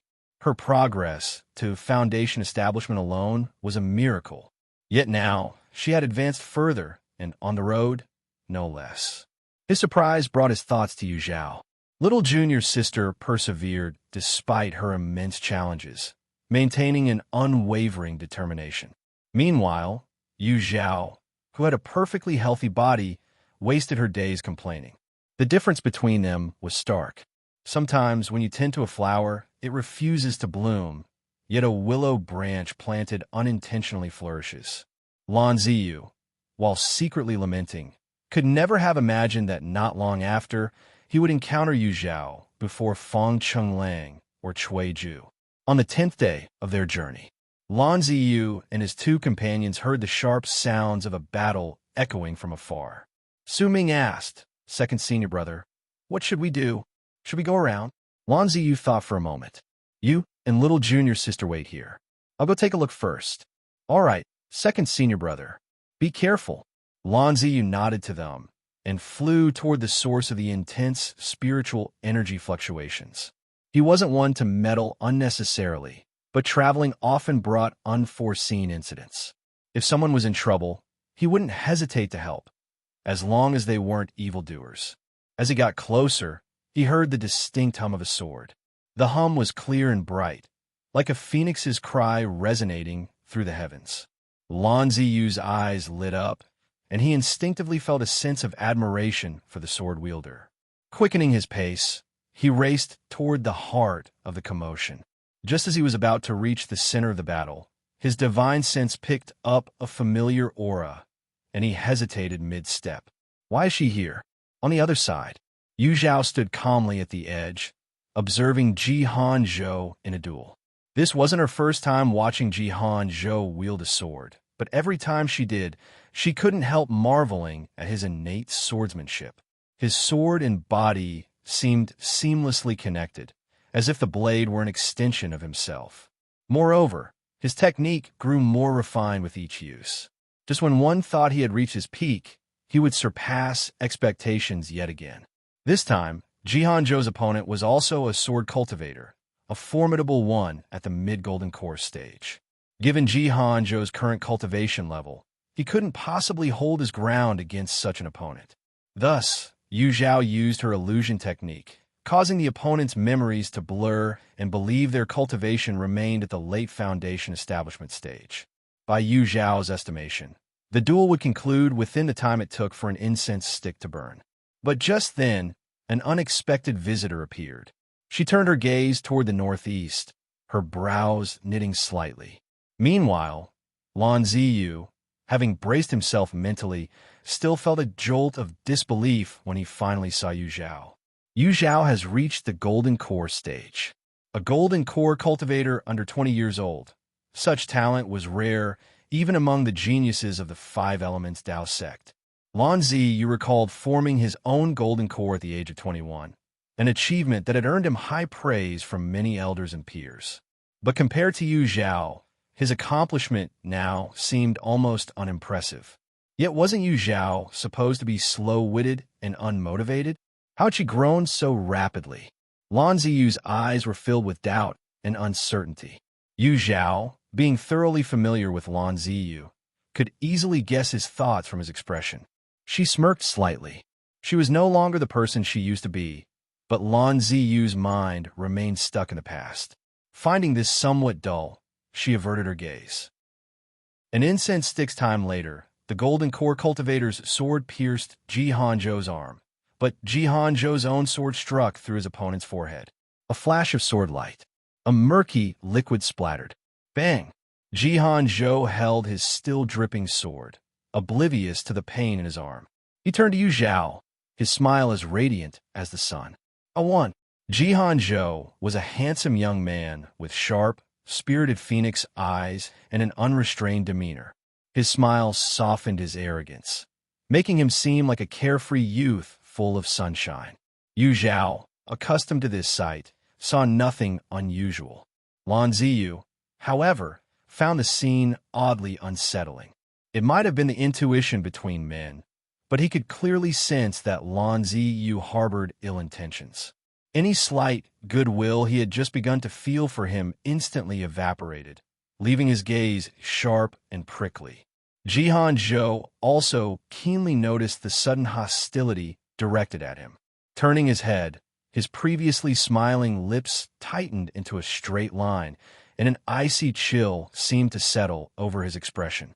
Their eyes locked, neither willing to look away first. Junior brother Ji, let's go. Yu Zhao used her spiritual energy to lift the storage pouch of the fallen Golden Core sword cultivator, her voice calm and indifferent. All right, Jihan Zhou replied, moving decisively towards Yu Zhao, treating Lan Ziyu as if he were air. Watching the two leave without hesitation, Lan Ziyu's face darkened with fury. Yu Zhao, how dare you not even greet your senior brother? Did you learn your manners from dogs? Jihan Zhou whipped around, murder flashing in his eyes. Watch your mouth. I'm speaking to her. What does it have to do with you? Get lost. Lan Ziyu's gaze turned cold as he took a step forward, unleashing the oppressive might of a Golden Core cultivator against Jihan Zhou. Lan Ziyu, this isn't the Five Elements Dao sect, and it's certainly not the place for you to throw your weight around. Yu Zhao flicked her finger, effortlessly dispersing the pressure. Her gaze was steady and bottomless, showing not the slightest ripple of emotion. Jihan Zhou smirked triumphantly, his lips curving upwards. Clearly, Yu Zhao had chosen him over this inexplicable man. Didn't that mean he still held a place in her heart? His spirit soared. Lan Ziyu, on the other hand, was livid almost to the point of exploding. He couldn't believe that Yu Zhao would openly defy him for some wild man. Yu Zhao, I am your senior brother, he roared. No, you're not. Yu Zhao replied with a faint smile. Shall I remind you again? Lan Ziyu, I am no longer a part of Lone Moon Peak. From now on, I hope you'll pretend not to know me when we meet outside. Let's not trouble each other. This wasn't the first time she'd said such words, but Lan Ziyu had never taken her seriously. This time was no different. Yu Zhao, how much longer do you intend to act out? Don't you realize that your unreasonable behavior has thrown all of Lone Moon Peak into chaos? Can't you learn a bit of sensibility from your junior sister? He barked. Yu Zhao shook her head. Talking to him was like playing music to a cow. She turned to Jihan Zhou, speaking softly. Let's go. You're not leaving. Lan Ziyu's eyes gleamed with menace, his voice chilling. Yu Zhao, you're not going anywhere until you explain yourself. Jihan Zhou, seething, wanted to retort, but Yu Zhao placed a firm hand on his arm. When their eyes met, he understood her intent to handle this herself and chose to remain silent.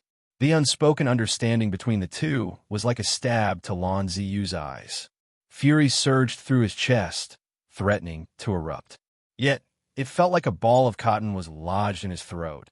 Impossible to shout, unbearable to swallow, leaving him even more grieved. Yu Zhao, meanwhile, raised her eyes, now as cold as winter frost.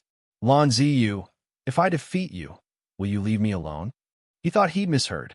Did Yu Zhao actually think she could win against him? Even if she'd advanced to Golden Core, the gap between them was as vast as the heavens and the earth. To dream of defeating him was pure fantasy. Yes, he snarled through clenched teeth. If you win, I'll pretend I never knew you. But if you lose, you'll have to kneel, apologize, and promise never to act so willfully again. Furthermore, you'll treat junior sister kindly and stop making things difficult for her. Fine, I accept. Yu Zhao's reply was calm, resolute. Senior sister Yu. Jihan Zhou thought senior sister Yu Zhao was being too reckless. This bet was completely unfair.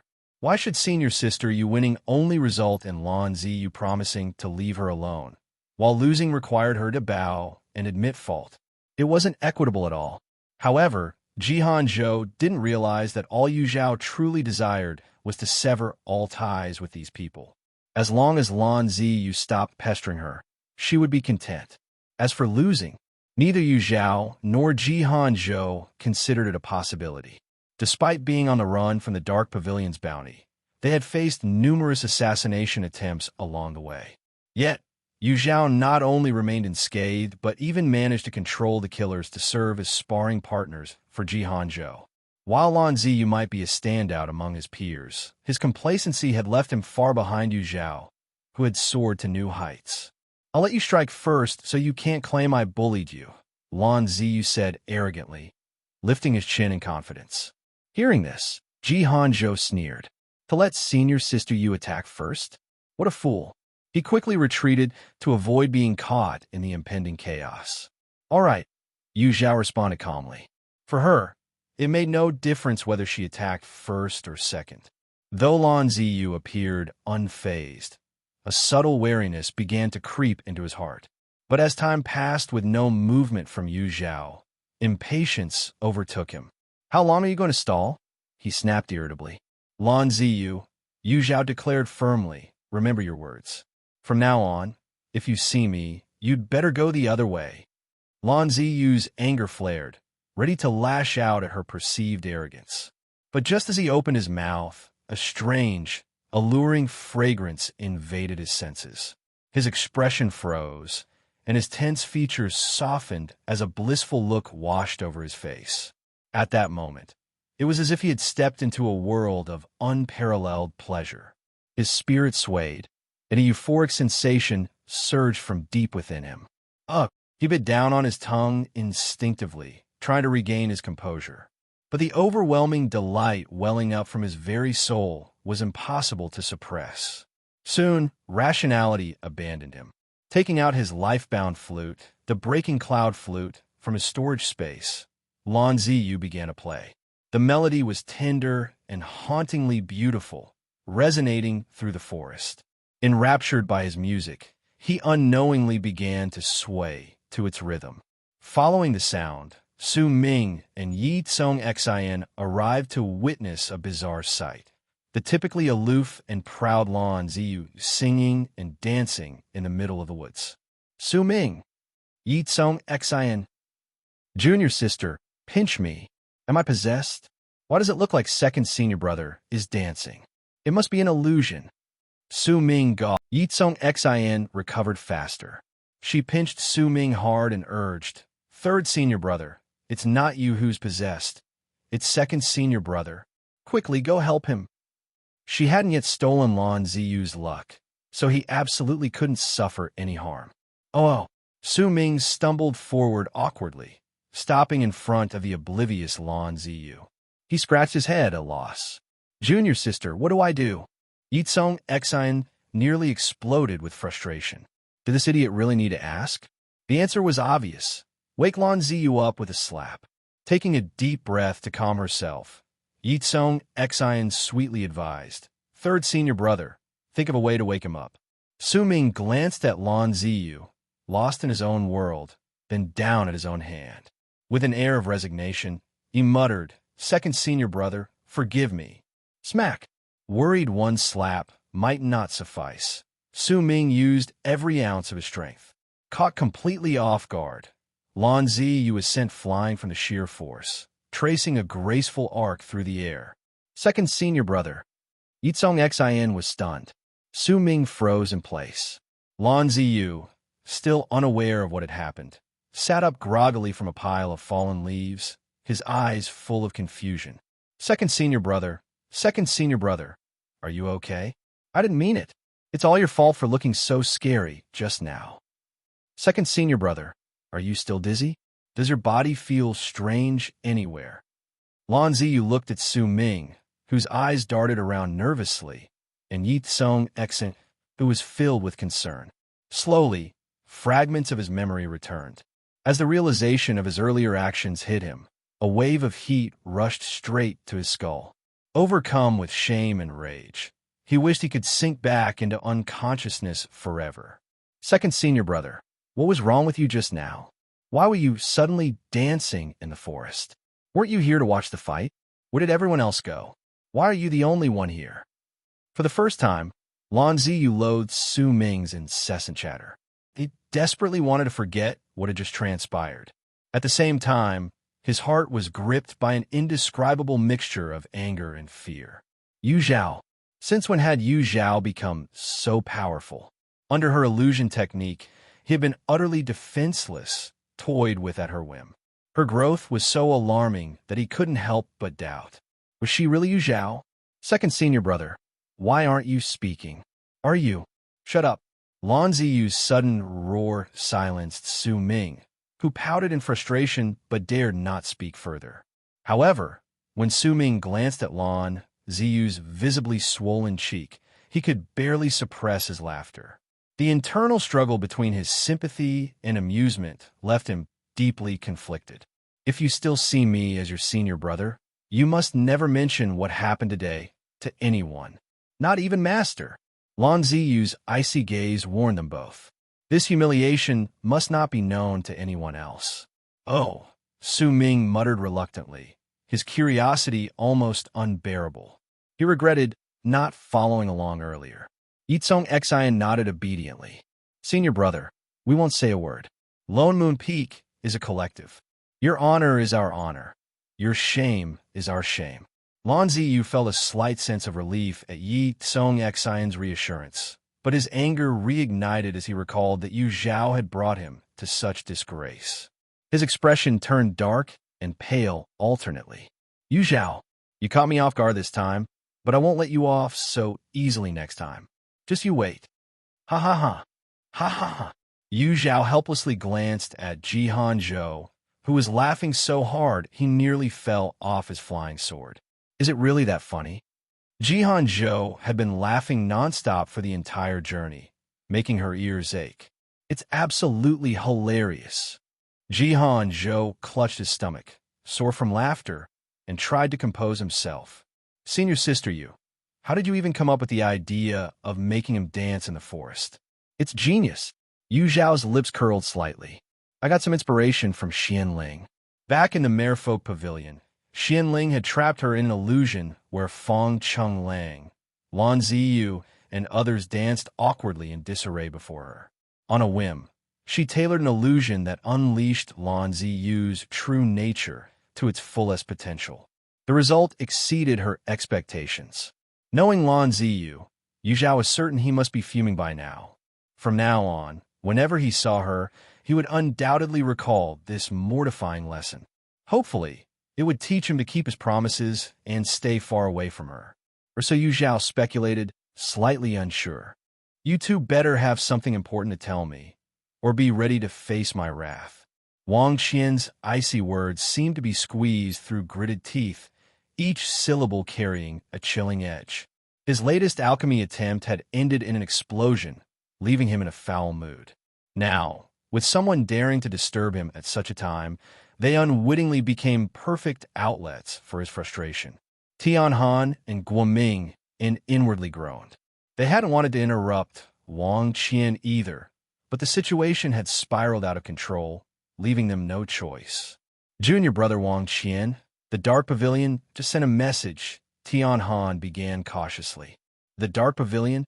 Wang Qian, preoccupied with his recent alchemy work, took a moment to recall the bounty he had posted through them. His eyes lit up. Yu Zhao is dead? How did it happen? Did they bring her body back? Tianhan hesitated. Yu Zhao isn't dead. Not dead. Wang Qian's expression darkened as he looked at him disdainfully. Then why are you here? Hoping for a reward. Tianhan gritted his teeth and pressed on. The Dark Pavilion said no assassin is willing to take on the task of eliminating Yu Zhao. They've decided to withdraw the bounty, and they don't intend to return the reward money. Wang Qian exploded in rage. They failed to complete the mission. Why do they have to keep the bounty? Because Tianhan stammered, unsure if it was due to nervousness or fear. Wang Qian pointed at Guoming and, You explain. Guoming's face was bitter.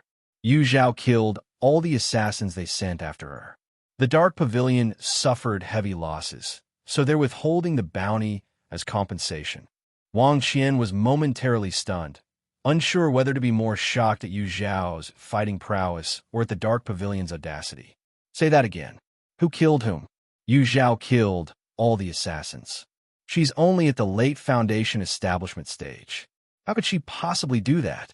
She's reached the Golden Core stage, Guoming clarified reluctantly. But even a Golden Core cultivator shouldn't. Wang Qian suddenly recalled Yu Zhao's master, Master Qingyan, renowned as the #1 in cultivation. As the personal disciple of such a formidable figure, it was only natural that Yu Zhao would live up to that reputation, if not surpass it. A cold chill washed over Wang Qian as if someone had poured a bucket of ice water over him. The assassins of the Dark Pavilion were now too terrified to take another contract on Yu Zhao. It was likely that Yu Zhao's ferocity had left them utterly paralyzed with fear. And if Yu Zhao discovered that it was Wang Qian who had posted the bounty, his days would surely be numbered. No, he thought with rising dread. Yu Zhao probably already knew. In his initial fury, he had sent Tianhan to the Dark Pavilion immediately after clashing with Yu Zhao, without considering the consequences. It wouldn't take much for someone as sharp as Yu Zhao to piece it all together. The more Wang Qian thought about it, the more frightened he became. A bead of cold sweat slid down his temple. Junior brother Wang Qian, only the heavens, the earth, and we three know about this, Guoming said, trying to sound reassuring. As long as we deny it, Yu Zhao, no matter how powerful, wouldn't dare challenge the Greenwood sect directly. Seeing Wang Qian so panicked, Guoming felt a flicker of contempt but kept his tone gentle. He and Tianhan knew they could only rely on Wang Qian now. If he lost his composure, it would spell trouble for them all. But what about the Dark Pavilion? Wang Qian was still uneasy. The Dark Pavilion wouldn't dare inform Yu Zhao either, not unless they wanted to antagonize both the Greenwood sect and the Five Elements Dao sect, Tianhan asserted with confidence. Guoming nodded vigorously in agreement. Wang Qian's expression finally eased. If that's the case, we'll act as if this never happened. No one is to mention it again, especially in front of Mu Yi. Understood, the two replied in unison. Guoming added with a fawning smile, Junior brother Wang Qian, both senior brother Tian and I have always been on your side. The position of young sect master is yours by right. Tianhan chimed in, Exactly. Once you become young sect master, don't forget to support us, Junior brother Wang. Ha ha ha, of course. Wang Qian laughed, his mood lightened. Having forged a shared secret, Wang Qian suddenly found the two men more agreeable. When he ascended to the position of young sect master, he would undoubtedly need loyal subordinates. Though Tianhan and Guoming En were of mediocre talent, they could still serve as useful pawns. The three men, each scheming in their own minds, shared a moment of uneasy camaraderie. Black Armor City. As Yu Zhao and Zhao entered Black Armor City, their first impression was the silence. The wide streets lined with shops bustling with cultivators coming and going portrayed an air of liveliness, yet there wasn't a single sound. The eerie stillness was unsettling. Zhao lowered his voice instinctively as he asked, "Senior Sister Yu, is it because Black Armor City is close to the marsh forest that the locals prefer silence?" Yu Zhao shook her head. "I'm not sure. Let's find it in first and gather some information." All right. The two weren't the picky type and were about to settle on the first and they found when they noticed a crowd of cultivators gathered outside and in ahead. Exchanging a glance, they immediately joined the crowd to investigate. "It's the fourth case this month, isn't it?" a man muttered. "More than that. 3 others entered the marsh forest and never returned. At least 7 people have been lost. It's bizarre. I've stayed at this inn before without any issues. Why are all these strange incidents happening now? If more people die, who'll dare stay here? Who dare? Only someone courting death." The murmurs continued as the crowd discussed recent events. Inside the inn, the owner was negotiating with the city guards. After much persuasion and plenty of spirit stones, he managed to have the guards take away the latest corpse. Sitting dejectedly at the inn's doorstep, the owner let out a heavy sigh. It wasn't clear who had cursed the inn so maliciously, but guests had been dying one after another in peculiar ways. One succumbed to a cultivation mishap, bleeding from all 7 orifices. Another, practicing goo insect rearing, was bitten to death by their own insects. The most unfortunate one had a nightmare that triggered a fatal panic attack. He literally scared himself to death in his sleep. Who would believe such tales? And yet, they were true. Initially, there were still some fearless individuals willing to test their luck. But after today's death, even the boldest had fled. Now, the inn was empty, save for the staff and a dog in the backyard. "Oh, which deity did I offend?" the owner groaned. Yu Zhao and Zhao listened carefully, piecing together what had transpired. Though intrigued, they had no intention of risking their lives over mere curiosity. That was until Yu Zhao overheard someone in the crowd mention a familiar name. "Good thing Fairy Yi left early. She avoided the curse." "Fairy Yi?" Yu Zhao's eyes sharpened as she zeroed in on the speaker. In the cultivation world, it wasn't uncommon for names to overlap, especially surnames. However, her instincts told her this Fairy Yi was none other than Ye Cong Xin. When parting ways with Lan Ziyu, Yu Zhao had sensed the distant auras of Su Ming and Ye Cong Xin. Judging by their trajectory, there was a high probability they had stopped in Black Armor City. Approaching the man, Yu Zhao asked in an admiring tone, "Fellow cultivator, are you referring to Ye Cong Xin, the Fairy Yi?" "You know Fairy Yi too." The woman speaking had delicate, charming features. As Yu Zhao approached, a wary look appeared in her eyes. But when Yu Zhao mentioned Ye Cong Xin, the frost in her gaze melted away, replaced by a warm smile. Yu Zhao nodded. "If the fairy you're referring to is Ye Cong Xin, then yes, I do know her." "That's her," the woman exclaimed in delight. "I've met Fairy Yi a few times before, but it's been quite a while since we last crossed paths. For what you just said, she stayed at this inn before." "Yes, but you're too late. You just missed her. She left about half a month ago," the woman replied with a sigh of regret. "I'm even more unlucky. I only met her once before getting caught up in other matters. By the time I tried to see her again, she was already gone."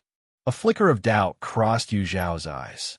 Why was this cautious female cultivator so guarded towards strangers, particularly fond of someone she'd only met once?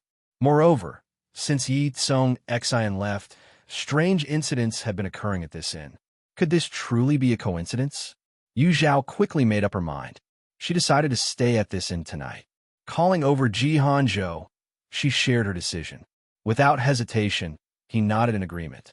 After all the experiences Zhao had gone through with Yu Zhao, he adhered to a simple philosophy. Yu senior sister always had her reasons for her actions. His role was to comply unconditionally, speak less, and learn more. Yu senior sister would never lead him astray. The curious onlookers, having satisfied their nosy instincts, were ready to disperse. However, when they saw the young man and woman walking toward the inn, they froze. The innkeeper, slouched against the doorframe, noticed the shadows of the pair cast over him. Lifting his weary head to glance at Zhao and Yu Zhao, he immediately slumped back down, shaking his head and sighing. "Another couple of clueless kids come to join the fun," he muttered under his breath. "Innkeeper, we'd like 2 upper rooms," Yu Zhao said. The innkeeper's sigh caught in his throat, and he began coughing violently, nearly choking on his own saliva. Despite his coughing fit, he desperately grabbed Zhao's sleeve, rasping between fits. "Guest, please." Zhao frowned deeply, clearly tempted to shake off the innkeeper's grip. The innkeeper clung to his sleeve as if his life depended on it, tears streaming down his face from the effort, refusing to let go. Seeing Zhao's exasperated expression, Yu Zhao stepped in. "Innkeeper, we're here to stay, not to run off. But shouldn't you consider giving us a discount?" The innkeeper finally managed to catch his breath. He nodded eagerly. "A discount. A discount, absolutely." He couldn't let these rare, fearless customers slip away. Forget a discount. He'd pay them to stay if he had to. Under the enthusiastic gaze of the onlookers, the innkeeper and his assistant welcomed Yu Zhao and Zhao into the inn with great zeal. "Honored guests, all of our upper rooms are available. Please, feel free to choose whichever one you like," the innkeeper said, bowing so low his voice practically dripped with flattery. "Innkeeper," Yu Zhao began, "tell us which rooms the deceased guest stayed in." The innkeeper's expression instantly turned sour. However, he understood her concern. Who would want to stay in a room where someone had died? "Rest assured, honored guests," the innkeeper said as he led them through the hallways, "those unfortunate guests all stayed in the lower and mid-tier rooms. The doors to those rooms are sealed, and they won't be reopened until Buddhist monks come to offer blessings and release their souls." As expected, just as the shopkeeper said, all the rooms where the guests stayed were on the 1st and 2nd floors, and their doors were sealed with unique talismans. Yu Zhao deliberately observed the layout of several rooms and noticed that, except for 2 rooms directly above and below each other, there was no apparent connection between the rest. This suggested that the issue was likely not with the inn itself, but with the people staying there. "Shopkeeper, I heard that Fairy Yi stayed at your inn half a month ago. Do you remember her?" "You know, Fairy Yi." The shopkeeper's reaction was one of pleasant surprise rather than shock. "Of course I remember her. In all my years of running this business, I've never seen a female cultivator as popular as Fairy Yi. She stayed here for a few months, and during that time, our inn's business thrived. Rooms were fully booked every day." After his enthusiastic reply, the shopkeeper suddenly seemed to realize something, and his expression darkened. Could it be that someone was jealous of the inn's success and cursed us out of spite? That would be truly malicious. Yu Zhao focused on what the shopkeeper had said. Ye Cong Xin had stayed at this inn for several months, which also meant that Lan Ziyu and Su Ming had been in Black Armor City for the same amount of time. But what were they doing here? As she recalled the marsh forest located just outside Black Armor City, Yu Zhao's gaze grew cold. She hoped it wasn't what she suspected. Otherwise, she'd very much like to crack open Lan Ziyu and his companions' heads to see what they were thinking. "Who's Fairy Yi? Is she very beautiful?" Zhao, noticing Yu Zhao deep in thought, took the initiative to ask. "Well, how should I put it? Fairy Yi isn't exactly the devastatingly gorgeous type, but there's just something about her that makes people adore her. The moment you see her, all your worries seem to disappear," the shopkeeper said, his mood visibly lifting as he began to describe Fairy Yi. He animatedly recounted how likable and sought after she was. Zhao raised his eyebrows in surprise. "So, there's someone like that in the cultivation world?" "I didn't believe it myself at first, but after seeing her in person, I couldn't help but be convinced," the the shopkeeper replied. Compared to the guests who had gone to extreme lengths to curry favor with Fairy Yi, his behavior seemed relatively restrained. Yet to Yu Zhao and Jihan Zhou, his attitude could only be described as fanatical. Shopkeeper, let me ask you one more thing. Were the deceased guests the ones who had more frequent contact with Fairy Yi? The moment this question was posed, both the shopkeeper and his assistant's faces grew visibly uncomfortable. The shopkeeper, no longer as amicable as before, snapped. What do you mean by that? Are you insinuating that this has something to do with Fairy Yi? Let me tell you, that's absolutely impossible. When Fairy Yi left, those people were perfectly fine. Besides, they had no grievances with her. Why would she harm them? He looked Yu Zhao up and down, his tone sharp. Are you here to stay at the inn, or are you here to stir up trouble? Yu Zhao remained unbothered by his hostility. She smiled faintly. Of course, I'm here to stay. I was just curious and asked one too many questions. If I offended you, I apologize. Now, could you show us to our rooms? Still skeptical, the shopkeeper led Yu Zhao and Jihan Zhou to an upper-class room, his attitude no longer as welcoming as it had been earlier. Once he left, Jihan Zhou entered Yu Zhao's room, his tone firm. That Ye Cong Xin is definitely suspicious. Yu Zhao smiled knowingly. Oh, what makes you say that? Anyone who can make a profit-driven shopkeeper take such a risk, defending her, is already strange enough, isn't it? Indeed, it was strange.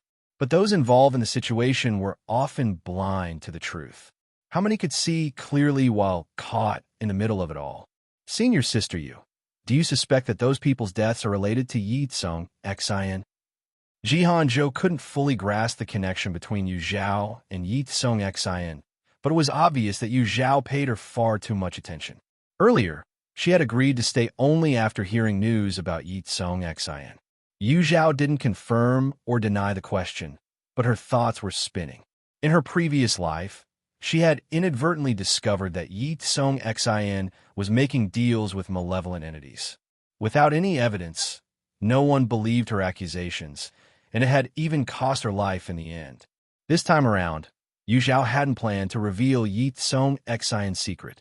After all, if people like Feng Chenglang admired Ye Cong Xin, they probably wouldn't mind their fortunes being siphoned by her. However, in her past life, Ye Cong Xin had targeted the prodigies of the cultivation world, those with abundant fortune. Even as their fortune was gradually devoured, it took time for them to notice. But in this life, for some unknown reason, Ye Cong Xin had started targeting ordinary cultivators. Their fortunes were already scarce, and being consumed by her led directly to their deaths. This behavior was tantamount to murder. If Ye Cong Xin were allowed to continue unchecked, a catastrophe was inevitable. Still, if Yu Zhao wanted to strike first, Ye Cong Xin's backers on Lone Moon Peak would be the biggest obstacle, unless she could find evidence of Ye Cong Xin's collusion with the malevolent forces. Yu Zhao's brows furrowed tighter with each passing thought. After a moment, she shook her head, deciding to postpone dealing with it. Since Ye Cong Xin dared to act recklessly outside, she would likely exercise more restraint upon returning to the Five Elements Dao sect.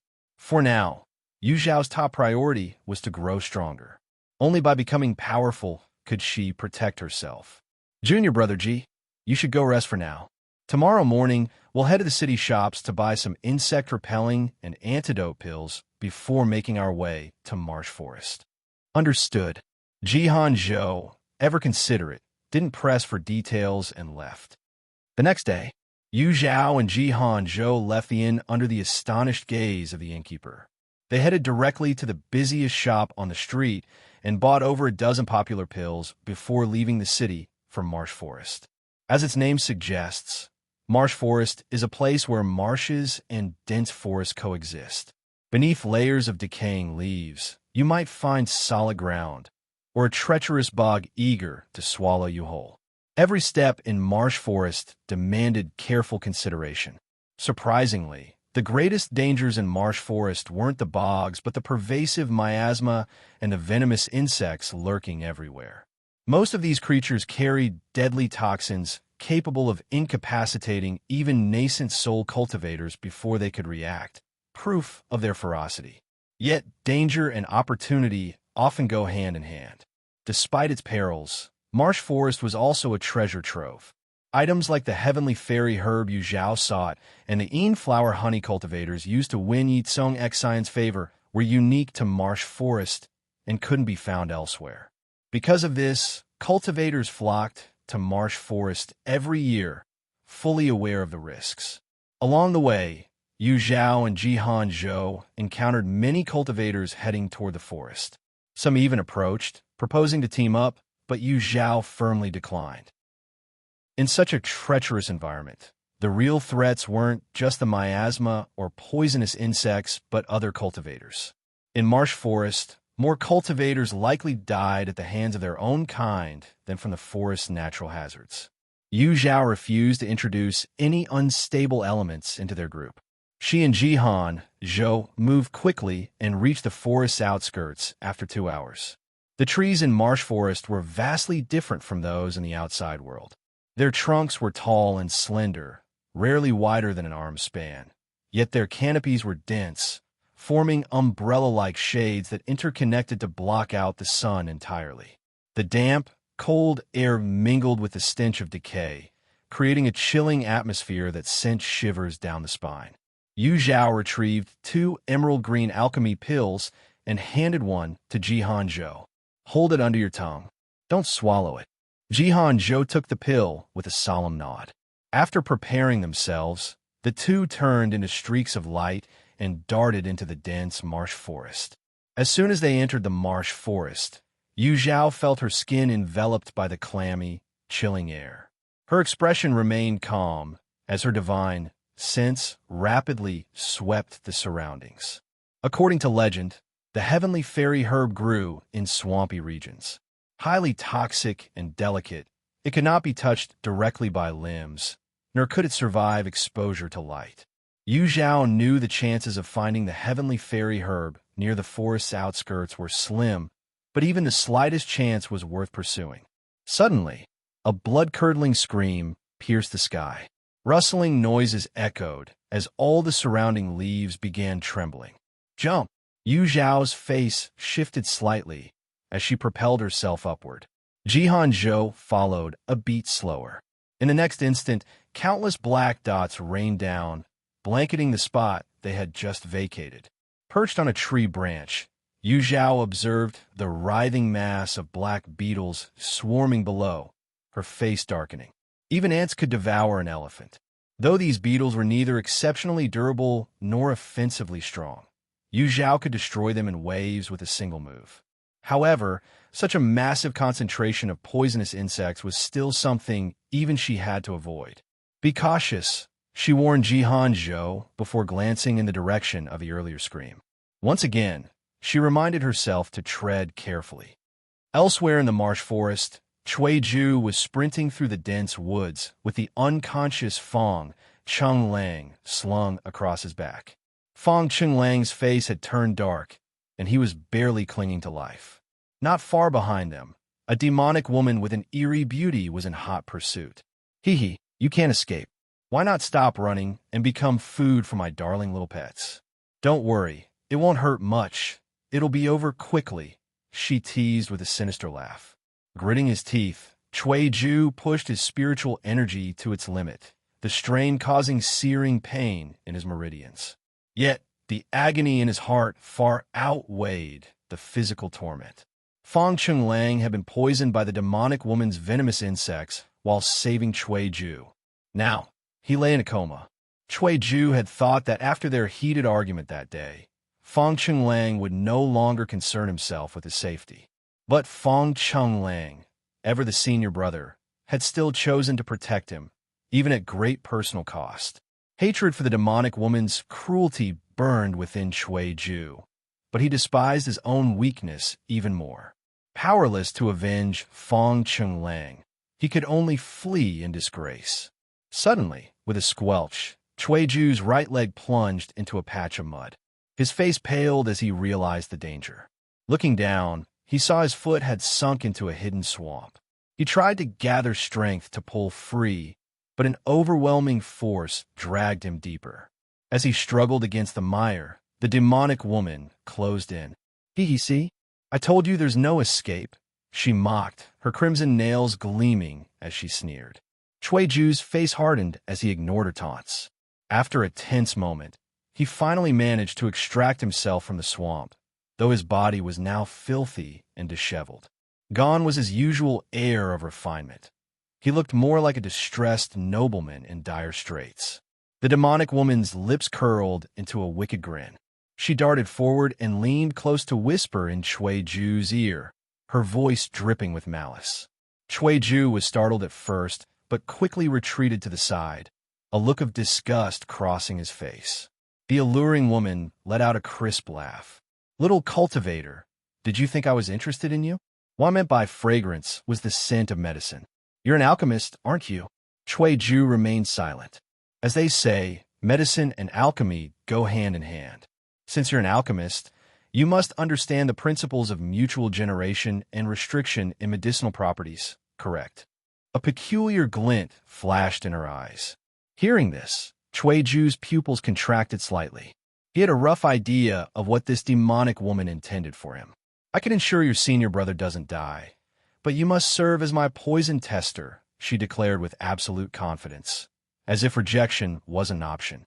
Ju turned to glance at his eldest senior brother, Fong Chenglang, whose face was pallid and lifeless. Without much hesitation, he nodded. Fine, heal my senior brother first. Relax. This poison won't kill him for another 3 to 5 days. But first, you'll assist me in testing the poison, she said firmly. Before Ju could reply, a red insect, no larger than a thumb, flew out from the woman's sleeve and landed on his fingertip. Ju resisted the urge to fling the insect away, staying motionless. The next moment, searing pain erupted from his finger, spreading rapidly throughout his body. Ah! He cried out, clenching his fist tightly and dropping to one knee. His once serene and ethereal face twisted in agony, sweat pouring from his forehead. Giggle. I've named this poison Heartbreak Red. Do you feel as though your organs are burning, as if your insides are being torn apart? The woman's laughter grew more gleeful as she watched his suffering. Ju could no longer make sense of her words. His world was consumed by unbearable pain. He used his last ounce of strength to lay Fong Chenglang gently on the ground, then collapsed to his knees, pressing his forehead against the dirt in an attempt to alleviate the torment. Wave after wave of pain surged through him, leaving him convulsing. Blood-tinged foam seeped from the corners of his mouth. As his consciousness faded, a fleeting thought crossed his mind. Was this how Zhao felt when he swallowed the bone-eroding pill? A deafening hiss echoed through the forest. A black python, over 10 feet long, let out a piercing cry as its massive head fell to the ground, sending a gust of wind that scattered countless rotting leaves. Zhao leapt down from the tree, rushing toward the snake's carcass. Among serpentine demonic beasts like this black python, the most valuable parts were the snake gall and inner core, especially the gall, which was prized for its detoxifying properties, perfect for aiding cultivators during breakthroughs. He drew a dagger and began dissecting the snake's body at its vital spot. Suddenly, the sound of unusual wind reached his ears. Without so much as glancing up, Zhao continued his task, meticulously searching for the beast's inner core. However, the 3 figures watching from a short distance became increasingly apprehensive. Exchanging silent glances, one of them, an older man, stepped forward cautiously. Whoosh! A single leaf flew through the air and embedded itself in the ground, just an inch from the man's foot. The trio looked up in unison, only to see a woman perched casually in the tree. Her features were indistinct, her left leg propped against the trunk while her right leg swung lazily. Without hesitation, the 3 men turned and fled. If they had lacked a sense of self-preservation, they would have long perished in the treacherous marsh forest. Failing to notice such a powerful presence before intruding on her domain was enough of a warning. After running hundreds of feet, the trio finally stopped to catch their breath, relief washing over them. They had narrowly escaped death today. Meanwhile, Jihan Zhou extracted the snake gall and inner core, placing them carefully into a separate storage pouch. The group's spoils from their time in marsh forest were securely stored, ready to be divided upon their departure. Senior sister Yu, everything is packed and ready. A voice rang out. Yu Zhao leapt gracefully, landing in front of Jihan Zhou. She was about to call for their departure when the sound of deliberate, heavy footsteps reached her ears. Turning together, Yu Zhao and Jihan Zhou saw 4 elegant female cultivators emerge from the dense underbrush. In the dim, shadowy forest, their presence seemed to bring a burst of light, making the surroundings more vibrant. The sight of Yu Zhao made their eyes light up as well. The 4 women varied in strength. One was at the mid-stage golden core, another at the early stage, and the remaining 2 were at the late stage of foundation establishment, much like Jihan Zhou.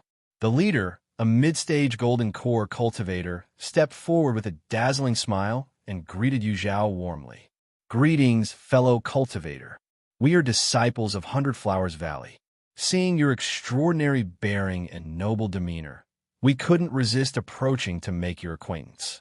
We hope we're not being too forward.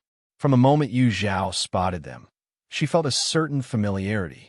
Hearing them introduce themselves confirmed her suspicions. Hundred Flowers Valley, a sect unique in the cultivation world for its female-centered hierarchy, was known for its disciples' innate confidence, not one stemming from their sect's prestige, but an inner, bone-deep poise. To them, people were divided into 2 categories, women and useful men. The fact that the women barely acknowledged Jihan Zhou allowed Yu Zhao to confirm their identity even before they spoke further. Returning their courtesy with a smile, Yu Zhao introduced herself. Yu Zhao, of the 5 Elements Dao sect. This is Jihan Zhou of the Heavenly Sword sect. Upon hearing Yu Zhao's affiliation, the women were overjoyed, barely registering the latter part of her introduction. The leader, MOCI, quickly took the lead in introductions. You Taoist, I am MOCI. These are my junior sisters, Jingnan, Wang Shengshui, and Yang Shi. Yu Zhao greeted each one in turn, the atmosphere warm and friendly. Jihan Zhou, meanwhile, stood awkwardly to the side. He attempted to insert himself into the conversation, only to find himself consistently ignored. Slowly, he began to suspect they were deliberately excluding him. At first, he dismissed it as his imagination, but repeated attempts made it clear. The women were collectively shunning him. The realization left him flabbergasted.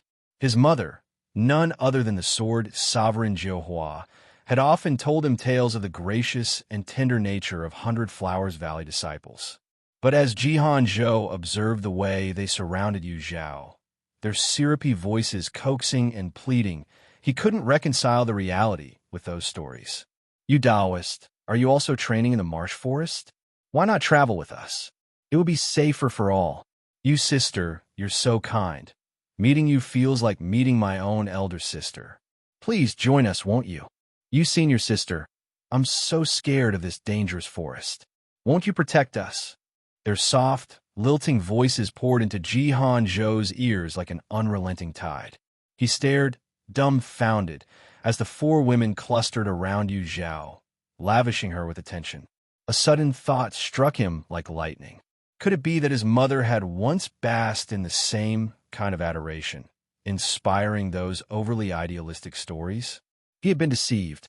The female cultivators of Hundred Flowers Valley were so enthusiastic that Yu Zhao found it hard to cope. She had no choice but to use the excuse of searching for the heavenly fairy herb to tactfully decline their invitations. Unexpectedly, upon hearing this, MOCI and her companions exchanged amused glances, their smiles widening. Taoist you, it seems fate has truly brought us together. We know where to find the heavenly fairy herb. Yu Zhao was pleasantly surprised. Really? I would greatly appreciate it if Taoist MO could share this information. MOCI explained with a smile.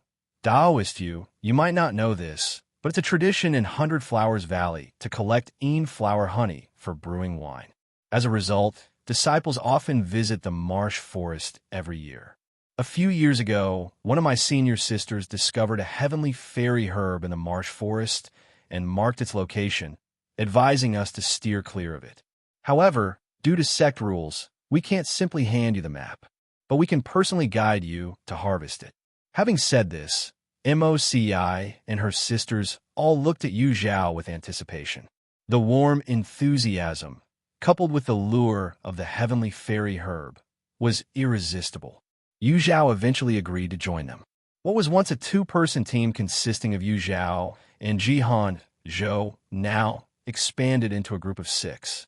Yu Zhao walked in the middle, flanked on both sides by the women of Hundred Flowers Valley, while Jihan Zhou trailed at the end of the line. Jihan Zhou wore a despondent expression, his typically spirited eyes drooping with sorrow as he cast a resentful glance at Yu Zhao. You senior sister, you must visit Hundred Flowers Valley when you have the time. I'll treat you to my homemade Hundred Flowers wine. You elder sister, what do you usually do at the Five Elements Dao sect? I have a few cultivation questions. Could you please help me out? Pretty please. Taoist you. Listening to the cheerful chatter ahead, Jihan Zhou felt even more bitter. The joys of others didn't resonate with his sadness. Junior brother Ji, keep up. Coming. Jihan Zhou perked up instantly, his eyes regaining their usual vigor. On the way to find the heavenly fairy herb, Moci and her companions also collected some flower honey. Their experience was evident. Upon locating a beehive, they immediately lit a specially crafted incense to drive away the giant bees that fed on flowers. They then extracted half of the honey before swiftly retreating. The entire process took less than the time it takes for half a stick of incense to burn. Senior sister Mo, senior sister Yu, have you noticed a black beetle that seems to be following us? Suddenly, Yangshi stopped and uncertainly voiced her observation. A black beetle? Moci turned and looked behind them in confusion. Yu Zhao also scanned the area with her divine sense. And indeed, a fist-sized black beetle was perched on a tree trunk in the distance.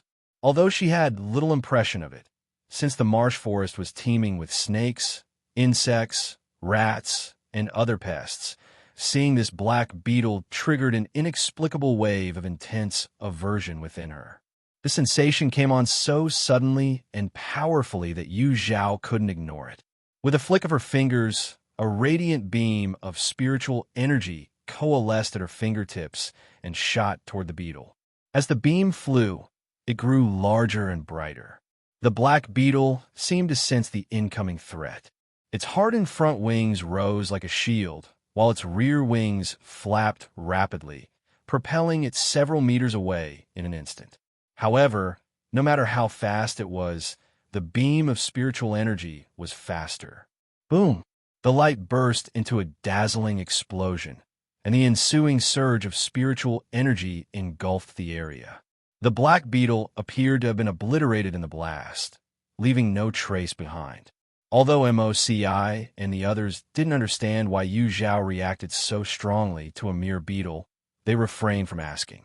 Without further mention of the incident, the 6 of them resumed their journey. Are all alchemy practitioners as resilient as you? Yao Ji looked down at the pale-faced Cui Ju, clicking her tongue in fascination. Her eyes gleamed with the excitement of a child discovering a new toy. Cui Ju lay rigid on the ground, his chest barely rising, appearing more corpse than man. It was his 5th day as Yao Wuji's poison test subject. His lower body was completely numb, his vision blurry, and his hearing dulled. Though not dead, he was enduring a fate worse than death. All right, you've been so obedient. I'll make an effort to keep you alive a bit longer, Yao Wuji said, shifting her gaze to Fong Chenglang, who was nearby. She nudged him with her foot. Your junior brother can't move his legs anymore. From now on, you'll carry him. Fong Chenglang's face darkened, and his gaze burned with fury. He glared at Yao Wuji as if he could tear her apart. She chuckled lightly. Why are you looking at me like that? Your junior brother willingly made this deal with me to save you. If anything, you should be thanking me for sparing your life. Fong Chenglang clenched his jaw so tightly he nearly shattered his teeth. Only after regaining consciousness had he learned that Cui Ju had volunteered as Yao Wuji's test subject to save him.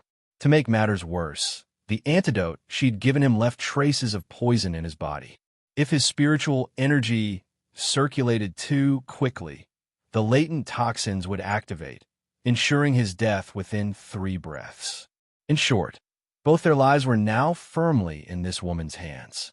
The esteemed sword gentleman, known for his uprightness, had never suffered such humiliation. If not for Cui Ju's safety, he would have rather self-destructed than endure this torment. "Move it! Carry him!" Yao Wuji barked, kicking him again.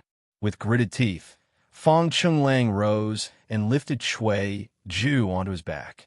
"Senior brother, it hurts." Cui Ju's voice was barely audible, yet to Fong Chunlang, it sounded like tears welled up in Fong Chunlang's eyes. "Ah, Ju, don't be afraid. Senior brother is here." He vowed to bring Cui Ju home safely. Yao Wuji watched their heartfelt moment with irritation and clicked her tongue.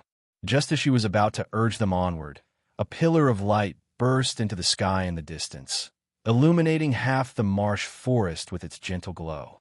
She froze momentarily before a look of ecstasy crossed her face. A spiritual herb has emerged.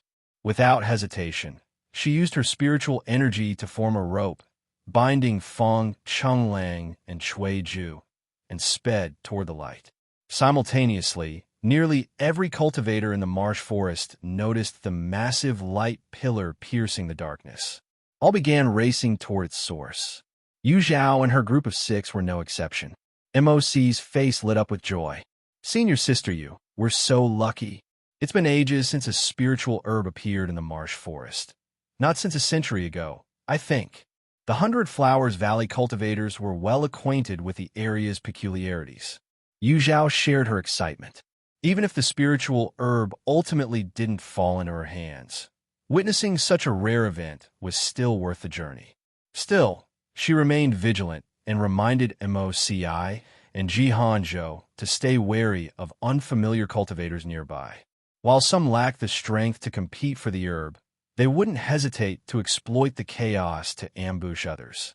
Yu Zhao could already envision the fierce battle that was about to erupt, a clash so intense she wasn't confident she could emerge unscathed. Yet, what did it matter? She no longer feared death, only dying as insignificant as a blade of grass. So many people, within less than half an incense stick of time, Yu Zhao and her group of 6 had reached the location of a light pillar. Jingnan glanced around and let out a sigh of amazement. Yu Zhao scanned the area, her heart sinking. Over 300 cultivators had already gathered here, with more arriving continuously. The only reassurance for her was the absence of nascent soul cultivators, meaning she still stood a fighting chance. At that moment, a fiery red figure suddenly entered her line of sight. Trailing behind this figure were 2 all too familiar faces. Yu Zhao raised an eyebrow, but surprisingly, she wasn't too shocked. However, seeing those 2 dragged along the ground like lifeless dogs, battered and utterly pathetic, she couldn't help but wonder. After just one glance, she turned her gaze away, pretending not to recognize them. Currently deprived of his 5 senses and unable to extend his divine sense, Cui Ju was effectively a cripple and naturally didn't notice Yu Zhao's fleeting glance. Fong Chunlang, on the other hand, noticed immediately. In fact, as soon as he entered the area, his gaze honed in on Yu Zhao amid the crowd. Upon confirming her presence, a fleeting smile appeared in his eyes, but it was quickly replaced by regret when he realized their current predicament. He feared Yu Zhao might endanger herself to rescue them. The thought of her getting hurt again because of him was unbearable. Yet, to his utter disbelief, Yu Zhao not only saw them but chose to completely ignore them, as though they were mere strangers. For a brief moment, time seemed to freeze. A sharp pain tore through Fong Chunlang's chest, as if even breathing had turned into a form of torment. His bloodshot eyes locked onto Yu Zhao's figure, a silent cry echoing in his heart. "Little 6, look at your eldest senior brother. He misses you. Truly, he misses you. Why are you crying?" Yao Wuji shot Fong Chunlang a disdainful glance. I won't have time to deal with you two later. If you don't want to be seen as prey by the others, stop sniveling. It's sickening to watch. Fang Qinglang didn't need Yao Wuji's warning. He could already feel numerous malicious gazes directed at him. Suppressing his sorrow, he positioned himself to shield Cui Ju. No matter what, he wouldn't let Cui Ju fall before him. At that moment, almost everyone's attention was focused on the light pillar at the center of the marshy swamp. A faint green miasma surrounded it, and within the pillar, the silhouette of a lotus flower could be seen. Some experienced cultivators immediately recognized it. That's the pure world green lotus. The pure world green lotus? You mean the one whose seeds can be refined into dispelling evil pills? Born from filth, yet untouched by it. It really is the pure world green lotus. Within mere breaths, the news spread through the crowd, stirring their emotions. The dispelling evil pill was a fourth-grade elixir, each worth approximately 100 top-grade spirit stones. A single lotus pod contained 9 seeds, meaning this lotus, along with its petals and leaves, could fetch nearly 1,000 top-grade spirit stones. For wandering cultivators, this was an unimaginable fortune. The greed in the air was palpable, with many already showing signs of restlessness.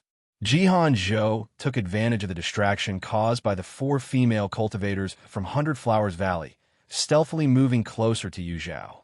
In a hushed tone, he asked, "Senior Sister Yu, why haven't they acted yet?" The light pillar's appearance should mean the spiritual herb is fully mature. The cultivators who arrived earlier than the others had not attempted to pick the pure world green lotus. Instead, they stood at the edge of the marsh, observing. This struck Yu Zhao as peculiar. Why would they willingly surrender such a rare spiritual herb to others? As she pondered this question, her gaze swept over the group of cultivators at the front. Soon, she reached a conclusion. Their expressions were tense, eyes flickering with unease and fear. It was clear that they had witnessed something truly terrifying, preventing them from moving forward. Just as Yu Zhao was about to share her speculations with Jihan Zhou, several figures sprang into action from the crowd, darting toward the column of light with lightning speed. Their movements spurred others into action, and within moments, dozens of cultivators launched themselves from various directions toward the marsh's center, all aiming for the pure world green lotus. However, the moment their bodies entered the range of the miasma, disaster struck. They seemed to lose control of their movements, plummeting from the air into the marsh one after another. What happened next was horrifying beyond words. The bodies of those who fell into the marsh began to dissolve at an alarming rate. Flesh melted away where it touched the marsh, leaving bones exposed in mere moments. Some lost both legs in an instant, while others had half their faces corroded, revealing ghastly white skulls. Agonized screams filled the air, reverberating above the marshland. In just a few breaths, silence returned. The marsh seemed to regain its tranquility, as if nothing had happened. The crowd stood frozen, the oppressive silence so deep one could hear a pin drop. Only after a long pause did they begin murmuring anxiously among themselves. The miasma is untouchable, and the marsh is deadly. Are both paths completely blocked? This is terrifying. The pure world green lotus is clearly not something mere mortals like us can dream of. Does anyone know how to dispel the miasma? Without it gone, none of us can get close to the lotus. The sight of the spiritual treasure within reach, but utterly inaccessible, filled everyone with frustration. Yet, seeing that no one else could approach, it either brought a certain grim comfort. Yu Zhao turned to Moci and asked, "Fellow Taoist Mo, your Hundred Flowers Valley frequently ventures into marsh forests. Have you ever encountered such a potent miasma?" Moci gave a bitter smile. "Never. If our sect knew such a dangerous miasma existed here, they wouldn't have sent us to gather nectar in this region." This confirmed that Moci and her companions had no means to dispel the miasma either. After a moment of thought, Yu Zhao beckoned Jihan Zhou to her side and whispered instructions in his ear. Jihan Zhou nodded, moving toward the marsh under the watchful eyes of the crowd. The sudden focus on him was palpable. Zhao proceeded to toss various items into the marsh, one after another. Spirit stones, beast bones, and even a defensive artifact renowned for its durability. Regardless of the item, each dissolved completely upon contact with the marsh, vanishing in less than 3 breaths. He glanced back at Zhao, who shook her head, signaling him to return. Zhao stroked her chin thoughtfully. This was her first time encountering such a perplexing and seemingly unsolvable dilemma. She decided to wait and observe, hoping some clever individual among the crowd might propose a solution. 1 hour passed. The crowd remained helpless, merely staring at the marsh. Another hour went by, and restlessness began to spread. Finally, a sharp, mocking voice broke the silence. If we can't go above, then we go through the marsh. Feel free to get yourself swallowed whole. Don't drag the rest of us down with you, someone retorted angrily. The sharp voice rang out again, sneering. I've been watching. It takes 5 breaths for the marsh to fully dissolve a person. If we space a few people apart and throw them into the marsh, we can step on their bodies to reach the lotus and come back. The crowd fell silent once more. A chilling aura of hostility began to fill the air. Friend Zhao, MOC's eyes shifted warily as she scanned the surrounding cultivators. Be careful. Zhao exchanged a quick glance with Zhao, signaling him to remain vigilant. Amid the tense atmosphere, everyone was on high alert, unwilling to become a stepping stone for others. Time passed as slow as burning incense. Better you die than me. Brother Wang, rest easy on your way. Near the edge of the swamp, a man suddenly punched his companion in the back, his movements as swift as lightning.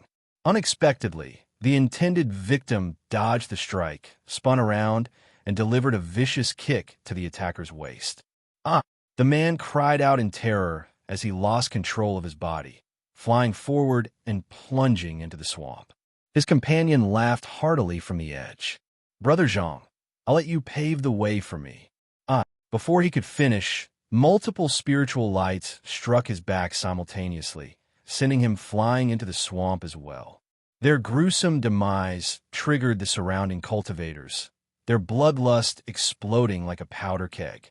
In an instant, flashes of colorful spiritual light illuminated the area as shouts, screams, and sounds of combat filled the air. Zhao struck down an attacker with a single palm strike, turning to MOCI. Fall back. Don't get caught up in this. MOCI nodded emphatically, retreating alongside her 3 junior sisters while defending themselves. The 6 of them quickly withdrew to a relatively safe distance. This is madness. Are they after the pure world green lotus? Or do they just want to kill people? Jingnan's horrified gaze swept over the chaotic battlefield, blood and flesh flying everywhere. They want both, Zhao replied coldly. Killing others only increases their odds of obtaining the lotus. Why show mercy? The brutality of the scene left Zhao, Yang Shi, and Wang Shengshui pale-faced. Having spent most of their time cultivating within their sect, they were unaccustomed to such carnage. Yet, they knew this was a trial they had to endure, forcing themselves to stomach the gruesome sight. Elsewhere, Fang Chenglang and Cui Zhu found themselves targeted. One was severely weakened, the other feeble and frail, a pair of easy prey. 3 cultivators, exuding violent auras, approached them stealthily. Although his spiritual energy was suppressed, Fang Chenglan's instincts remained sharp. Sensing danger, he drew his life-bonded flying sword, holding it horizontally in front of him. His gaze was as sharp as a blade. The trio, undeterred by his stance, smirked mockingly. Sword cultivators were among the most feared of all cultivators. Once their blades were drawn, it often ended in death or severe injury. The most adept needed no weapon to unleash lethal sword energy. However, Fang Chonglang's disheveled appearance, coupled with the sickly figure he carried on his back, diminished his intimidating presence. Does he think holding a sword will scare us? Ridiculous, one of them sneered. Enough talk. Let's grab them and use their bodies to fill the swamp, another urged. Without hesitation, the three closed in on Fong Chenglang, their brutish faces twisted into cruel grins. Not far away, Yao Wuji crossed her arms, watching with mild amusement, showing no intention of intervening. "I only need one strike to kill you." Fong Chenglang's deep voice rang out. The three men froze for a moment, then burst into laughter as if they had just heard the most ridiculous joke in the world. One of them mockingly mimicked Fong Chenglang's tone, sneering, "Kill you with just stone sword. Ha ha! Does this kid think he's the sword sovereign Jiahua? What a joke! Enough of this nonsense. Let me send you on your way." A small black gold hammer whistled through the air like a shooting star, heading straight for Fong Chenglang's head. Fong Chenglang didn't dodge or flinch. With his sword in hand, he slashed downward. His movement seemed slow and deliberate, but it was so fast that the naked eye couldn't track it. To the three men, it was as if a flash of white light streaked by. Then, an enormous surge of sword energy rushed toward them. In that instant, memories of countless life or death escapes replayed in their minds. Once again, they faced the cold grip of death. Their bodies reacted faster than their minds. They immediately retrieved various defensive artifacts from their storage pouches, placing them before themselves as they retreated hastily. The sword energy collided with the black gold hammer midair, sending it flying. Undeterred, the energy continued its path, barreling toward the three men. Shock and regret flashed across their faces, but despair quickly overtook them. Swish! Their bodies froze as a thin red line slowly appeared across their necks. With a sickening thud, three heads rolled to the ground. Their lifeless eyes remained wide open, reflecting their final moments of terror. Not bad. It seems my decision to plant the poisonous insects was the right one, Yao Wuji mused aloud, her expression a mix of surprise and amusement. The ease with which she had incapacitated Cui Ju and Fong Chenglang had led her to underestimate him.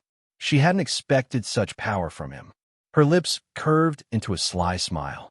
Regardless of how formidable Fong Chenglang was, in the end, he still fell prey to her poisonous insects. That made her, in her eyes, the true victor. Fong Chenglang ignored her, raising his gaze to survey the surrounding cultivators. Those who met his eyes quickly averted their gazes, clearly shaken by the scene they had just witnessed. Quietly withdrawing his gaze, Fong Chenglang let out a subtle sigh of relief. That single slash had drained almost all the spiritual energy he could muster.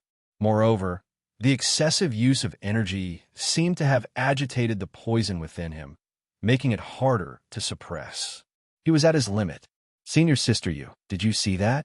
That swordsman was incredible," Jihan Zhou exclaimed from afar, his face glowing with admiration.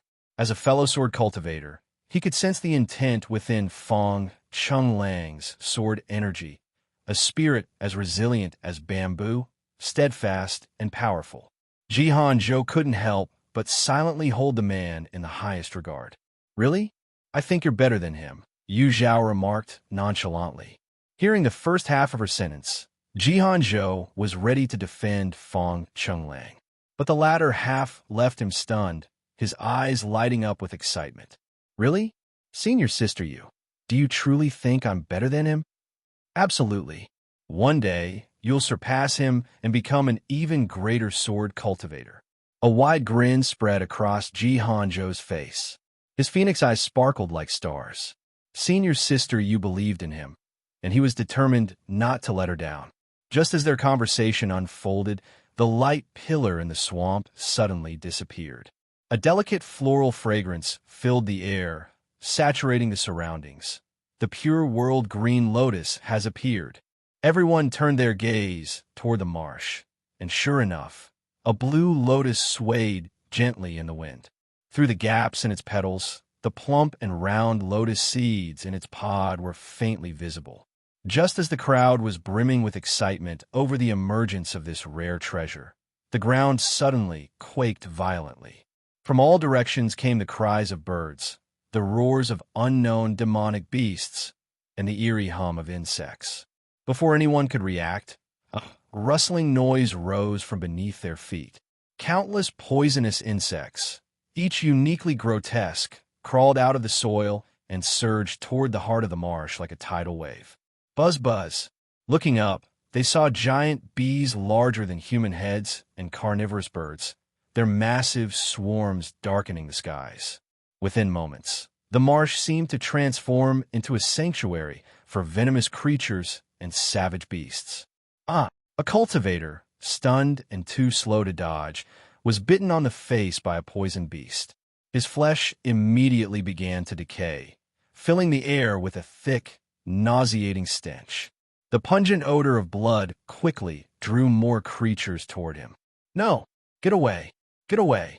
He conjured a protective spiritual energy shield, desperately trying to fend off the onslaught. However, under the relentless barrage of attacks, his shield shattered in less than a second. In the blink of an eye, he was overwhelmed by the swarm, his screams abruptly silenced. Run! Get out of here! Panic spread as others screamed and fled, their fear overriding reason. Yet before they could get far, waves of poisonous insects descended upon them, leaving only lifeless skeletons behind. Stand behind me. Yu Zhao's expression was grave as she formed hand seals and quickly set up multiple illusion arrays in front of her. These arrays served to conceal their presence, mask their aura, and distort the senses of their pursuers. Zhao, showing perfect coordination, urged MOCI and the others to stay close behind Yu Zhao, cautioning them not to stray too far. Although unfamiliar with Yu Zhao's capabilities, MOCI and her companions followed her instructions without hesitation, trusting her implicitly. What they witnessed next was astonishing. The swarms of snakes, insects, and beasts seemed to encounter an invisible barrier. They instinctively bypassed Yu Zhao's group, unaware of their existence. MOCI and her group exchanged incredulous glances, struggling to process what they were seeing. Zhao, observing their reactions, felt a tinge of pride. They don't know the half of it. He and senior sister Yu Zhao made the best team under heaven. As this thought crossed his mind, the youngest female cultivator from the Hundred Flowers Valley let out a soft cry and clung to Yu Zhao's sleeve with her tiny hands. Sister Yu, you're amazing. With you here, I feel like I'm not scared at all. Me too, Sister Yu, another chimed in. And me as well, a third joined enthusiastically. Zhao's face darkened with jealousy. Unacceptable. They're taking it too far. While Yu Zhao performed her illusion techniques, others displayed their own talents. Yao Wuji summoned a massive giant red spider and sat cross-legged on its back. She directed the spider to spit out sticky, translucent webs, definitely not saliva, at Fong Chenglang and Shui Ju.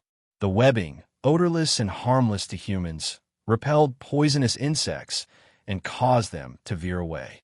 With a smug expression, Yao Wuji declared to Fong Chenglang, once again, I've saved your lives. She seemed to find these two amusing and was in no hurry to let them die. Understanding her peculiar humor, Fong Chenglang remained silent, his gaze piercing through the chaos to land on Yu Zhao.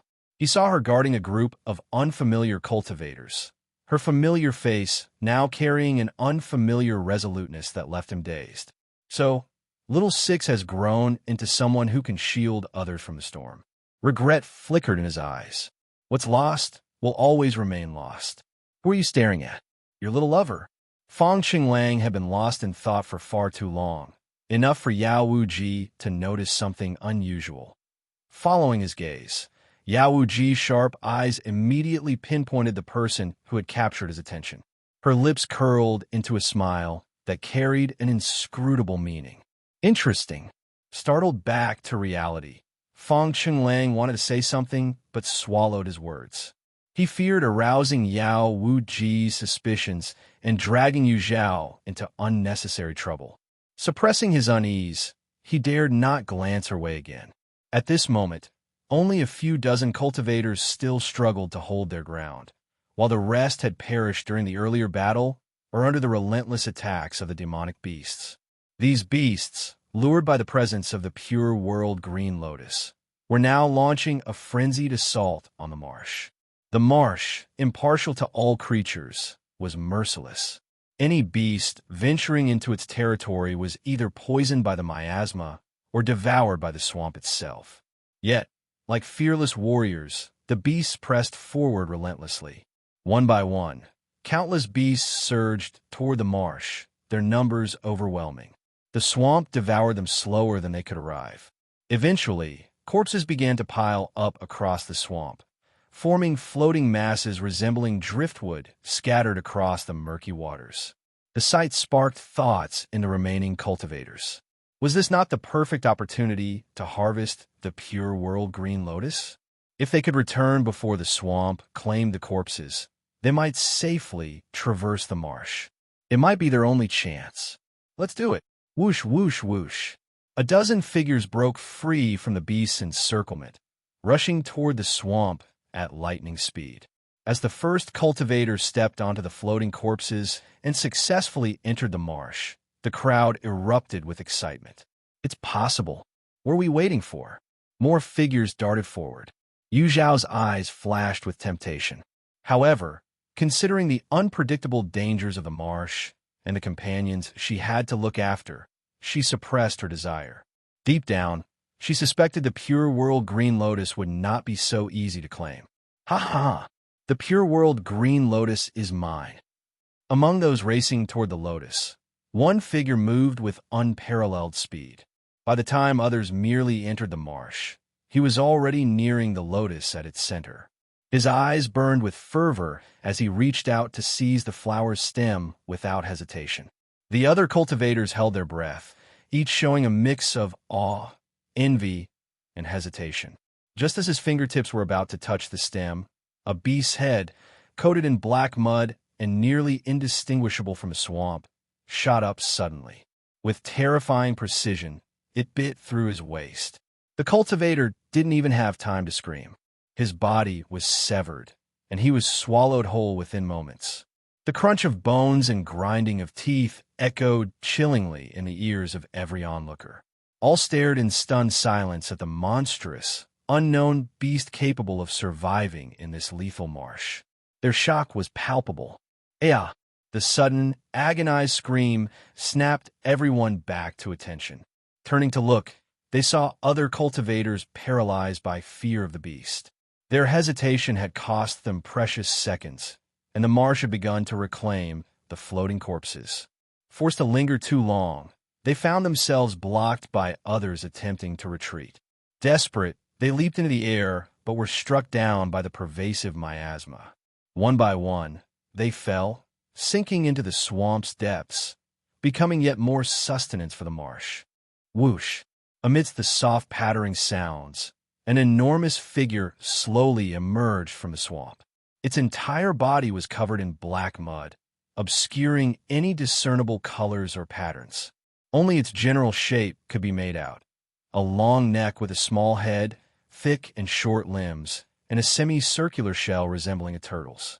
The shell rose sharply at the back. What astonished everyone most was the pure world green lotus growing on its shell. As the creature rose from the swamp, the lotus ascended toward the sky. A companion beast? Yu Zhao gasped. She had always known that companion beasts lived near rare, spiritual herbs to protect them. But this was the first time she had heard of an herb growing on a beast itself. Jihan Zhou and Moci, being disciples of major sects, were also familiar with companion beasts. Instantly, they became alert. Companion beasts and spiritual herbs existed in symbiosis. The higher the herb's rank, the stronger the beast. Judging by this beast's ability to survive in the swamp, which corroded everything, its strength had to be at least at the nascent soul stage. Roar! The companion beast seemed either agitated by the cultivator's intrusion or aware of other beasts coveting the pure world green lotus. Its temperament grew volatile. It buried its massive head into the swamp, inhaled deeply, then lifted it abruptly. Splatter, splatter, splatter. Countless blobs of black mud shot into the air like rain. Birds and beasts flying above were pierced by the mud and fell from the sky, crying in agony. Yu Zhao's pupils shrank. With a flick of her right hand, she scattered numerous talismans, infusing herself with spiritual energy to propel her rapidly backward. Jihan Zhou, Moci, and the others, standing behind her, were also pushed back by her retreat. Bang! Bang! Bang! The talisman made barrier shattered layer by layer. Some cultivators failed to dodge in time. The mud struck them, leaving bloody holes in their bodies, blood pouring incessantly. Damn it! Yao Wuji cursed under her breath and lightly patted the red spider beneath her. The spider's 8 legs bent and sprang up, avoiding the splattering mud. Behind the spider, Fong Chenglang and Cui Ju were wrapped in spider silk. Fong Chenglang remained calm, pulling out a defensive artifact before the web reached him.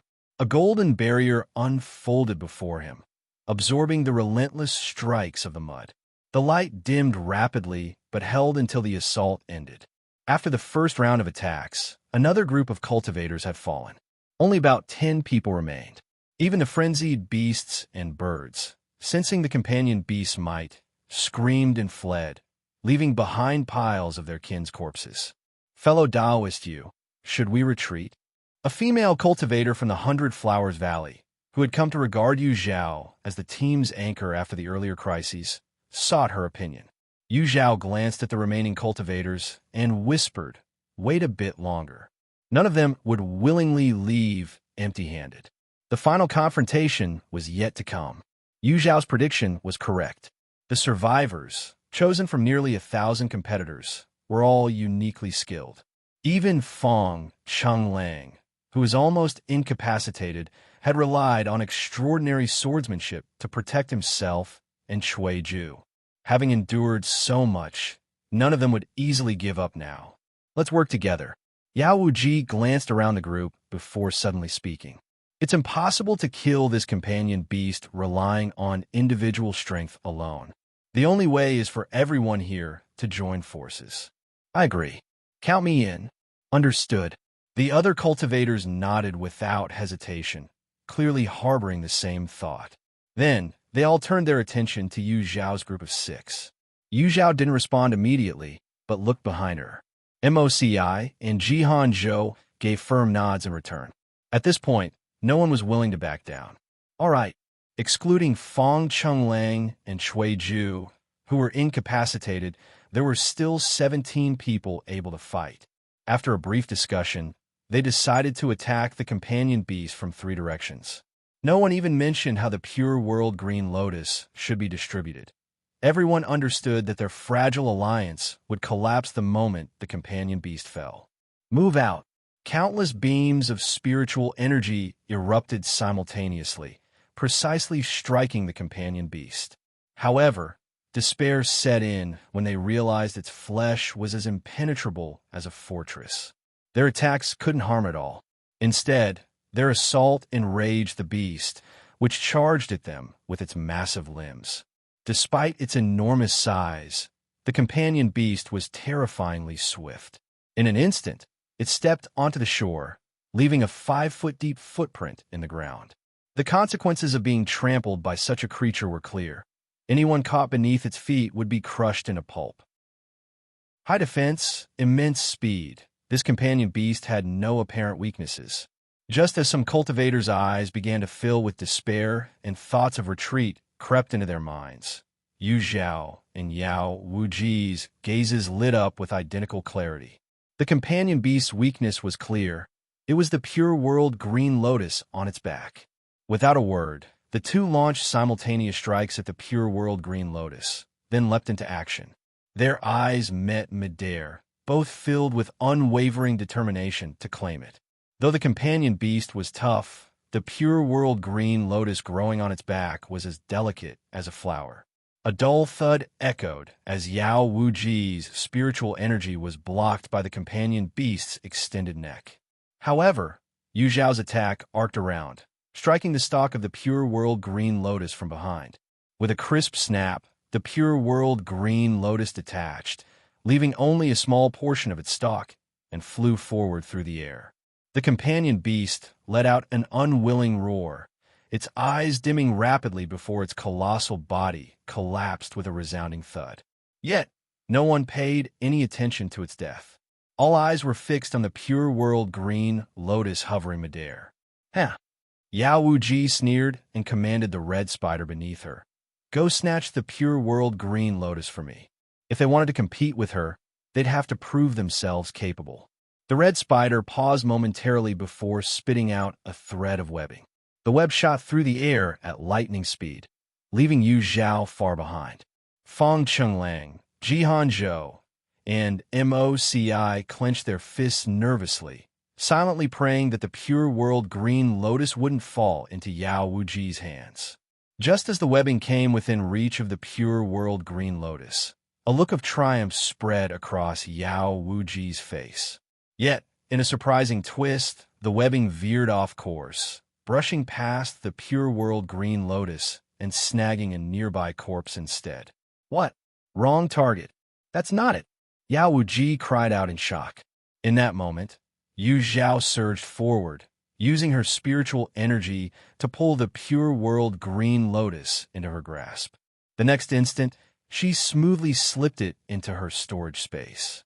She spread her hands and offered a small smile to the stunned crowd. Apologies, everyone, but the pure world green lotus is now mine. Yao Wuji was fuming with anger, her eyes reddened. She had been the one with the greatest chance of obtaining the pure world green lotus, but at the critical moment, her red spider failed, causing the treasure to slip through her fingers and fall into someone else's hands. The others in the group were equally displeased. Spiritual energy surged beneath their wide robes, a clear sign they were ready to fight again. Standing against them were Moci, Jihan Zhou, and 3 others. Their expressions were grim as they stared down the group. Thanks to Yu Zhao taking the lead earlier, they had conserved their energy and were now in peak condition. Their eyes glimmered coldly, showing not a hint of fear. The two sides faced off, and the atmosphere grew tense. Hey, how about I trade you these 2 people for the pure world green lotus? Yao Wuji suddenly broke the silence. Everyone was momentarily stunned. Following her gaze, they noticed 2 people in an inconspicuous corner, Fang Chenglang and Cui Ju. Fang Chenglang hadn't expected Yao Wuji to propose trading them for the lotus, leaving him both humiliated and furious. Little six don't, not trading. Fang Chenglang and Yu Zhao's voices overlapped as they spoke at the same time. Fang Chenglang stared at Yu Zhao in shock, hurt flashing in his eyes. He hadn't wanted Yu Zhao to agree to Yao Wuji's condition, but her decisive refusal brought him an unexpected wave of sorrow and pain. Yao Wuji was taken aback. Why? Aren't you acquainted with them? She had thought Yu Zhao would agree. Not trading simply means it's not worth it. Who would want to make a losing deal? Yu Zhao's lips curved into a faint smile, her tone teasing yet firm. Fang Chenglang seemed as if the very support holding him upright had been pulled away. His one straight posture crumbled, and his eyes dimmed. Yao Wuji glanced at him, then turned back to Yu Zhao, attempting to negotiate. I don't need the entire pure world green lotus. Just share half the lotus seeds with me. Not trading. 3 seeds? No, 2. 2 seeds. Surely 2 seeds are a fair deal, right? 1 for each of them. It's a bargain. Yao Wuji, who specialized in cultivating poisonous insects, often dealt with a variety of poisons. The lotus seeds were highly effective detoxifying treasures, making them invaluable to her. If she weren't certain she couldn't overpower Yu Zhao, she would have taken the entire pure world green lotus, unwilling to part with even a single seed. The others, unclear about Yu Zhao's relationship with Fang Chenglang and Cui Ju, waited to see if she would agree. But Yu Zhao's lips parted slightly, and she calmly repeated 2 words. Not trading. Yao Wuji grew furious. Were you just playing with me from the start? Her red spider crouched low, its crystal-clear legs bent in readiness to strike, as if it might leap forward and bite Yu Zhao to death at any moment. I'm willing to trade, but the exchange must be for the poisons you carry, not for them, Yu Zhao said with a faint smile. Her reasoning was simple. She planned to visit the Greenwood sect soon and would need to use their pill refining rooms. Bringing gifts would make her intentions clear and smooth the way for cooperation. A skilled poison cultivator like Yao Ji would undoubtedly have potent and unique poisons, which could inspire the Greenwood sex alchemists. After a moment of consideration, Yao Ji nodded in agreement. The poisons she carried were painstakingly extracted from various toxic creatures, rare and difficult to come by. However, the effort involved was something she was experienced with, so parting with some in exchange for the lotus seeds felt reasonable. Once their terms were settled, Yao Wuji immediately turned on the others, her hostility redirected. The pure world green lotus belongs to us. Leave now or else. Her fingers traced the polished back of the red spider, her threat unmistakable.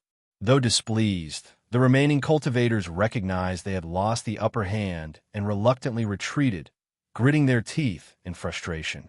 As soon as the group departed, Yu Zhao and Yao Wuji began an intense discussion about the trade plans for the lotus seeds, while Ji Hanzhou skillfully approached the corpse of the deceased companion beast, ready to dissect it with eager determination.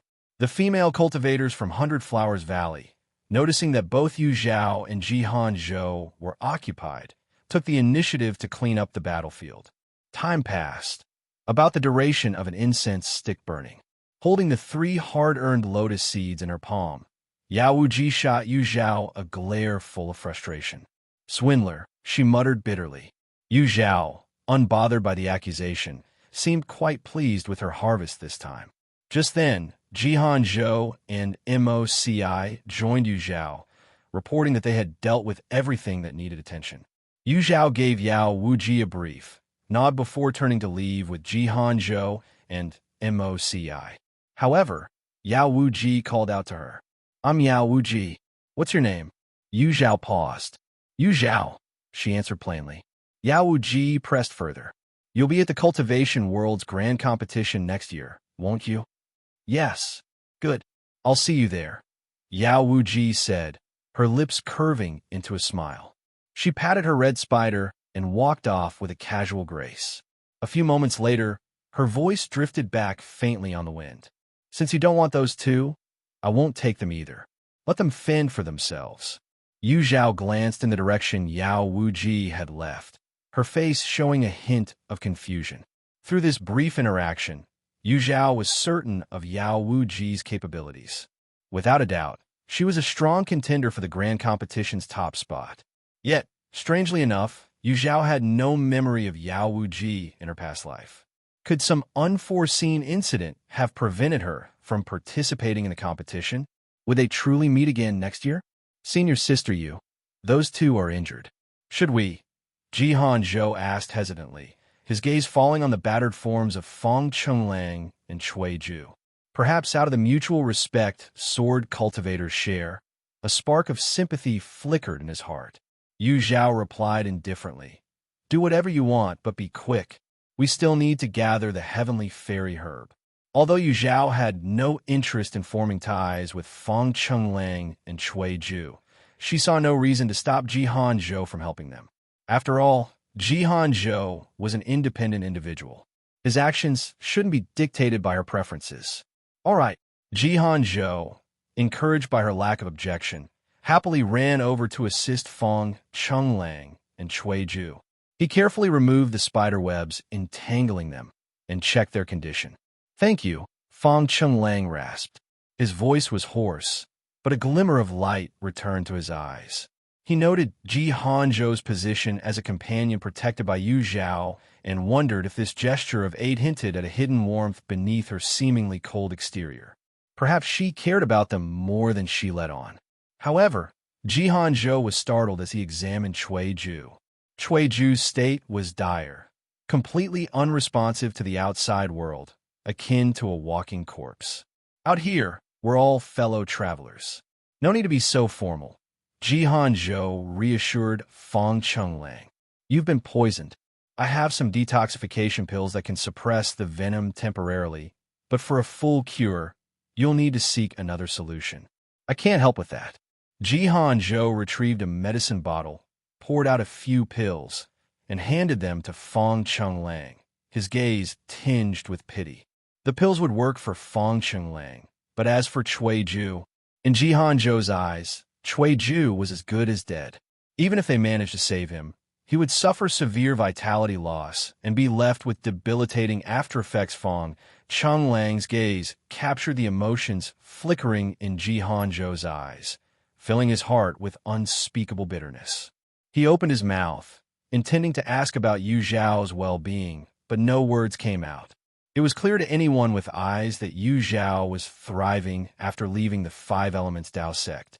She had grown stronger and more confident, no longer the timid junior sister who followed him around, calling him eldest senior brother at every turn. Once again, Fong Chenglang deeply realized how poorly Yu Zhao had fared on Lone Moon Peak. She should have shown brilliantly, yet she had been dulled by trivial burdens, criticized for her lack of spiritual energy, and labeled clumsy and crude. They had nearly snuffed out a genius. A faint twitch pulled at the corner of his mouth as his eyes instinctively followed Yu Zhao. Inside, he wept silently. Little Six, eldest senior brother was wrong. Eldest senior brother failed you. Will you forgive me? Just this once.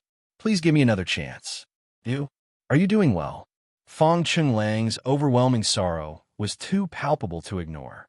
Jihan Zhou cautiously observed him, sympathy thick in his eyes. How pitiful. He must be heartbroken because his junior brother is dying, Jihan Zhou thought. Daoist friend. Jihan Zhou, are you ready or not? Fong Chenglang had barely mustered the courage to speak with Jihan Zhou when MOC's impatient voice interrupted. She had grown tired of waiting, as her group had been prepared for some time now, with Jihan Zhou being the only one delaying them. Having already shown enough goodwill as a stranger, Jihan Zhou had given a healing pill free of charge without adding insult to injury. Feeling he had done enough, he nodded in acknowledgement before giving Fong Chenglang an apologetic smile. Senior brother, I must take my leave. If fate allows, I will seek your guidance in swordsmanship someday. I am Jihan Zhou of the Heavenly Sword Sect, so remember that. Farewell. He clasped his hands in farewell before quickly returning to Yu Zhao's side. Together with their companions, they headed in another direction. Fong Chenglang stood frozen, watching Yu Zhao's retreating figure.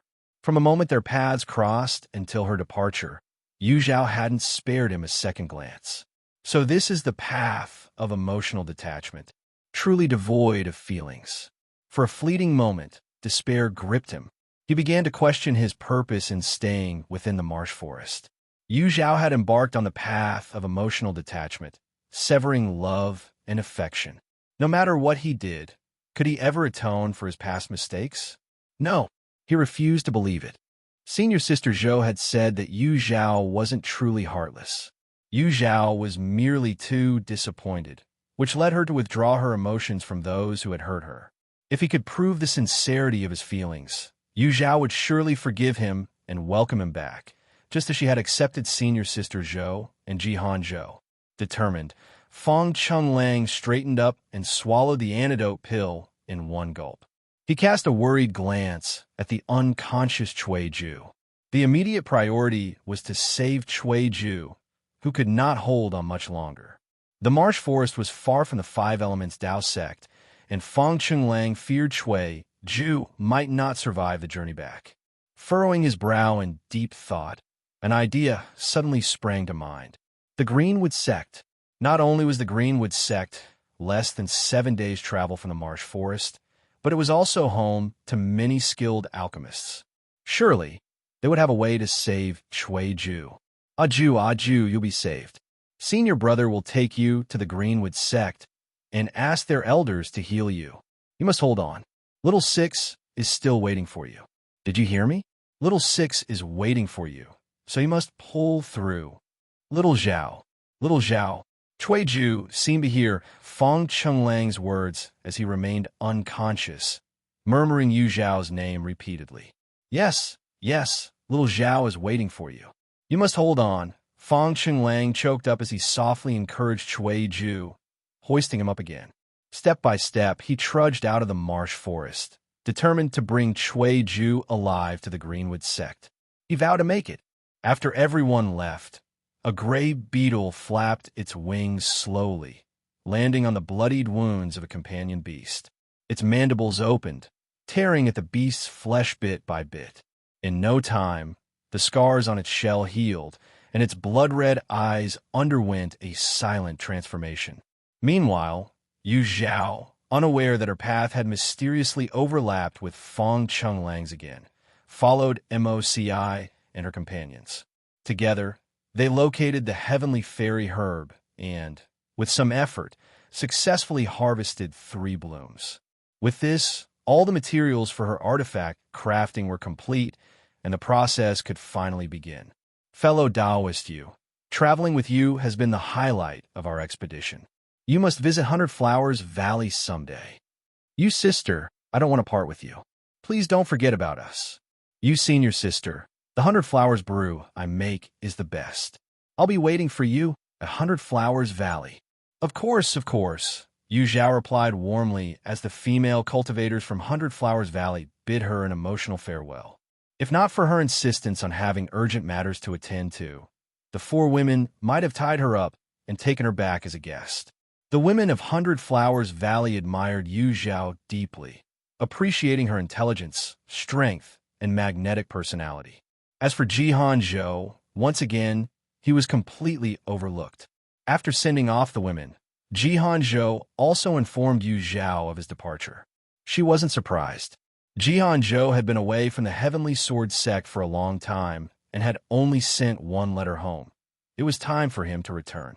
However, what Yu Zhao didn't realize was that Jihan Zhou's decision to leave had another reason. The near-death experiences they had faced together made Jihan Zhou painfully aware of the vast gap between them. To put it bluntly, he felt like a burden, someone Yu Zhao had to protect during battles. As a sword cultivator, one who had been hailed as a prodigy from a young age, Jihan Zhou had his pride. He didn't want to stand behind Yu Zhao, merely gazing at her back. He wanted to fight alongside her as an equal, someone she could trust with her back. But to achieve that, words were not enough. He needed to put in far more effort than ever before. With the Cultivation World Grand Tournament just a year away, Jihan Zhou knew he had to return to the Heavenly Sword sect and train in seclusion to achieve a better result. You senior sister, next time we meet, I'll make you see me in a new light, he said with a determined look, his expression as fierce and confident as when they first met. Yu Zhao smiled, suddenly realizing how much Jihan Zhou, whom she had cared for like a junior brother, had grown. All right, I'll be waiting for that day, she replied. Take care, Jihan Zhou said with a nod. Taking a deep breath, he strode forward quickly, afraid that his expression might betray his feelings if he lingered. Please wait for me, you senior sister, he thought, holding back tears. As his figure disappeared from sight, Yu Zhao let out a soft sigh. Having journeyed together for months, it was impossible not to feel something at their sudden parting. However, Yu Zhao knew what she wanted. Bonds of family and friendship fueled her ascent, but would never shackle her. She was destined to tread the path of strength, never stopping for anyone. She would break free from the cage of her past life and venture into greater, farther horizons. Blazing trails, fearless and unstoppable. At the Five Elements Tao sect, Zhang Jun ended his month-long seclusion and stepped onto the plaza at the main peak, seeking to relax. Unexpectedly, he spotted senior sister Zhou Jinyu walking up the mountain with a frown etched on her face. Blocking her path, Zhang Jun asked, Senior sister, who dared to upset you? Zhou Jinyu was well known in the sect for her gentle demeanor. It was rare to see her so visibly distressed, and Zhang Jun's curiosity was piqued. Who could be bold enough to provoke her? You finish your seclusion? Zhou Jinyu's tense expression softened slightly upon seeing him, though her face still carried an air of solemnity. Sensing the gravity of the situation, Zhang Jun quickly abandoned his playful tone and grew serious. Yes, I just came out. Senior sister, what's going on? After a moment of hesitation, Zhou Jinyu shook her head. It's nothing major. That's impossible, Zhang Jun countered firmly. Senior sister, I'm your close junior brother. You can't hide this from me. Zhang Jun knew her too well. Having been instilled with a sense of duty toward the sect from a young age, Zhao Jinyu only became this unsettled when something significant involving the sect was at stake. Now anxious himself, Zhang Jun pressed further. "Senior sister, please don't keep me in the dark. Tell me what's troubling you, and we'll figure it out together." Realizing she couldn't evade his persistence, Zhao Jinyu let out a long sigh and explained her concerns. After hearing her, Zhang Jun was baffled. "So, what you're saying is that you're uneasy because some disciples have been neglecting their cultivation recently?" Zhao Jinyu nodded. "I just passed by the inner disciples' training grounds. Except for Xiao Luo and Feng Qiyun, no one else was there." Zhang Jun was stunned. Inner disciples were recognized as the most diligent group within the Five Elements Dao sect. Their days were spent either training or sparring, especially with the upcoming Cultivation World Competition fueling their enthusiasm. It was said that even a dog wandering past them would be dragged into a practice fight. Given the stakes, their sudden laxity was indeed perplexing. "Where did they all go?" Zhang Jun asked. "To Lone Moon Peak." Lone Moon Peak. Zhang Jun was even more confused. "Why there?" "More accurately, to the foot of Lone Moon Peak," Zhao Jinyu clarified, her eyes shadowed with worry. Since Lone Moon Peak was the residence of Master Qin Yin, no one but his personal disciples were allowed to ascend without permission. Unable to enter, the inner disciples had gathered at the mountain's base instead. What are they doing at Lone Moon Peak? Surely they're not arrogant enough to think they can compete with Master Qin Yan's disciples. Zhang Jun speculated. "They're waiting for Ye Cong Xin," Zhao Jinyu said, her lips curling in a faint but cold smile. This was the root of her unease. According to the inner disciples, after conversing with senior sister Ye Cong Xin, they experienced a sudden clarity, as if a veil had been lifted. Some even claimed to have achieved minor breakthroughs after just a few exchanges with her. This led them to regard talking with Ye Cong Xin as a new, effortless, and highly effective way of cultivating. Every day, they enthusiastically gathered at the base of Lone Moon Peak, hoping for even a brief conversation with her. Zhang Jun was dumbfounded. After a long silence, he scratched his head and muttered, "Could it be that they've trained so hard they've lost their minds? Believing such nonsense. If breakthroughs could be achieved just by chatting, why would cultivators bother with rigorous training? They could simply hound Ye Cong Xin every day, gaining a level in 1 day, 3 in 2 days. How convenient would that be? They aren't falling into demonic obsession. They are just seeking a shortcut." Among these people, aside from inner sect disciples, there are even quite a few personal disciples involved. Zhao Jinyu had observed that the top-ranked disciples among the inner sect and personal disciples weren't among them, which was her only source of comfort in this troubling situation. "Strange, this is way too strange," Zhang Jun muttered, thoroughly puzzled. If 1 or 2 people believed in such nonsense, he would dismiss it as a joke. But with so many disciples swayed, doubt began to creep into his own thoughts. He asked, "Does Master know about this?" "Not yet, but many elders in the sect have noticed. It's only a matter of time before word reaches Master's ears," Zhao Jinyu replied. Zhang Jun let out a sigh of relief. "Senior sister, I think it's best if you stay out of this. Let Master handle it. This situation, if not dealt with carefully, could easily spark resentment among the disciples." Zhang Jun didn't want Zhao Jinyu to get implicated. "Understand," she nodded. Zhao Jinyu was well aware of the complexities involved. Although deeply worried, she didn't recklessly head to Lone Moon Peak to disperse the gathering disciples. Instead, she felt a mix of heartbreak and confusion, and a growing wariness toward Ye Cong Xin. Previously, her impression of Ye Cong Xin had been that of a harmless, optimistic junior sister. It wasn't until she noticed Yu Zhao struggling under abnormal pressures at Lone Moon Peak that she began to suspect Ye Cong Xin wasn't as innocent as she appeared. The tipping point came during their expedition to Dragon Roar Valley, where Ye Cong Xin, despite contributing nothing, attempted to claim the Starry Sky Stone from Yu Zhao. Rejected by everyone, Ye Cong Xin returned to the Five Elements Dao sect and even lodged a complaint with Master Qin Yin, forcing Yu Zhao to request an early departure from the sect. From that moment on, Zhou Jinyu's view of Ye Cong Xin plummeted. Still, she had only considered her to be scheming and manipulative. However, this current gathering of disciples made Zhou Jinyu realize she had greatly underestimated Ye Cong Xin. How on earth had Ye Cong Xin convinced the disciples to have such unwavering faith in her abilities? While Zhou Jinyu harbored deep suspicion toward Ye Cong Xin, the latter was at her wits' end with the chaos spiraling out of control at Lone Moon Peak. System, can I lower my affinity level? Ye Cong Xin asked anxiously. Ding. Host, once a transaction is completed, it cannot be reversed. But didn't you see those people acting like maniacs? I've told them this has nothing to do with me, but they just won't believe it. This damned affinity level is going to be the death of me. Ye Cong Xin fretted as she paced back and forth in her room. Initially, to quickly gain favor, she had raised her affinity level to 90. Anyone with a weak mind would see her and immediately regard her as a trusted confidant, believing every word she said. At first, the high affinity level was immensely helpful.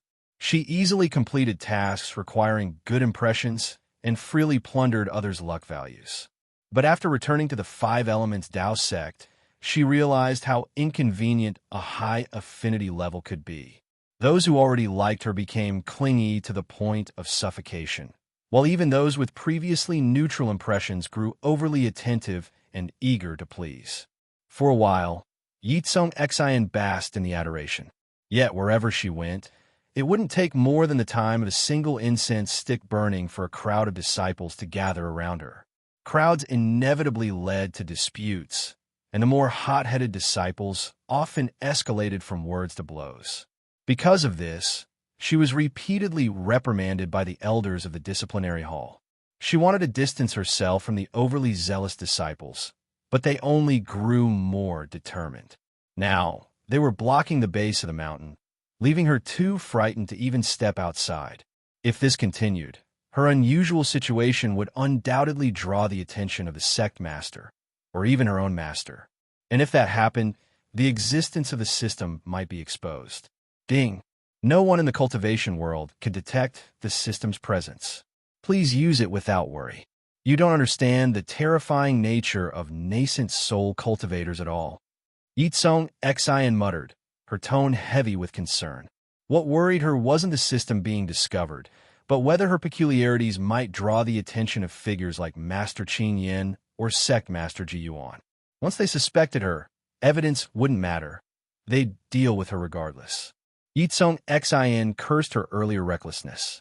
She had impulsively raised her affinity value too high in one go, backing herself into a corner with no clear way forward or retreat. System, think of something. If I die, there'll be no one left to complete your tasks, she pleaded. The system remained silent for a moment before suggesting a compromise. Ding. The system can grant the host early access to the marketplace. The host may exchange luck points for a special skill, concealment. This skill will allow the host to adjust their aura as needed, aiding in disguise. Marketplace. Ye Cong Xin's eyes brightened. Closing her eyes, she silently summoned the system. A mysterious screen appeared in her sea of consciousness. On the right side of the screen was her portrait, accompanied by a row of data displayed below. Name, Ye Cong Xin. Spiritual roots, gold waterwood triple roots. Cultivation, late foundation establishment. Appearance, 70. Comprehension, 40. Physique, 20. Affinity, 90. Unopened. Her eyes widened further with every number. This was her first time seeing her own stats since most of her exchanges with the system had been through mental communication. Then her gaze fell on her comprehension score, and it stung. 40 points? That was all. Even worse, those 40 points included values gained from trading luck points after absorbing loose cultivators' fortunes. Ye Cong Xin was indignant. System, how can my comprehension be so low? What about you, Zhao? How many points does she have? Ding. The system cannot query the attributes of unbound individuals. Based on reasonable deduction, Yu Zhao's comprehension score is likely over 60. The system's flat, emotionless tone felt mocking to Ye Cong Xin. She inhaled deeply, suppressing the surge of emotion in her chest. Open the marketplace. The screen flickered, revealing a grayish display. It was made up of countless squares, but only the first square glowed faintly yellow. The rest were dim, forming a stark contrast. "System, what's going on here?" she asked sharply. Ding. The host has not yet met the conditions to fully unlock the marketplace. Considering the host's current predicament, special permission has been granted to purchase specific skills. Peering closer, Ye Cong Xin saw that the first glowing square was labeled Special Skill Concealment. She continued scrolling. Special Skill Clone. Special Skill Death Escape. Special Skill Replication.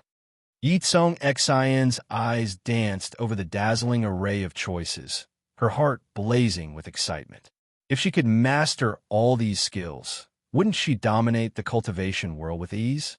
The system, seemingly aware of her changing mindset, spoke up at just the right moment to encourage her. Ding. The transaction between the system and the host is fair and impartial.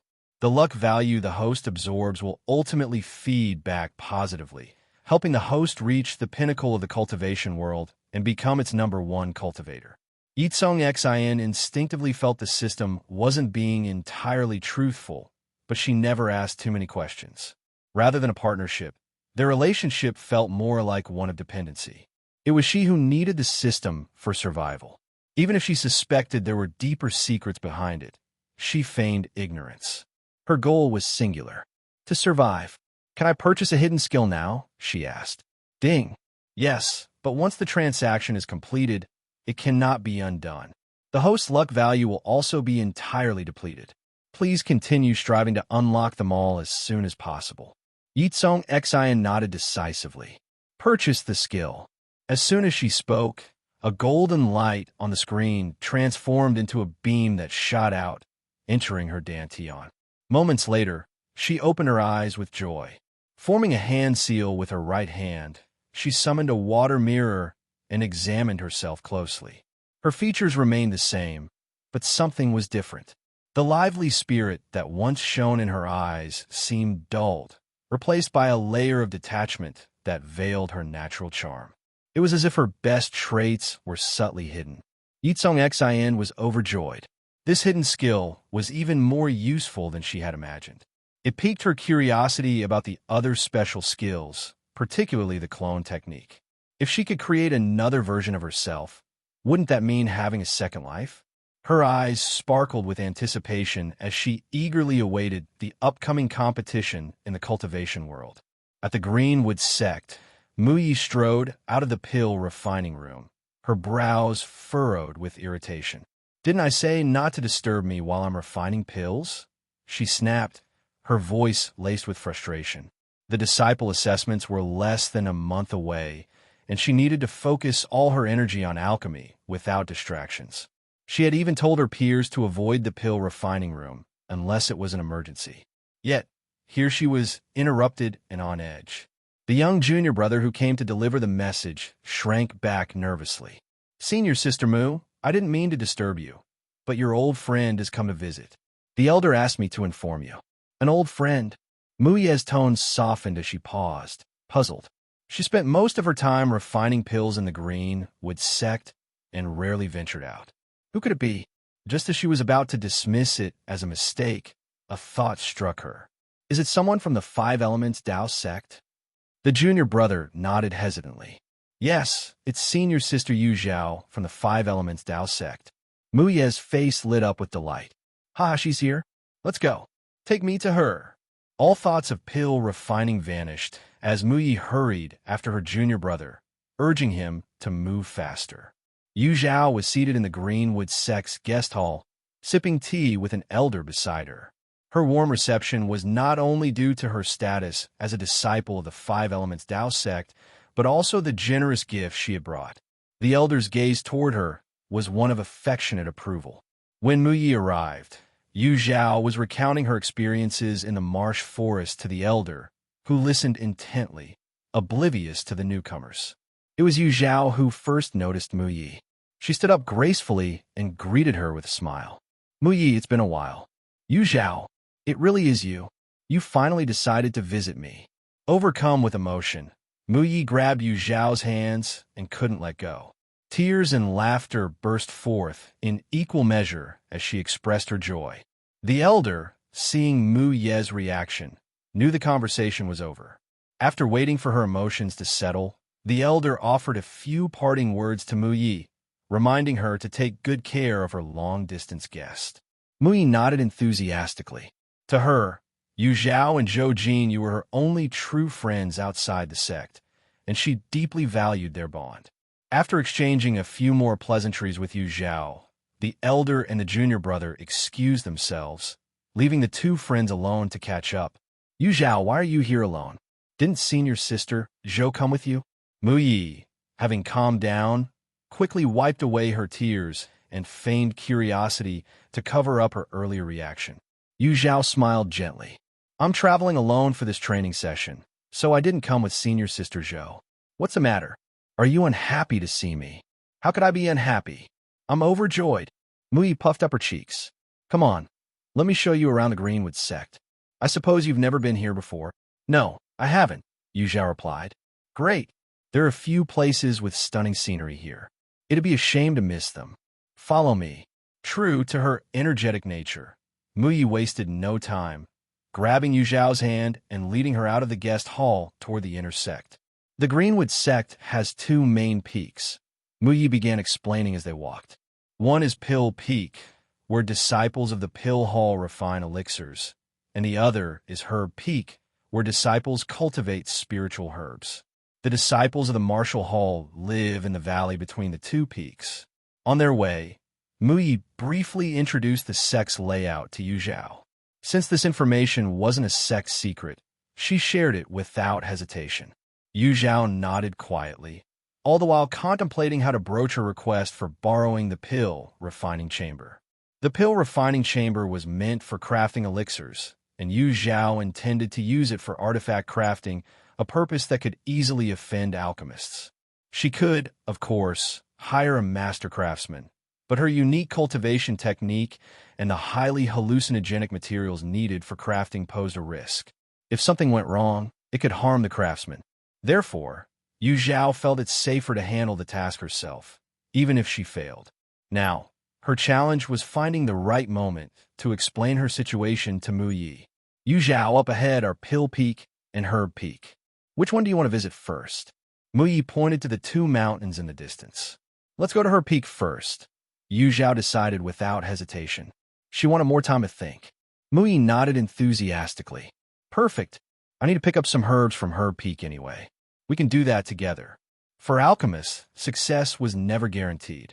A 50% success rate in crafting elixirs was already impressive, marking someone as a master. However, such expertise came at the cost of enormous amounts of spiritual herbs. Mu Yi, for example, used herbs worth at least 100 mid-grade spirit stones every month. It was an expense far beyond her personal means, so most of her resources came from the sect. Disciples of the Pill Hall could collect a set amount of spiritual herbs from Herb Peak every month. However, this wasn't entirely free. At the end of the year, they had to provide a corresponding quantity of elixirs to offset the cost. Chatting along the way, Yu Zhao and Mu Yi followed the main path leading up Herb Peak. After walking for less than an incense stick's time, Yu Zhao noticed the spiritual energy around her growing denser, accompanied by a familiar medicinal fragrance. The scent brought back memories of her time on Lone Moon Peak, where she tended the herb fields for Cui Ju. Deep down, Yu Zhao didn't mind working in the herb fields. Unlike some people who dismissed her efforts as insignificant, the herb fields responded honestly to her care. As long as she put in the effort, the fields would reward her with lush growth. Unlike the constant criticism she faced elsewhere, the herb fields offered her peace and solitude. No one would come to scold her for no reason there, and she could enjoy the serenity all to herself. As the familiar and calming fragrance filled the air, Yu Zhao felt her tension ease. Yu Zhao, are you ready? What you're about to see will amaze you. Mu Yi suddenly stopped, turned back to look at Yu Zhao, and a proud expression flashed in her eyes. Yu Zhao smiled and nodded. Mu Yi gave a mysterious grin, took out her identity token from her waist, and waved it forward. The air trembled violently, and then the forest on both sides of the path shifted apart, creating a clear passage. Let's go. This passage only lasts for 5 breaths, Mu Yi urged while pulling Yu Zhao forward. As soon as Yu Zhao entered the passage, she felt as though she had stepped into an immortal's dwelling. Thick spiritual energy surged toward her, and her body instinctively opened its pores, greedily absorbing the energy around her. Ah! Yu Zhao let out a sigh of satisfaction, only to catch herself and abruptly cut off the cultivation technique she was unconsciously running. This wasn't some ancient secret realm left by predecessors. It was the medicine garden of the Greenwood sect. Absorbing spiritual energy here essentially meant competing with the garden for nourishment. That was considered extremely disrespectful. Yu Zhao began to apologize. You stopped so quickly? Mu Yi interrupted, looking surprised. Noticing Yu Zhao's hesitant expression, Mu Yi waved dismissively. I know what you're about to say. Don't worry. The spiritual energy you absorbed is negligible compared to what the entire garden holds. Sometimes disciples from the pill hall or medicine hall come here to train when they're stuck on a bottleneck. As long as you don't interfere with their work, nobody will mind. Although the spiritual energy array in the garden was built with the combined power of the entire Greenwood sect, making it a resource for everyone, the disciples of the medicine hall maintained the spiritual herbs. Still, Mu Yi clearly didn't care. Her respect for Yu Zhao deepened, however, seeing her restraint. Yu Zhao's ability to stop herself voluntarily reflected her courtesy and self-control, making Mu Ye's smile even brighter. They continued onward, arriving at vast, neatly divided fields of spiritual herbs, with different sections dedicated to various plants. Several disciples of the medicine hall were inspecting the herbs. Looking at the endless fields, bursting with vibrant crops, Yu Zhao felt a deep sense of joy and fulfillment. Amazing, isn't it? Mu Yi said with a proud smirk. Absolutely. Yu Zhao nodded sincerely. Come, let me show you the medicine storage while I collect my herbs. Herbs harvested by the disciples were typically stored in the medicine storage, where they could be processed as needed. To streamline the system, pill hall disciples also collected their herbs there. The medicine storage was on the eastern edge of the fields, built against a cliff. As Yu Zhao and Mu Yi approached the entrance, a figure emerged from within. Both parties stopped and stared, equally stunned. It's you, Wang Qian exclaimed, his face pale with shock. Of all places, he had never expected to encounter Yu Zhao here. Remembering her illustrious reputation, his face alternated between pale and flushed, as though he'd seen a ghost. Mu Yi, unaware that Wang Qian was addressing Yu Zhao, thought he was speaking to her. Arching her brows, she retorted bluntly, "The medicine peak isn't yours alone. Why wouldn't I be here?" Wang Qian's gaze flickered, and he stood silently for a long moment. Mu Yi, originally itching to kick him while he was down, glanced at Yu Zhao nearby and reconsidered. She snorted softly, walked straight up to Wang Qian, and shoved him aside with her shoulder. Yu Zhao, let's go. Don't waste time on irrelevant, inexplicable people. Yu Zhao chuckled, following Mu Yi into the medicine storage room. Standing in place, Wang Qian's chest heaved violently. He had expected Yu Zhao to confront him publicly about the auction and the dark pavilion, but instead, she treated him like air. This wasn't just a slap in the face, it was worse. Watching their retreating figures, seething hatred welled up in Wang Qian's eyes. Birds of a feather flocked together. Yu Zhao's arrogance is just like Mu Ye's. Don't get too smug, Mu Yi. The disciple assessment is coming. Let's see how long you can keep acting this way. Mu Yi, that man earlier was, Yu Zhao asked once the prickling sensation of being stared at faded. Though she and Wang Qian were mortal enemies, she'd only met him once at the auction and didn't even know his name. His name is Wang Qian. Both his parents are highly respected elders in the Greenwood sect, so he's been spoiled since birth and thinks everyone should cater to him. Mu Yi wrinkled her nose, openly displaying her distaste for him. Yu Zhao nodded thoughtfully. It seemed Wang Qian's hostility toward her was partly tied to his feud with Mu Yi. Wait, Wang Qian? Yu Zhao's heart skipped. In her past life, wasn't Wang Qian the young sect master of the Greenwood sect and one of Ye Cong Xin's many admirers? How does his pill refining skill compare to yours? Yu Zhao's question came abruptly, but Mu Yi didn't mind. After a moment of contemplation, she answered honestly. Our pill refining skills are probably on par, but I tend to stay calmer during tests, so I usually perform better. Though she disliked Wang Qian, Mu Yi wouldn't lie about such matters.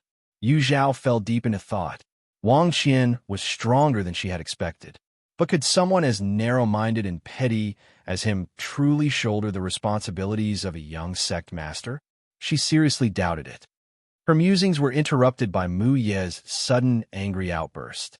Senior Brother Zhao, I reserved this month's herbs with the medicine storage room 2 months ago.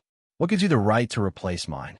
Yu Zhao looked up and realized they had unknowingly reached the central herb cabinet of the room. Several disciples in medicine hall uniforms were busily sorting freshly picked herbs. Mu Yi, clutching a medicine pouch, glared furiously at Zhao Yang, the sole disciple seated behind a desk and not sorting herbs. Zhao Yang glanced indifferently at the pouch in Mu Ye's hands. It must have been a mistake. I'll remind them to be more careful next time. Mu Yi nearly laughed in anger at his nonchalant response. Next time? There is only 1 month left before the Pill Hall Disciple Assessment. Zhao Yang clearly knew how crucial these herbs were for her preparation, yet he had the audacity to dismiss it so lightly. I don't care. I want the herbs I reserve now. Mu Yi slammed the pouch onto the desk, her anger surging. Zhao Yang maintained his leisurely demeanor. Junior Sister Mu, it's not that I don't want to help you, but you came too late. Many of the herbs you want are already gone. My hands are tied. I reserved them first. You did, but I can't conjure herbs out of thin air. Come earlier next time, and such mistakes won't happen. Zhao Yang not only came up with excuses to solve the issue, but even tried to shift the blame, enraging Mu Yi. Zhao Yang, you did this on purpose. Mu Ye's voice trembled with anger. Junior Sister Mu, I have no grievances with you. Why would I intentionally trouble you? This was truly an accident. Please be careful with your accusations, Zhao Yang retorted, his expression calm. Mu Yi hesitated for a moment. Indeed, Zhao Yang had no reason to target her deliberately. Unless her thoughts turned to Wang Qian, who had arrived at the medicine warehouse before her. Wang Qian's father was an elder of the Pill Hall, and Zhao Yang worked directly under him. Considering that she and Wang Qian were rivals, it wasn't hard to imagine Zhao Liang might have been acting on someone's orders or trying to curry favor with the elder by deliberately obstructing her. Realizing the implications, Mu Ye's gaze grew cold. Zhao Yang, does Elder Wang know about your shameless attempts to flatter him? What nonsense are you spouting? This has nothing to do with Elder Wang. Don't drag others into this. Zhao Yang snapped, sitting up straight. His feigned confidence, however, betrayed his underlying guilt. The disciples in the back, busy sorting medicinal herbs, slowed their movements and subtly perked their ears, eager to catch every word of the escalating confrontation. No connection? You think just saying that will convince me? Mu Ye's anger surged. She could accept being openly defeated by Wang Qian in a fair competition, but she refused to tolerate underhanded tactics meant to sabotage her and compromise the integrity of the assessment. What benefits did Elder Wang promise you to make you trouble me like this? Is he so afraid Wang Qian will lose to me? Or is it because you, deep down, think Wang Qian will lose and you're acting out of your own stupidity to try and help him? Mu Ye's delicate features exuded a quiet elegance, like an orchid in bloom, gentle, graceful, and serene. However, her personality was entirely at odds with her appearance. Since the incident in Dragon Roar Valley, where she insisted on accompanying Yu Zhao to rescue others, it had been evident that she was resilient and strong-willed. Now that she was being bullied, her temper flared. For Mu Yi, To endure silently would mean she was no longer herself. Mu Yi, Zhao Yang, was on the verge of panic, visibly shaken by her words. If Elder Wang heard even a fraction of this, Zhao Yang's punishment would be severe. You're being unreasonable. I've told you this was an accident. If you continue making trouble, I'll have no choice but to force you to leave. Zhao Yang's face darkened as he unleashed the aura of a golden core cultivator, pressing it toward Mu Yi. Instinctively, Mu Yi started to retreat, trying to resist the oppressive energy, when suddenly a hand rested on her lower back. Don't back down. I'll help you, a calm and steady voice whispered. It was you, Zhao. In that instant, the suffocating pressure dispersed like melting snow, replaced by a gentle breeze brushing against her face. Mu Yi felt a surge of gratitude, and her gaze turned sharp. You're so flustered, did I hit a nerve? Zhao Yang, hand over those spirit herbs immediately, or I'll report this to the Pill Hall elder and let them judge. Although her background was not as prestigious as Wang Qian's, she was still the favored disciple of the Pill Hall's Grand Elder. Zhao Yang might not fear her, but would he dare offend the Grand Elder? As expected, Zhao Yang's expression grew even darker, regret flashing in his eyes. He had underestimated Mu Yi, assuming her reputation for kindness meant she could be easily manipulated. If he had known she would be so relentless, he would have tampered with the herbs directly instead of trying to deny them to her outright. Who's threatening to involve the Pill Hall elder now? A low, authoritative voice broke the tension. Zhao Yang's eyes lit up when he heard the approaching footsteps. The disciples of the medicine hall, who had been pretending to be busy, immediately stopped their tasks and bowed respectfully. Elder Wang, a middle-aged man, wearing an elder's robe and bearing a striking resemblance to Wang Qian, strode confidently into the medicine storeroom. Mu Yi reluctantly greeted him. Elder Wang. Elder Wang ignored Mu Yi entirely, directing his gaze at Zhao Yang. I could hear the commotion in the storeroom from outside. What's going on? Zhao Yang, who had been arrogant before Mu Yi just moments ago, quickly adopted a contrite demeanor. Elder Wang, I failed to manage the storeroom properly and allowed junior sister Mu from the Pill Hall to be mistreated. I am willing to accept punishment. Good. Since you acknowledge your mistake, go and receive your punishment later. Do not repeat such errors in the future. Yes, Elder Wang. The exchange between Elder Wang and Zhao Yang was seamless, clearly aiming to sweep the matter under the rug. Mu Ye's anger flared. Elder Wang, your medicine hall disciples swapped out the spiritual herbs I reserved. Is this how you intend to handle the issue? Elder Wang frowned. Zhao Yang, explain. Elder Wang, here's what happened. Junior Sister Mu did indeed reserve a batch of spiritual herbs with the medicine hall. Unfortunately, Elder He of the Pill Hall also needed those herbs for alchemy recently, so they were taken first. Without those herbs, we had no choice but to replace them for Junior Sister Mu. As an apology, we even added extra herbs to make up for the inconvenience. However, Junior Sister Mu was dissatisfied with our solution, maliciously accused us, and even tried to use the Pill Hall's Grand Elder to intimidate us. I was left with no option but to ask for your judgment, Elder Wang. Zhao Yang's well-rehearsed explanation deflected all blame from himself, leaving him seemingly innocent. Finally, Elder Wang looked directly at Mu Yi, his tone haughty. Although this matter stems from the medicine hall's mistake, compensation has already been provided. You shouldn't push your luck. Mu Yi was about to argue her case when she felt Zhao press firmly against her waist. Her words circled in her throat before she swallowed them. Let's go, Zhao said to her through spiritual transmission. As an outsider, Zhao saw the situation more clearly than Mu Yi. Elder Wang was clearly aligned with Zhao Yang and had intervened solely to shield him. If Mu Yi continued to argue, not only would she gain nothing, but she might also end up labeled as disrespectful or unreasonable. This would damage her standing in the Greenwood sect, especially as she vied for the position of young sect master. It was better to retreat for now and reassess later. Mu Yi, realizing the precariousness of the situation, calmed herself. She inhaled deeply and spoke. Elder Wang, your lesson is appreciated. I, Mu Yi, will reflect deeply on my behavior. Her last few words were delivered through gritted teeth, each one squeezed out like it pained her to say. Without waiting for a response, she grabbed Yu Zhao's arm and strode toward the exit. Before leaving, she made sure to collect the medicine pouch from the table. It was hers, and she wasn't about to let the medicine hall benefit from her loss. Elder Wang's eyes narrowed slightly. Who is that woman with Mu Yi? Zhao Yang hurried to Elder Wang's side, lowering his voice. I don't recognize her. She doesn't seem to be a disciple of the Greenwood sect. Elder Wang also thought the woman didn't look like she belonged to the sect. Her sudden appearance raised concerns about potential complications. However, no matter the situation, the position of young sect master would belong to Qianer. No one would take it from him. Such audacity! Such audacity! Mu Ye's voice trembled with anger as they descended the mountain path.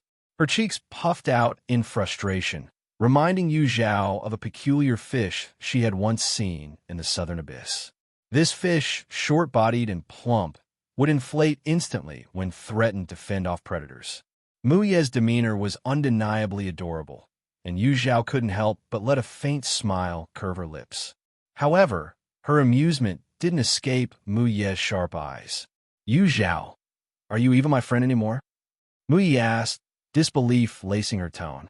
I'm being bullied, and instead of helping me get even, you're laughing at me. I'm sorry. Yu Zhao said hastily, suppressing her smile. It wasn't on purpose. What are you planning to do now? Mu Ye sighed in defeat, lowering her head. What can I do? They've already come up with excuses. Even if I ask Master to intervene, it'll likely end up being handled lightly, with no real consequences for them. Isn't the Greenwood sect about to hold its young sect master selection exam? Yu Zhao asked suddenly. How do you know about that? Mu Ye asked, startled. The disciples of the Pill Hall had annual assessments, but this year's exam had been secretly merged with the Greenwood sect selection process for the young sect master. This was a closely guarded secret, even among the Marshall Hall disciples. Yu Zhao, of course, couldn't admit that she had deduced this from her knowledge of past events. Instead, she lied, saying, the elder who hosted me at the Greenwood sect mentioned it. Mu Ye nodded, thinking Yu Zhao's connections were impressive if even Elder Luo was willing to share such sensitive information. That's right, Mu Ye confirmed. The exam is less than a month away. I plan to refine stabilizing essence pills, which are of the 3rd rank. They must have guessed this from the spiritual herbs I reserved and deliberately swapped out the ingredients. Yu Zhao's eyes narrowed. Do you only have one pill recipe prepared? Of course not, Mu Ye replied quickly. I have a few other 3rd rank recipes, but after careful consideration, none are as suitable as the stabilizing essence pill. The Pill Hall exam didn't just evaluate the grade of the refined pill. It also judged completion, temperature control, and several other factors. A higher difficulty didn't automatically guarantee a better score. Did you know Wang Qian has a recipe for a 4th rank pill? Yu Zhao asked, seemingly out of nowhere. A 4th rank recipe? Mu Ye froze, both astonished by Yu Zhao's revelation and intrigued by the potential implications. With Wang Qian's current skill level, his success rate in refining a 4th rank pill was less than 10%. Surely, he wouldn't risk it in such an important exam. Yet Yu Zhao shared the story of how Wang Qian had bid extravagantly at the Blackwater City auction to obtain the recipe. Initially, Mu Ye couldn't help but laugh when Yu Zhao mentioned raising the price on Wang Qian, but her smile faded as the tale continued. For Wang Qian to buy a 4th rank recipe at an exorbitant price meant he had a hidden agenda. Mu Ye's mind raced. Could the recipe contain unique alchemy techniques? That would explain why Wang Qian was so desperate to secure it. Most recipes simply listed the required ingredients and their preparation order. However, a rare few included specialized alchemical techniques that could significantly improve success rates. Such recipes were understandably far more valuable. Mu Ye suspected that Wang Qian, having learned of this, had traveled great distances to acquire the recipe. If she were in his position, she would have done the same. After all, the true treasure lay not in the recipe itself, but in the exclusive techniques it contained. Upon learning the news, Mu Ye's spirits sank further. She knew that once Wang Qian obtained the fourth-grade alchemy recipe, he would undoubtedly master its techniques, greatly improving his pill refining art. Their odds had always been evenly matched, but with Wang Qian's abilities advancing while she was subjected to malicious interference, his chances of winning had significantly increased. Phew! She exhaled deeply, as if trying to release all her frustration. She was Mu Ye, someone who never conceded easily. Composing herself, she turned to Zhao with a smile. Let's not dwell on unpleasant matters. How about I take you on another tour around Pill Peak? Zhao had come from afar, and Mu Ye didn't want her own troubles to ruin her mood. Can I see your alchemy room? Zhao asked. Of course. As it happens, I've rented one. I can show you inside, Mu Ye replied. The two women chatted and laughed as they made their way to Pill Peak, with Mu Ye showing no outward signs of her inner turmoil. Pill Peak sat atop a high-grade spirit vein of fire. The ancestors of the Greenwood sect had chosen this location for its fiery energy, perfect for alchemy. Over the years, the sect had refined and divided the fire vein into 108 branches, each connected to an individual alchemy room. Unlike the mild climate of Medicine Peak, Pill Peak greeted visitors with an intense heat. There are 108 alchemy rooms on Pill Peak, Mu Ye explained. The fire intensity increases from the base to the summit. My usual room is room 66, while Wang Qian uses room 63. See that stone door? That's an alchemy room. She pointed to a sealed stone door as she explained. Zhao nodded attentively, familiarizing herself with the layout. She might need to borrow an alchemy room soon herself. Room 66 was located halfway up Pill Peak. As they walked, chatting along the way, they soon arrived outside the room. Mu Ye pulled out a stone token and placed it in the slot beside the door. Click!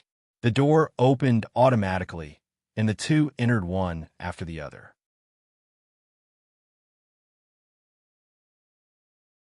The alchemy room was a carved stone cave, with its most unique feature being a bottomless pit in the center of the floor.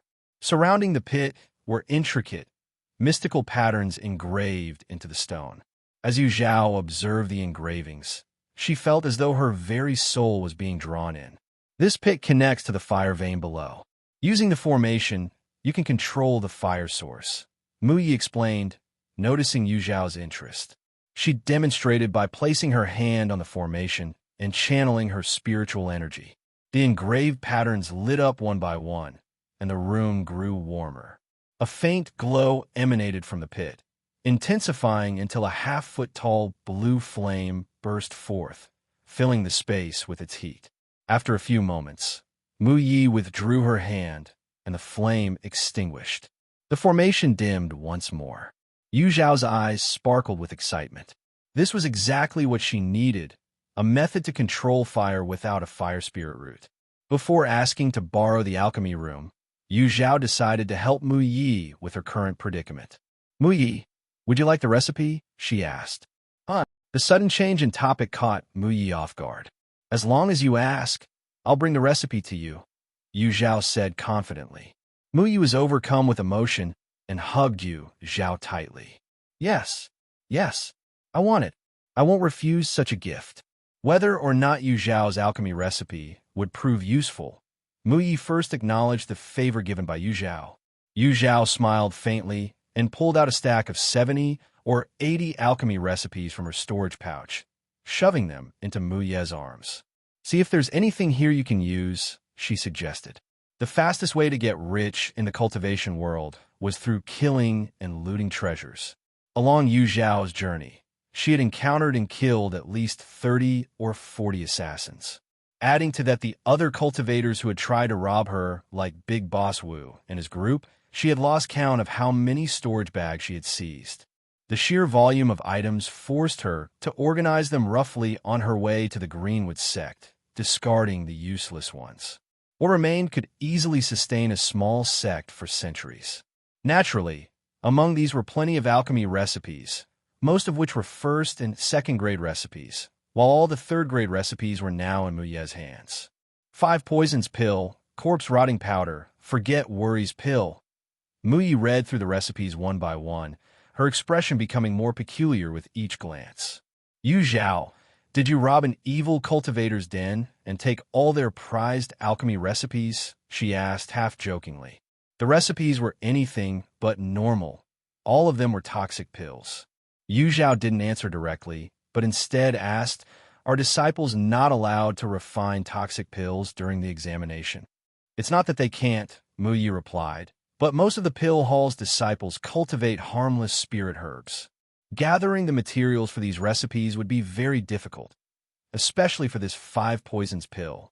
It would be nearly impossible to collect even 3 of the required poisons. As a most favored disciple of the pill hall elder, Mu Ye's alchemy talent was unquestionable.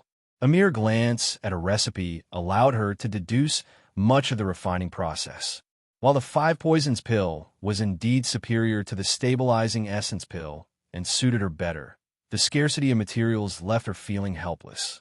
Yu Zhao smiled slightly again and handed a medicine bottle to Muyi.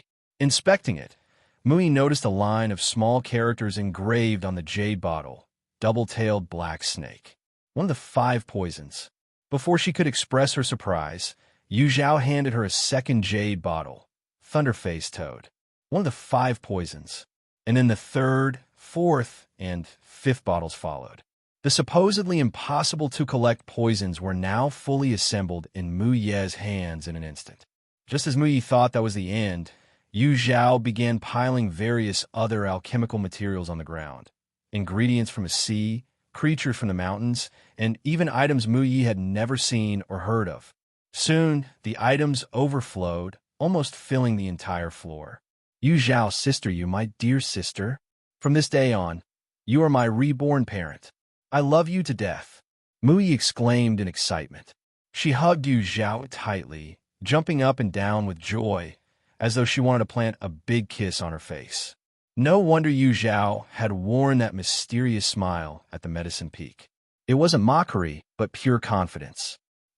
Sister Yu, next time you go adventuring, you must call me. I'll cover all your pill needs. Mu Ye said, recalling their last meeting. Back then, Yu Zhao didn't even have a decent magical artifact. The only powerful spirit treasure she had was used up saving someone. Yet, in less than 2 years, Yu Zhao had become unimaginably wealthy.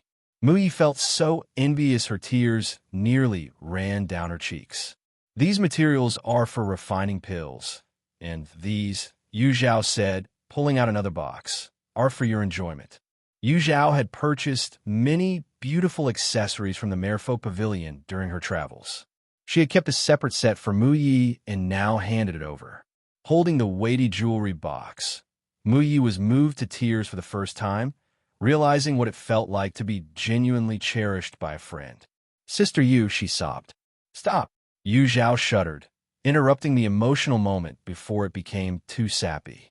The materials for the 5 poisons pill are all here. You can start refining it now.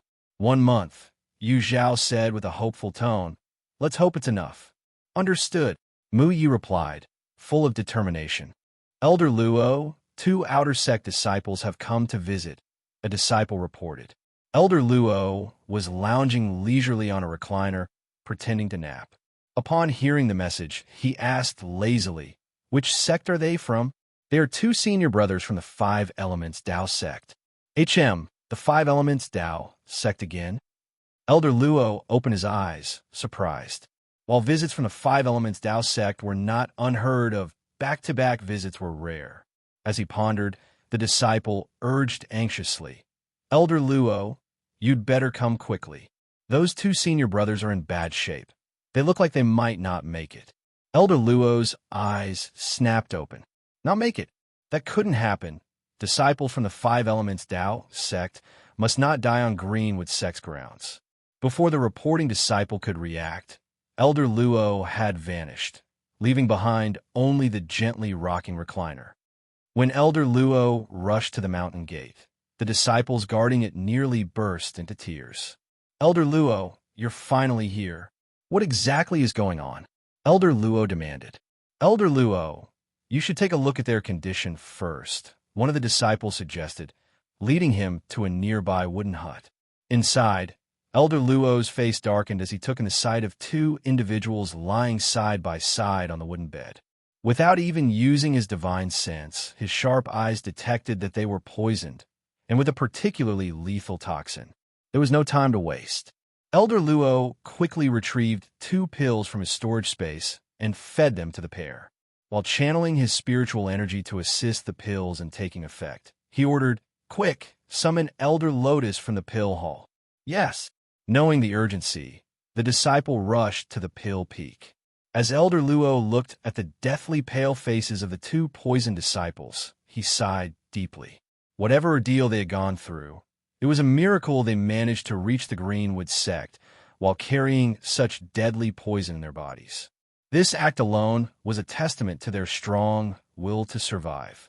The 5 Elements Tao sect would owe them a tremendous favor this time. Fortunately, due to the upcoming Young Sect Master's evaluation, Elder Lotus had not gone into seclusion for alchemy and arrived quickly. On her way, the disciple had briefed her on the situation, so she entered the hut without a word and began examining the 2 patients. After a while, Elder Lotus withdrew her hand, her expression serious. Pointing to the one on the right, Fong Chenglang, she said, "This one has severe poisoning and external injuries. However, as long as he takes the antidote and recuperates, he should recover within a month." Elder Luo nodded. He had reached the same conclusion earlier. If Fong Chenglang were the only patient, Elder Luo wouldn't have troubled Elder Lotus at all. The tricky case was the other one. As for this one, Elder Lotus frowned deeply. There are over 7 different toxins in his body, mixed into a complex compound that has infiltrated his vital organs. Curing him will be exceedingly difficult. Elder Lotus, the chief elder of the Pill Hall and Mu Ye's master, rarely encountered cases she deemed this challenging. Her assessment left Elder Luo no room for doubt. "Let's focus on keeping him alive for now," Elder Luo sighed. For cultivators, survival always left the possibility of defying fate in the future. Moreover, with the 5 Elements Tao sect's deeper resources, they might possess miraculous remedies for such poisons. Elder Lotus nodded and directed several disciples to carry the patients to the pill peak for treatment. Finally, Elder Luo remembered to question the reporting disciple. "Did they say anything before they passed out?" The disciple explained, "Elder Luo, when a more severely injured senior brother arrived, he was already unconscious. He was carried here to the Greenwood sect by another senior brother. That senior brother only managed to state his name before fainting." "Did he mention which master from the 5 Elements Tao sect he was a disciple of?" The disciple became visibly excited, nodding furiously. "Yes, he did. He said he was the eldest disciple of Master Qin Yin, Fong Chenglang." Upon learning Fong Chenglang's identity, the disciple had rushed to Elder Luo to plead for help. "What? Are you certain? He is a disciple of Master Qin Yin." Elder Luo and Elder Lotus exchanged astonished looks. "I'm sure. Not only did I hear it, but all the other senior brothers also heard it clearly," the disciple confirmed with conviction. Elder Luo turned to Elder Lotus, his expression a mix of urgency and hope. "Elder Lotus, we must do everything in our power to save them." "I will," Elder Lotus assured. The 5 Elements Tao sect had long been the leading sect in the cultivation world. This was partly due to its rich heritage and exceptional talent, and partly because of Master Qin Yin, who was revered as the #1 cultivator in the realm. 80 years ago, when the sect faced its greatest crisis in a millennium, Master Qin Yin had achieved legendary status. With a mere nascent soul cultivation base, he battled 3 nascent soul cultivators, emerging with 2 of them gravely injured while sacrificing himself. His unparalleled strength and dedication became the stuff of legends, and his reputation was untouchable. Moreover, Master Qin Yin was infamous for his strictness and detachment. If his disciple were to perish within the Greenwood sect, even if the sect bore no direct responsibility, Master Qin Yin might very well vent his wrath on them. Neither Elder Luo nor Elder Lotus wanted to risk such a calamity. Their initial resolve to try their best to save Fong Chenglang and Cui Ju now shifted to an all-out effort. After reaching a consensus, Elder Luo went to report the matter to the sect master personally, while Elder Lotus hurried back to the Pill Peak to begin detoxification and healing. By the time Wang Qian heard the news, several days had passed. The informants were none other than Guoming, In, and Tian Han, another one of Master Qing Yan's disciples. Do the people from the Five Elements Dao sect have nothing better to do? The Cultivation World Tournament is just around the corner, yet they roam around aimlessly. Wang Qian exclaimed, both angry and anxious. The situation with Yu Zhao remained unresolved, and now 2 more disciples from the Five Elements Dao sect had shown up. It was as if they treated the Greenwood sect like an open courtyard, coming and going at will. Junior brother Wang Qian, don't fret. I believe this could work to our advantage, Guoming In said soothingly. An advantage? What do you mean? Wang Qian asked skeptically. Our enmity with Yu Zhao doesn't prevent us from forging good relations with other members of the Five Elements Dao sect, especially disciples of Master Qing Yan. If we can establish a rapport with them, wouldn't Yu Zhao's attempts to trouble us become meaningless? Wang Qian's frown eased as he realized the merit of Guoming Un's words. Fong Chenglang was Master Qing Yan's eldest disciple, which made him Yu Zhao's senior brother. If he were to intervene, Yu Zhao would have no choice but to back down, perhaps even reconcile politely. As long as he could win over Fong Chenglang, Yu Zhao would cease to be a threat. A slow smile spread across Wang Qian's face. He cast an approving look at Guoming In. Senior brother Gua, you truly are wise. I've learned much from you today.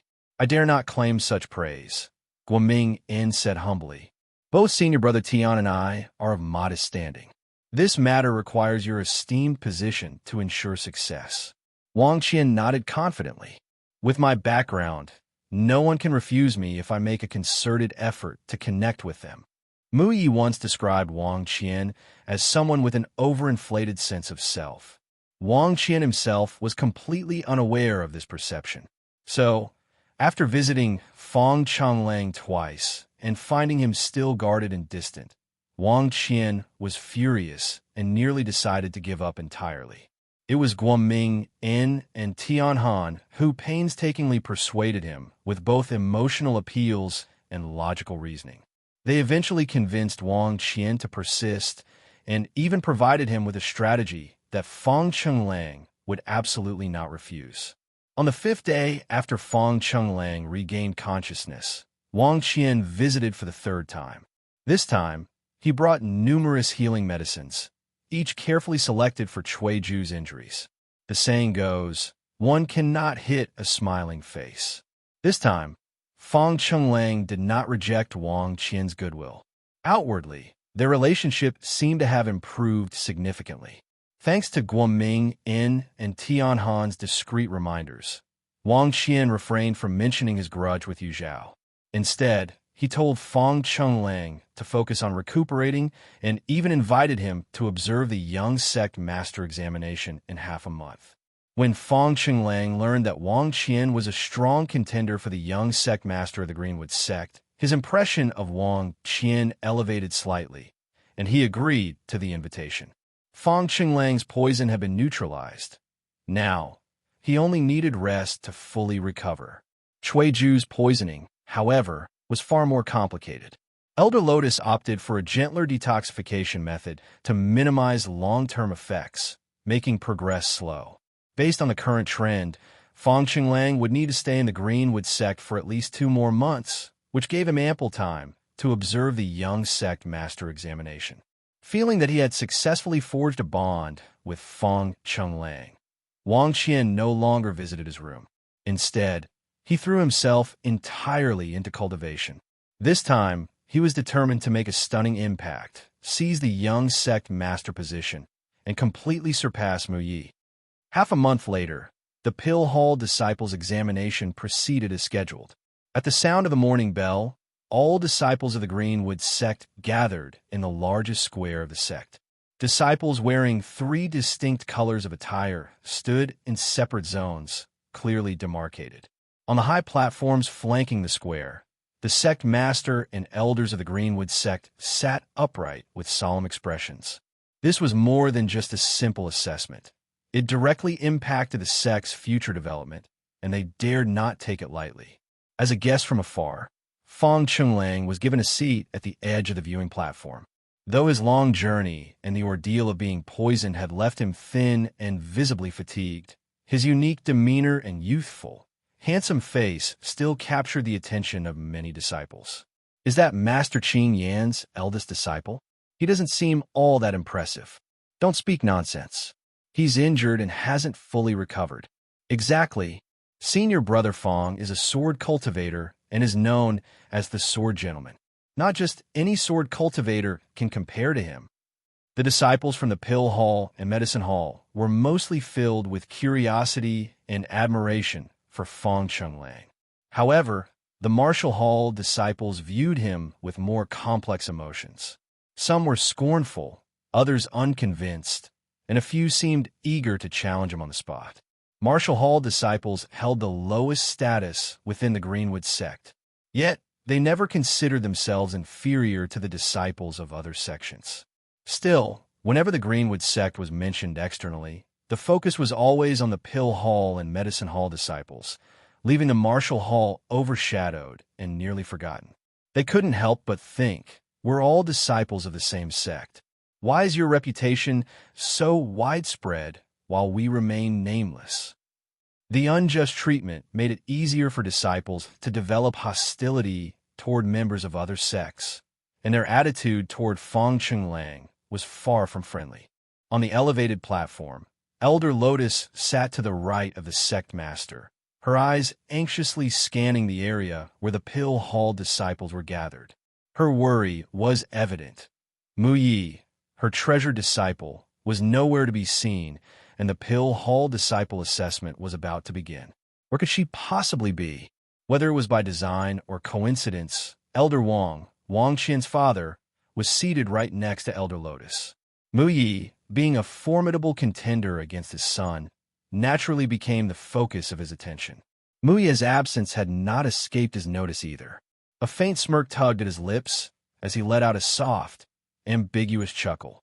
Elder Lotus, your beloved disciple Mu Yi hasn't arrived yet. Is she planning to forego the assessment altogether? His voice was neither too loud nor too soft, but it was pitched perfectly to carry to everyone nearby. The other elders immediately turned their attention toward the Pill Hall area. Indeed, Mu Ye's figure was nowhere to be found, which left them all surprised. Even though the assessment had yet to start, everyone already regarded the position of young sect master as a contest between Wang Qian and Mu Yi. Regardless of which one emerged victorious, the result wouldn't be shocking. However, most privately favored Mu Yi. Her ability to shine in critical moments was unparalleled, and her track record in assessments consistently surpassed Wang Qian's. As long as Mu Yi stepped onto the pill refining stage, she was halfway to victory. But nobody had expected her to be absent at such a crucial moment. Elder Lotus's heart was gripped with anxiety, yet outwardly, she maintained a composed and confident demeanor. Mu Yi has always been a calm and reliable child. I have faith in her. If she were truly reliable, she wouldn't still be absent. Could it be she's afraid? Elder Wang countered coldly. Afraid? Elder Lotus chuckled lightly. Afraid of what? Afraid of defeating her usual rival. Elder Wang's expression darkened, as did that of another female elder nearby. Both were about to retort when Master Wu Sang, the sect leader of the Greenwood sect, intervened. There's no need for disputes. We'll know the outcome in half an incense sticks time. Understood. Elder Lotus and Elder Wang replied solemnly, ceasing their bickering. Time flew by quickly. More disciples began noticing that Mu Yi, a strong contender for the young sect master position, had yet to arrive. Speculation and rumors spread like wildfire among the disciples. Wang Qian, Guomingyan, and others clenched their fists, silently praying for Mu Ye's continued absence. Meanwhile, those close to Mu Yi were filled with worry, their eyes scanning the horizon desperately. The Pill Hall assessment is about to begin. Disciples whose names are called please proceed to the assessment area in order." Elder Luo's booming voice resonated across the plaza. Wang Qian pumped his fist in triumph. With Mu Yi absent, the young sect master position was as good as his. Refining platform number 1, Guofeng Fei. Refining platform number 2, Sun Mingyu. Refining platform number 3, Cheng Dao. The Pill Hall had the fewest disciples among the 3 halls, just over 400 in total. Even if Elder Luo deliberately left Mu Ye's name for last, there wasn't much time left to stall. As the number of disciples in the plaza dwindled, Wang Qian's confidence grew, a jubilant smile creeping across his face. Refining platform number 438, Wang Qian. Refining platform number 439, Mu Yi. As soon as Elder Luo's announcement concluded, Wang Qian confidently stepped onto platform 438. Seeing the empty platform 439 beside him, he couldn't help but grin smugly. Refining platform number 439, Mu Yi. Refining platform number 439, Mu Yi. Elder Luo called out several more times, still unwilling to give up. Ha ha ha! Elder Wang couldn't hold back his laughter. He had gone to great lengths to prepare for this day, but it seemed his efforts were unnecessary. Elder Lotus, furious and on the verge of losing her composure, nearly struck down the arrogant man beside her. Just then, her divine sense detected 2 figures rushing toward the platform with great urgency. She shot to her feet, her voice brimming with excitement as she shouted, "Mu Yi is here." Elder Wang noticed Mu Ye's arrival and, flustered, stood up in protest. Mu Yi is late. According to the rules, she is disqualified from the assessment. Stop spouting nonsense. The assessment hasn't even started yet. Mu Yi is not late, countered Elder Lotus. Elder Lotus, you can't favor Mu Yi just because she's your disciple. That's blatant disregard for sect rules. Elder Wang, it's not favoritism. It's your own bias at play. As Elder Lotus and Elder Wang argued fiercely, Yu Zhao and Mu Yi rushed onto the sect square. Mu Yi gave Yu Zhao a quick nod before leaping to stand next to Wang Qian at the alchemy platform. She announced confidently, "Mu Yi, number 439, reporting in." Wang Qian pointed at her, shouting indignantly, "Elder Luo, Mu Yi is late. She should be disqualified from the assessment." Elder Luo glanced at him, his tone calm. "Did I announce the start of the assessment?" Wang Qian was momentarily stunned and could only shake his head. Elder Luo ignored him and turned to bow toward the main stage. "Sect Master and esteemed elders, all disciples of the Pill Hall are present." "Umph." Elder Wang snorted heavily. Elder Luo's partiality toward Elder Lotus was evident and had let Mu Yi off the hook. However, Wang Qian comforted himself.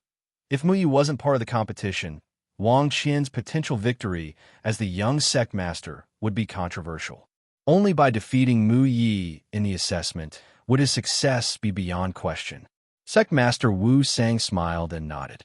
Elder Luo immediately declared, "This assessment will follow the usual rules, a 5-day time limit, judged collectively by the sect master and elders. I now declare the Pill Hall assessment officially open." The moment the words were spoken, the disciples on the alchemy platforms sprang into action. Yu Zhao watched Mu Yi, who was fully immersed in the assessment, and felt a wave of relief. They had barely made it. 3 days ago, Mu Yi had finished her training and adjusted her state of mind, ready to tackle the assessment with her full strength. But plans couldn't keep up with changes.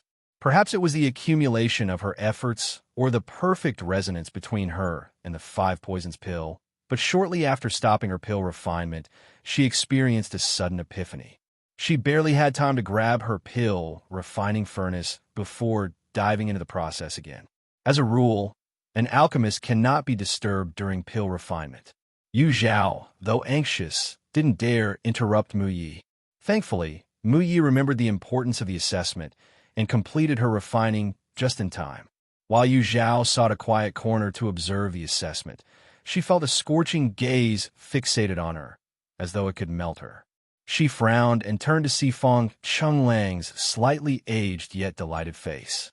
Yu Zhao was speechless, for words popped in her mind, persistent as a ghost. Her first thought was that Fong Chunglang was secretly investigating her again.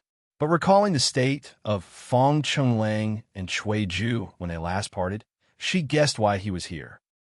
The poison created by Yao Wuji could only be treated with confidence by the alchemists of the Greenwood sect, the nearest sect to the marsh forest. Fong Chunglang, unless completely addled by the poison, would naturally seek help here. Elder Wang noticed Mu Ye's arrival and, flustered, stood up in protest. Mu Ye is late. According to the rules, she is disqualified from the assessment. Stop spouting nonsense. The assessment hasn't even started yet. Mu Ye is not late, countered Elder Lotus. Elder Lotus, you can't favor Mu Ye just because she's your disciple. That's blatant disregard for sect rules. Elder Wang, it's not favoritism. It's your own bias at play. As Elder Lotus and Elder Wang argued fiercely, Yu Zhao and Mu Ye rushed onto the sect square. Mu Ye gave Yu Zhao a quick nod before leaping to stand next to Wang Qian at the alchemy platform. She announced confidently, Mu Ye, number 439, reporting in. Wang Qian pointed at her, shouting indignantly, Elder Luo, Mu Ye is late. She should be disqualified from the assessment. Elder Luo glanced at him, his tone calm. Did I announce the start of the assessment? Wang Qian was momentarily stunned and could only shake his head. Elder Luo ignored him and turned to bow toward the main stage. Sect Master and esteemed elders, all disciples of the Pill Hall, are present. Elder Wang snorted heavily. Elder Luo's partiality toward Elder Lotus was evident and had let Mu Ye off the hook. However, Wang Qian comforted himself. If Mu Ye wasn't part of the competition, Wang Qian's potential victory as the young sect master would be controversial. Only by defeating Mu Ye in the assessment would his success be beyond question. Sect Master Wu Sang smiled and nodded. Elder Luo immediately declared, this assessment will follow the usual rules, a 5-day time limit, judged collectively by the sect master and elders. I now declare the Pill Hall assessment officially open. The moment the words were spoken, the disciples on the alchemy platforms sprang into action. Yu Zhao watched Mu Ye, who was fully immersed in the assessment, and felt a wave of relief. They had barely made it. 3 days ago, Mu Ye had finished her training and adjusted her state of mind, ready to tackle the assessment with her full strength. But plans couldn't keep up with changes. Perhaps it was the accumulation of her efforts or the perfect resonance between her and the 5 poisons pill, but shortly after stopping her pill refinement, she experienced a sudden epiphany. She barely had time to grab her pill refining furnace before diving into the process again. As a rule, an alchemist cannot be disturbed during pill refinement. Yu Zhao, though anxious, didn't dare interrupt Mu Ye. Thankfully, Mu Ye remembered the importance of the assessment and completed her refining just in time. While Yu Zhao sought a quiet corner to observe the assessment, she felt a scorching gaze fixated on her, as though it could melt her. She frowned and turned to see Fong Chunglang's slightly aged yet delighted face. Yu Zhao was speechless, for words popped into her mind, persistent as a ghost. Her first thought was that Fong Chunglang was secretly investigating her again. But recalling the state of Fong Chunglang and Cui Ju when they last parted, she guessed why he was here. The poison created by Yao Wuji could only be treated with confidence by the alchemists of the Greenwood sect, the nearest sect to the marsh forest. Fong Chunglang, unless completely addled by the poison, would naturally seek help here. Yu Zhao found it amusing. In her past life, she had clung to Fong Chunglang and his companions for the tiniest scraps of gratitude, behaving like a thoughtless shell eager to stay by their side. In this life, having broken free from those delusions, she worked hard to distance herself from them. Yet they seemed obsessed, entangling her in a mess she couldn't sever or explain. Thinking about returning to the sect after forging her life-bonded artifact, only to meet these people again, Yu Zhao felt her good mood vanish completely. Fong Chenglang, oblivious to the trouble his presence caused, gazed at her with excitement. He only knew that he was truly happy, genuinely happy from the depths of his heart. Meeting Yu Zhao of the Greenwood sect was undoubtedly a delightful surprise. He wanted so badly to rush down from the high platform and tell Yu Zhao how poorly he and Ah Ju had been faring, that they missed her terribly. That Ah Ju, poisoned and unconscious, still murmured her name before collapsing. But Fong Chenglang couldn't do it. In the past, he had wronged Yu Zhao far too much. He had no right to demand anything from her now, let alone plead for her help. Deep down, another fear lingered in his heart, an even greater worry. What if, upon learning about Ah Ju, Yu Zhao remained indifferent? Her previous actions had made it clear she was determined to sever ties with them. If even Ah Ju's dire state couldn't sway her, then Fong Chenglang had no idea what could repair the shattered bond between them.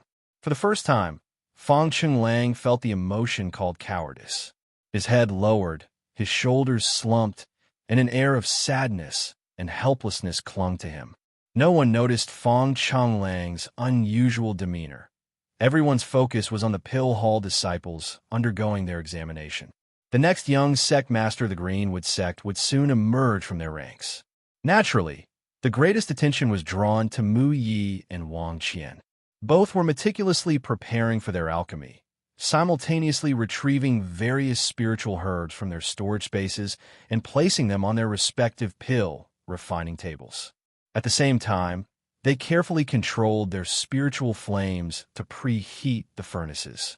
Judging from the dozen or so herbs Wang Qian has selected, it seems he intends to refine a departing fire pill, one elder speculated. The departing fire pill was a relatively common third-grade pill in the Greenwood sect, known for expelling residual fire toxins from the body. It was particularly suitable for alchemists and artifact refiners who often worked with spiritual flames. Another elder clicked his tongue in wonder. The refining difficulty of the departing fire pill isn't particularly advantageous among third-grade pills. Elder Wang, could you enlighten us as to why Wang Qian chose it? Elder Wang grinned confidently. You'll see soon enough. Seeing his calm and assured demeanor, the other elders understood Wang Qian must have something up his sleeve. Their curiosity piqued. Look, Elder Lotus, the pill Mu Yi is preparing to refine seems rather unusual, another elder remarked. The group shifted their attention to Mu Yi and noticed the spiritual herbs on her pill refining table were not among the commonly used ones from the medicine hall. Elder Lotus's brows furrowed heavily. She knew that Mu Yi had initially planned to refine a stabilizing essence pill, but changing the prescription on the spot? That was a grave mistake. Wait a moment, these herbs look like they belong to the recipe for the 5 poisons pill. The so-called 5 poisons in the pill weren't fixed. Any combination of 5 complementary poisonous herbs, along with specific supporting materials, could be used to refine the 5 poisons pill. That does seem to be the case. But why would Mu Yi refine such a pill? Poison pills were the least favored and cheapest category of pills, and there were very few alchemists who specialized in their refinement. A glint of schadenfreude appeared in Elder Wang's eyes. Clearly, Zhao Yang must have swapped out the herbs Mu Yi needed, forcing her to change her prescription at the last minute. A month's preparation wouldn't suffice to perfect such a change. Expecting her to outshine his dear Wang Qian now. Wishful thinking. It seemed he could already start celebrating Wang Qian's impending victory on the elevated platform. The elders wore varied expressions, each lost in thought. Meanwhile, the disciples at the pill refining platform worked with unwavering focus. Even Wang Qian, typically the most self-conscious about others' opinions, was entirely absorbed in handling the spiritual herbs. The Greenwood sect's pill hall disciples were seasoned experts at preparing herbs, with none making a single mistake. As the first disciple opened their pill refining furnace and began adding herbs in sequence, the rest of the disciples seamlessly transitioned into the next and most critical phase. Red flames illuminated their faces, which were resolute and brimming with concentration. Yu Zhao, witnessing over 400 individuals refining pills simultaneously for the first time, was filled with an indescribable sense of awe. Her amazement grew when she saw Mu Yi, someone she knew well, calmly controlling the spiritual fire in her palm. Mu Ye's precise hand seals and serene demeanor made her appear like an entirely different person from her usual cheerful self. It was evident to all how much Mu Yi loved alchemy, and Yu Zhao couldn't help but feel a deep respect for her. The sect master and elders of the Greenwood sect were equally pleased with the Pill Hall disciples' performance. Renowned for its expertise in pill refining, the sect prioritized cultivating talent in the Pill Hall. Even the selection of the young sect master was exclusive to its disciples. The disciples' performances lived up to expectations, even presenting a dilemma for the elders. Based on their current displays, Mu Yi and Wang Qian stood out, but several others also showed promising potential. Choosing the next young sect master among them seemed a daunting task. Fortunately, there was ample time to deliberate. 3 days passed in a flash. Apart from a few disciples who caused explosions due to errors in operation, most completed their pill refining process smoothly. By this point, differences in their skills became apparent. Disciples like Mu Yi and Wang Qian, with solid foundations and rich experience, remained composed and confident, whereas others began to falter. The Medicine Hall and Martial Hall disciples, unable to contain their curiosity, engaged in quiet discussions, speculating about the eventual victor.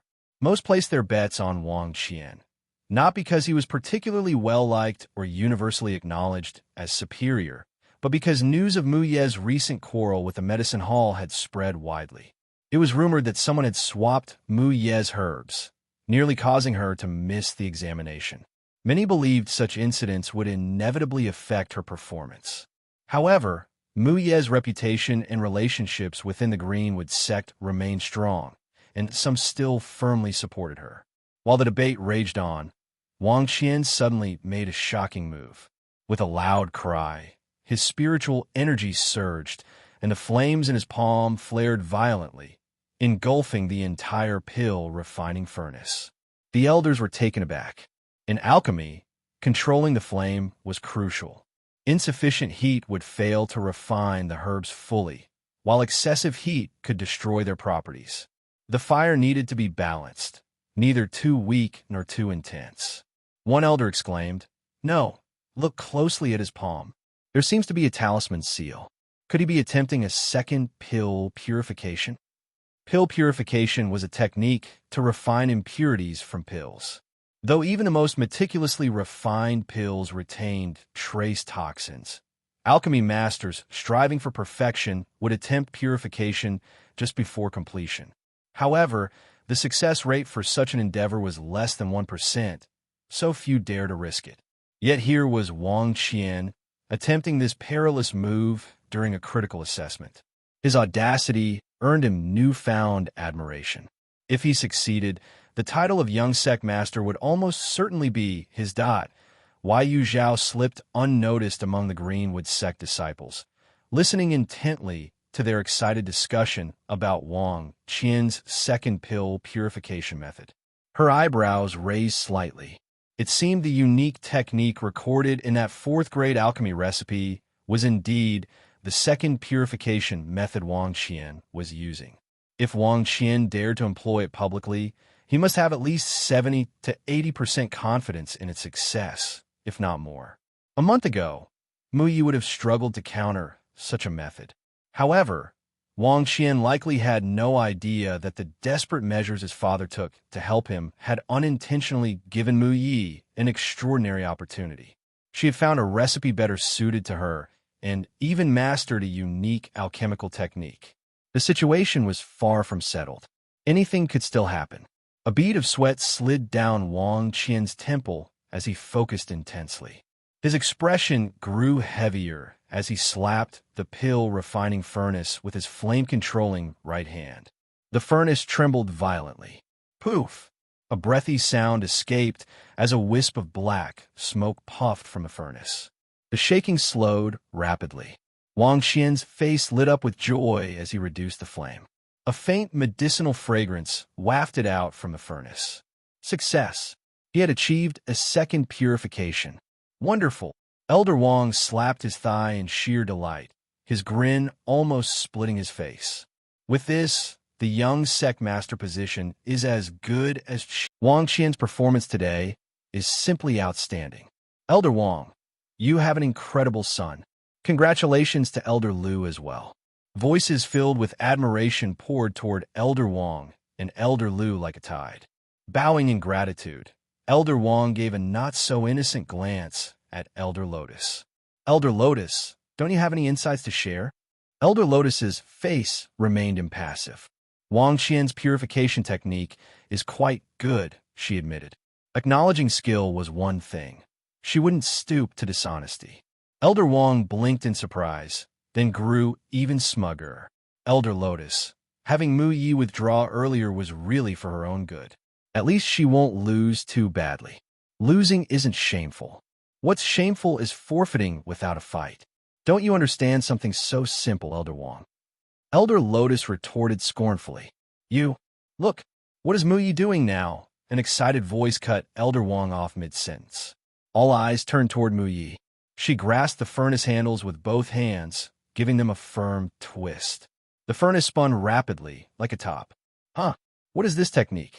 From the sect leader to the disciples of the Greenwood sect, everyone was stunned. While Wang Qian's method was at least familiar, Mu Ye's technique was something entirely new. Elder Lotus, is this one of your unique creations? Someone asked. Elder Lotus looked bewildered, responding with a quick denial. No, it's not mine. I have no idea. Don't make baseless assumptions. Doubt lingered in the gazes directed at her, their disbelief evident. Elder Lotus let out a wry smile. The truth was, over the past month, she had been so focused on crafting an antidote for Master Qin Yan's disciple that she had neglected Mu Yi. This wasn't a matter of irresponsibility. Mu Ye's alchemical skills had already reached the limits of what Elder Lotus's cultivation could enhance. Only a breakthrough in cultivation could push her further. What she hadn't expected, however, was for her disciple to undergo a complete transformation within a month. Mu Ye's progress left even her own master astonished and unfamiliar. So, had she underestimated her disciple all along? Hello, everyone. As we wrap up this video, I want to share a quick note. I have a Patreon account. If you'd like to support me and enjoy on-demand audiobooks, you can become a Patreon member. Alternatively, you can check out my Google Drive link, which has 500-plus novel audiobooks available through my Ko-fi or Patreon shop. I appreciate your support.